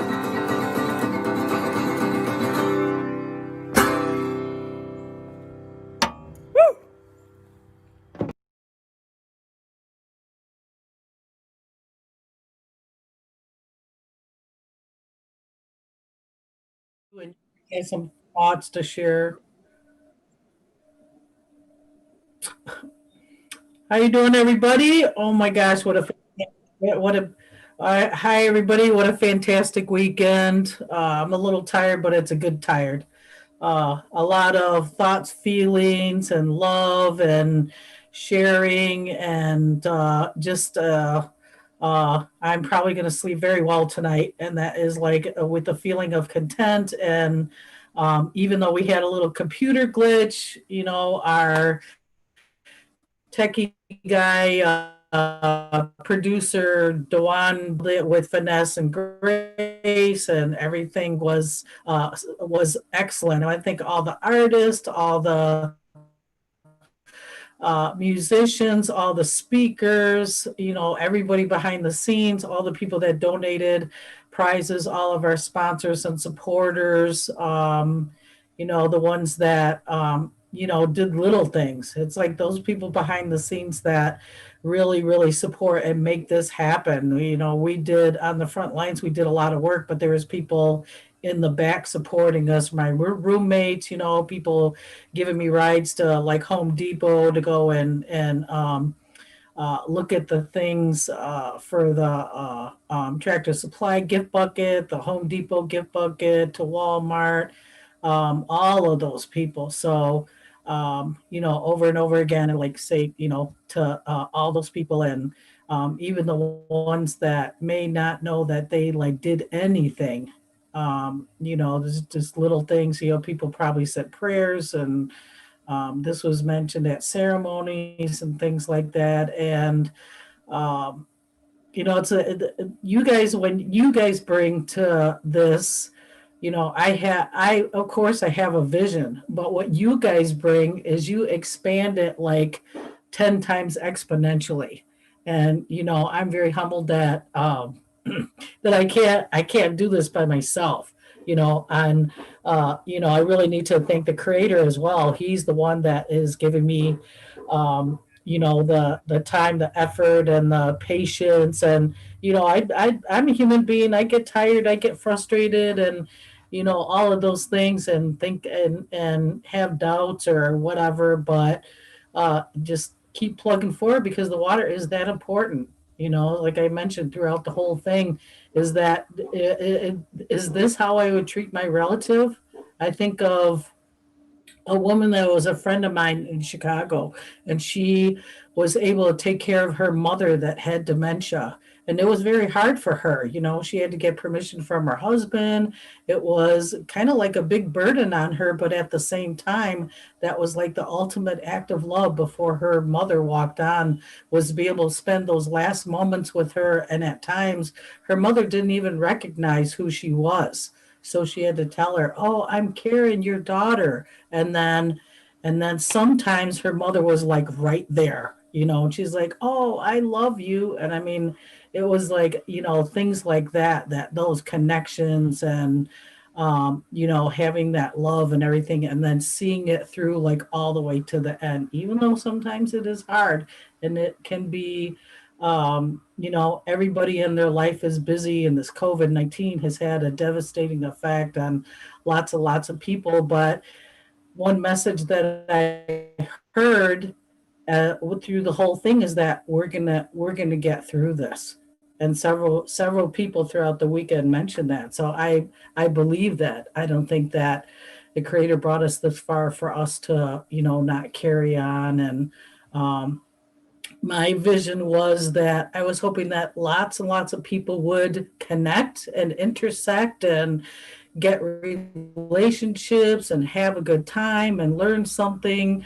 You know, there were some really kind of heavy things that we talked about and some things that aren't very nice, but at the same time, and to have that balance with things that are fun and cheerful. And you know, like Joe Riley's songs is like that. I was cracking up laughing with my roommate singing the Amphibian song. I mean, things like that. So you know, in the Anishinaabe way, it's like we have to have balance with all of those things. You know, it's okay to talk about the serious stuff, but then we got to have fun in life and, you know, just like cherish and take care of all those things, and take care of ourselves, you know, do that self-care and love. And through this whole process, that was really important for me to do. It's like, you know, it's like I was in it from the beginning 110%. And I was like, you know what, but I gotta take care of myself, because I can't take care of the water. I can't take care of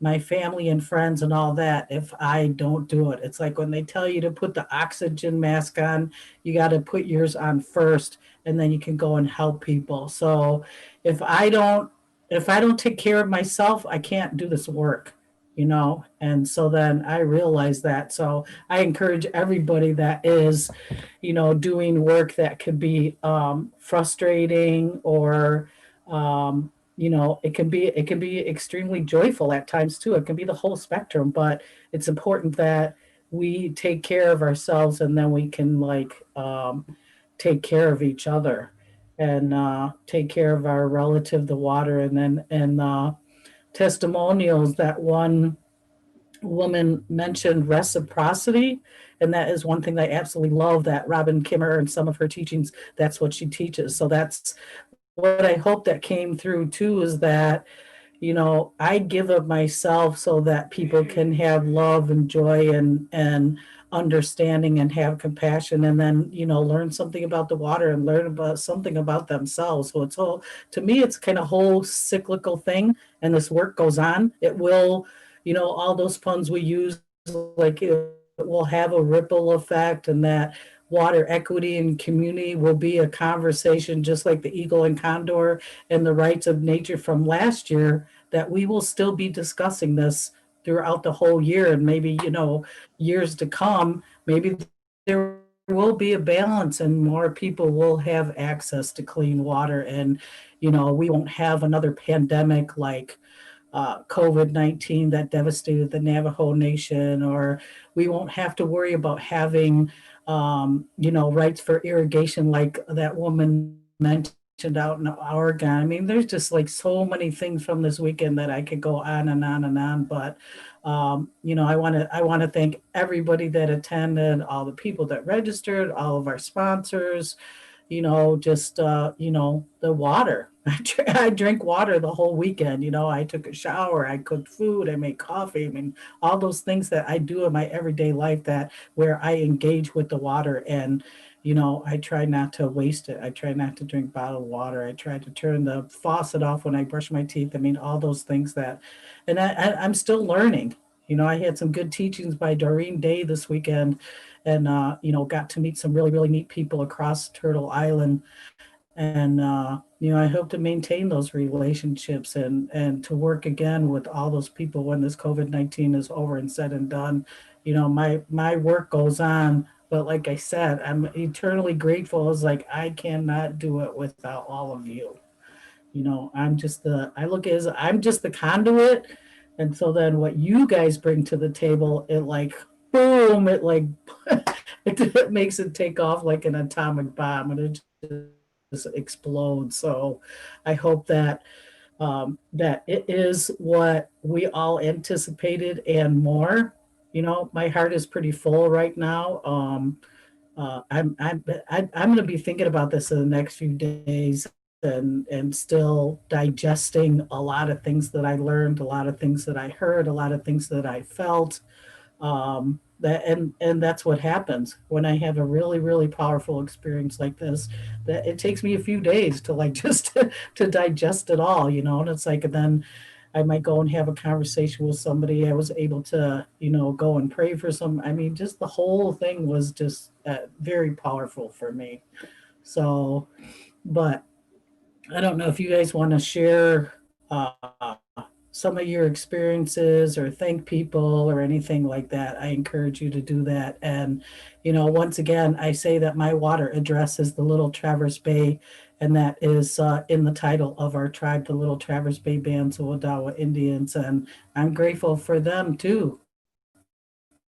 I'm living in my homelands and I'm surrounded by water here. I'm access to good, clean water, and I don't ever want to take that for granted. So Calvin and Seth and Dewan, I don't know if you want to share anything or your thoughts, feelings, whatever, but please do. I could go on and on, obviously. So, but yep, Chi Miigwech to all of you.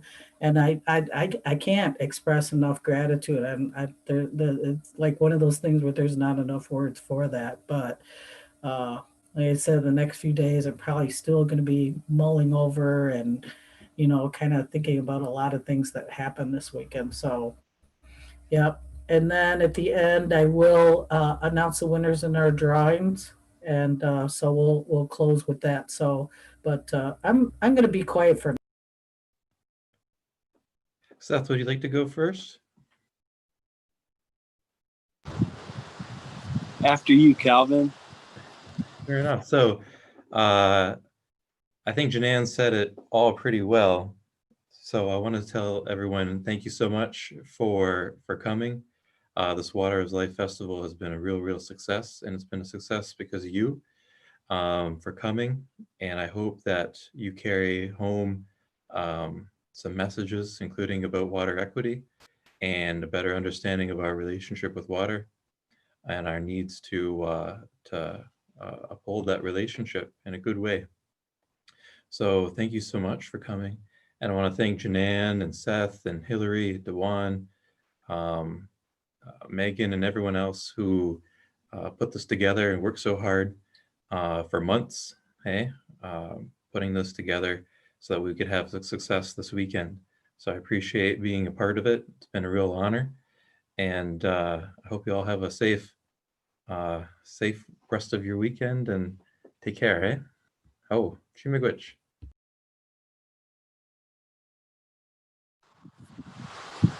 Yeah, I really just want to echo everything that has been shared by Janan and Calvin, and it's been an honor to work with you all and to see this come together, and to see what everybody brought to the table.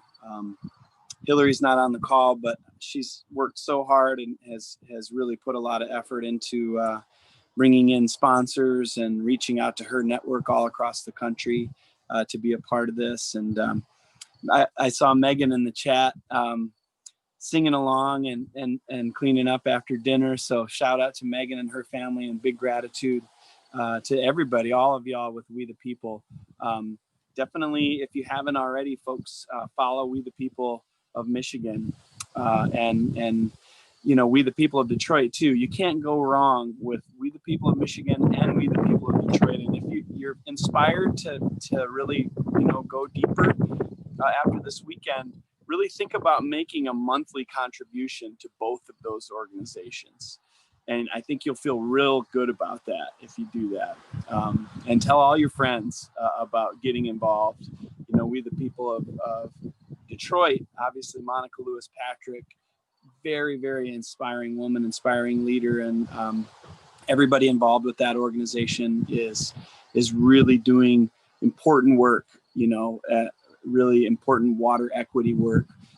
So please do come together to lift them up. And we, the people of Michigan, really building a multiracial, multicultural, working class coalition across both peninsulas, and shifting the culture day by day, week by week. And an honor to be able to be in the virtual circle with you all. And it's really cool. I feel so happy with how it went, Janan. And we had these meetings. It's just like, wow, it's not going to be the same. But everybody that I interacted with throughout the weekend, from the folks here at the farm to people texting and messaging and interacting, we're all really moved. And it touched a lot of people who would not have made the trek up to the Straits. And Calvin, so inspiring to watch your film, and I'm so excited to spread the word about that. And I want to just mention too, it really did this amazing job in such a short amount of time of bringing people into the pain of the Native experience in the modern world, in modern America. And so it was enlightening and visceral. And it was also really uplifting and encouraging, and in the way that, the film talked about connection to ancestors, connection to Mother Earth. And so I'm really excited to be able to spread the word about this beautiful work of art that you and so many others have been so dedicated to. And so, Janan, you did it. I hope you sleep well and have sweet dreams, and we'll pick it up and see if we want to do it again. It's funny, Janan, every year she's like, I don't even want to talk about next year. Let's wait a couple of months. So whenever you're ready, shoot me that text. And always great to follow your lead. And I feel so enriched by being able to be a part of this. So thank you all. Dewan, great work. Dewan, able to keep it really positive every step of the way, behind the scenes, like the tone of his voice, unflinchingly positive and calm, and it's really hard to pull off with long virtual events. It's hard to do in any kind of production, but it really makes a difference for all the speakers to feel that calm and that precision. So you notice that people were relaxed when they are on camera, and part of that is because of the way Dewan carries himself as a professional and as a human being. So I hope you and your kitty have a really chill night, and you can kick back and relax. But thank you all. Chimigwech.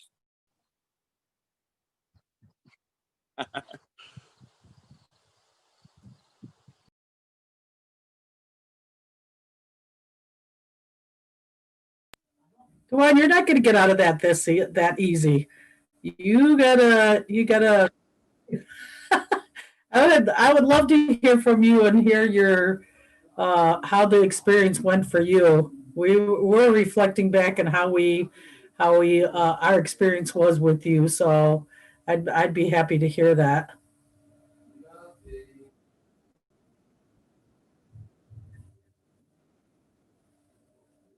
Well, okay. All right. Yeah. So anyways, I was like trying to also look and see who all of our sponsors were. So I can mention them while Dewan is logging on. It was We the People of Detroit, Freshwater Future. They were amazing in being our 501c3 fiduciary. It was, I think it was Shorts Brewery. It was Wallstone Marina. It was, there was a couple that you mentioned, Calvin, I can't remember. Yeah, absolutely. The Bay Mills Indian community. Chairperson Aaron Paymont offering his support. The organizations of UPEC, Folk, Nests, and Sunrise Movement. We thank you all for your support. Really appreciate it. Also, and then I was trying. Home Depot, Walmart down in Petoskey Way. Hey, thank you so much. Yep. My employer, Tractor Supply, very patient, giving me time off and understand when I had to do the Zoom meetings, I could show up a little bit later. They were amazing and allowing me to do that and to take the time to do the work that I do there, as well as the work on the Water is Life. So they were amazing in their support too. I was trying to think of who else it was. Oh, Tom Johnson for providing the artwork. Delita Smith, she sewed up like 30 masks that are all watercolors, and she's giving those away. Then plus she gave me 4 kids backpacks. I was trying to think of, Tom Johnson, he made a couple of really nice, a pair of earrings, and then a really nice pin. Megan has for her work and coordinating the social media. And now she's a full-time mom, and then she works at We the People, Art Reyes and their whole company, and all those people behind the scenes. I don't know. I'm trying to think of who else. Title Tracks. There's just so many people. I was like trying to make sure that I don't forget anybody, because I'm a firm believer in having a lot of gratitude and thanking people, because it does, without them this couldn't have happened. So, but we do have Dewan here, and I was wondering if you could talk about your experience and how this was for you, and maybe some takeaways from this weekend for you. Yeah, you got me to come on camera. I was not going to, but it's been said by more than one person that I should do so. So thanks for keeping on it and making me do this. But the entire experience from A to Z, so we're approaching Z now, it's just been honestly like very smooth. The level of production of some of the stuff that people have sent in to me and emailed to me to play, it's just like sitting back and watching all of this stuff that's been created by so many people all over the place. This is definitely the first full program that I've put on where everyone is just where they are, and you bring them in from Zoom and broadcast them to multiple platforms, things like that. But you guys being able to communicate really well, if I needed to text, people would text in questions when someone had questions. Everybody showed up, when they were supposed to, and just prepared to go, so it was definitely a team effort, even on my end of pressing the buttons. And, I had some hiccups here and there, you know what I mean? But at the end of the day, I just think that it ran smoothly, and I'm excited to look over this stuff more later, and the videos will be still available on YouTube and Facebook. So, and I did also record everything, even our dead time, because Charter shut down on us at about 8 o'clock yesterday, from 8 o'clock to 9:30. So we do still have that, but overall, being able to bounce back, having somebody with a hot spot en route just in case we needed it, everything was just well put together. And I really appreciate being able to help put this on, definitely. And that's basically all I have. If you guys have any questions for me, I'll answer those. But yeah, that's it. Yeah, if any of y'all in the audience need to hire a production assistant for video, audio, or digital production or broadcasting, Dewan's your man. Please go ahead and reach out. He'll hook you up pretty well. Thanks, man. Thanks. All right, I think we're done, guys. Janan, you have something? How can folks get a hold of you, Dewan? Where can folks find you if they want to hire you? So I guess the one platform I use the most would be Facebook, but I have a website. My business name is called Alpine Media. If you go to alpinemediaco.com, you can see some of the things that I've done, some of the other types of live streams. and just like stuff around the community. You know, we were working with some farmers and stuff, and Bear Creek Organic Farm is one of the companies that I worked with closely here in Northern Tallahassee too. So yeah, just search for me on Facebook, just put in Dewan Jordan, and I know it's kind of, the spelling is interesting, but yeah, it's DEJUAN and Jordan, just like Michael Jordan, and it should pop up, or Alpine Media, but yeah. I want to do a little extra plug for those organizations I mentioned, because it sounds a little ambiguous if people don't know. So UPEC is UPEC, environmental advocacy work in the Upper Peninsula and the Keweenaw Peninsula area. Same with FOLK, FOLK. And NESTS, NESTS, is in the Sault Ste. Marie area, and they're advocating against some ferrochrome smelters that have been proposed in the area, which of course would have a potentially very negative effect on the air and water in the area. So thank you so much.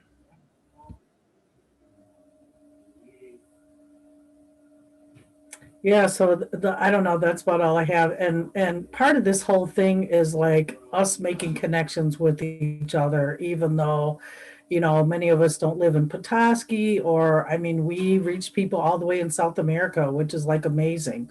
You know, people down in Detroit, I was just looking at the prize winner, and there's somebody that signed up from Colorado. So that was one of the things that I wanted is for it to be global, because this water is under a threat worldwide, and to bring the consciousness to everybody, you know, and for everybody to enjoy themselves and learn something, and, you know, to carry all the things that we do forward. And yeah, Dewan, yeah, thank you again. It was like the job that you did was amazing, and with everybody. And yeah, I look forward to going over the last meeting in person. That'll be fun.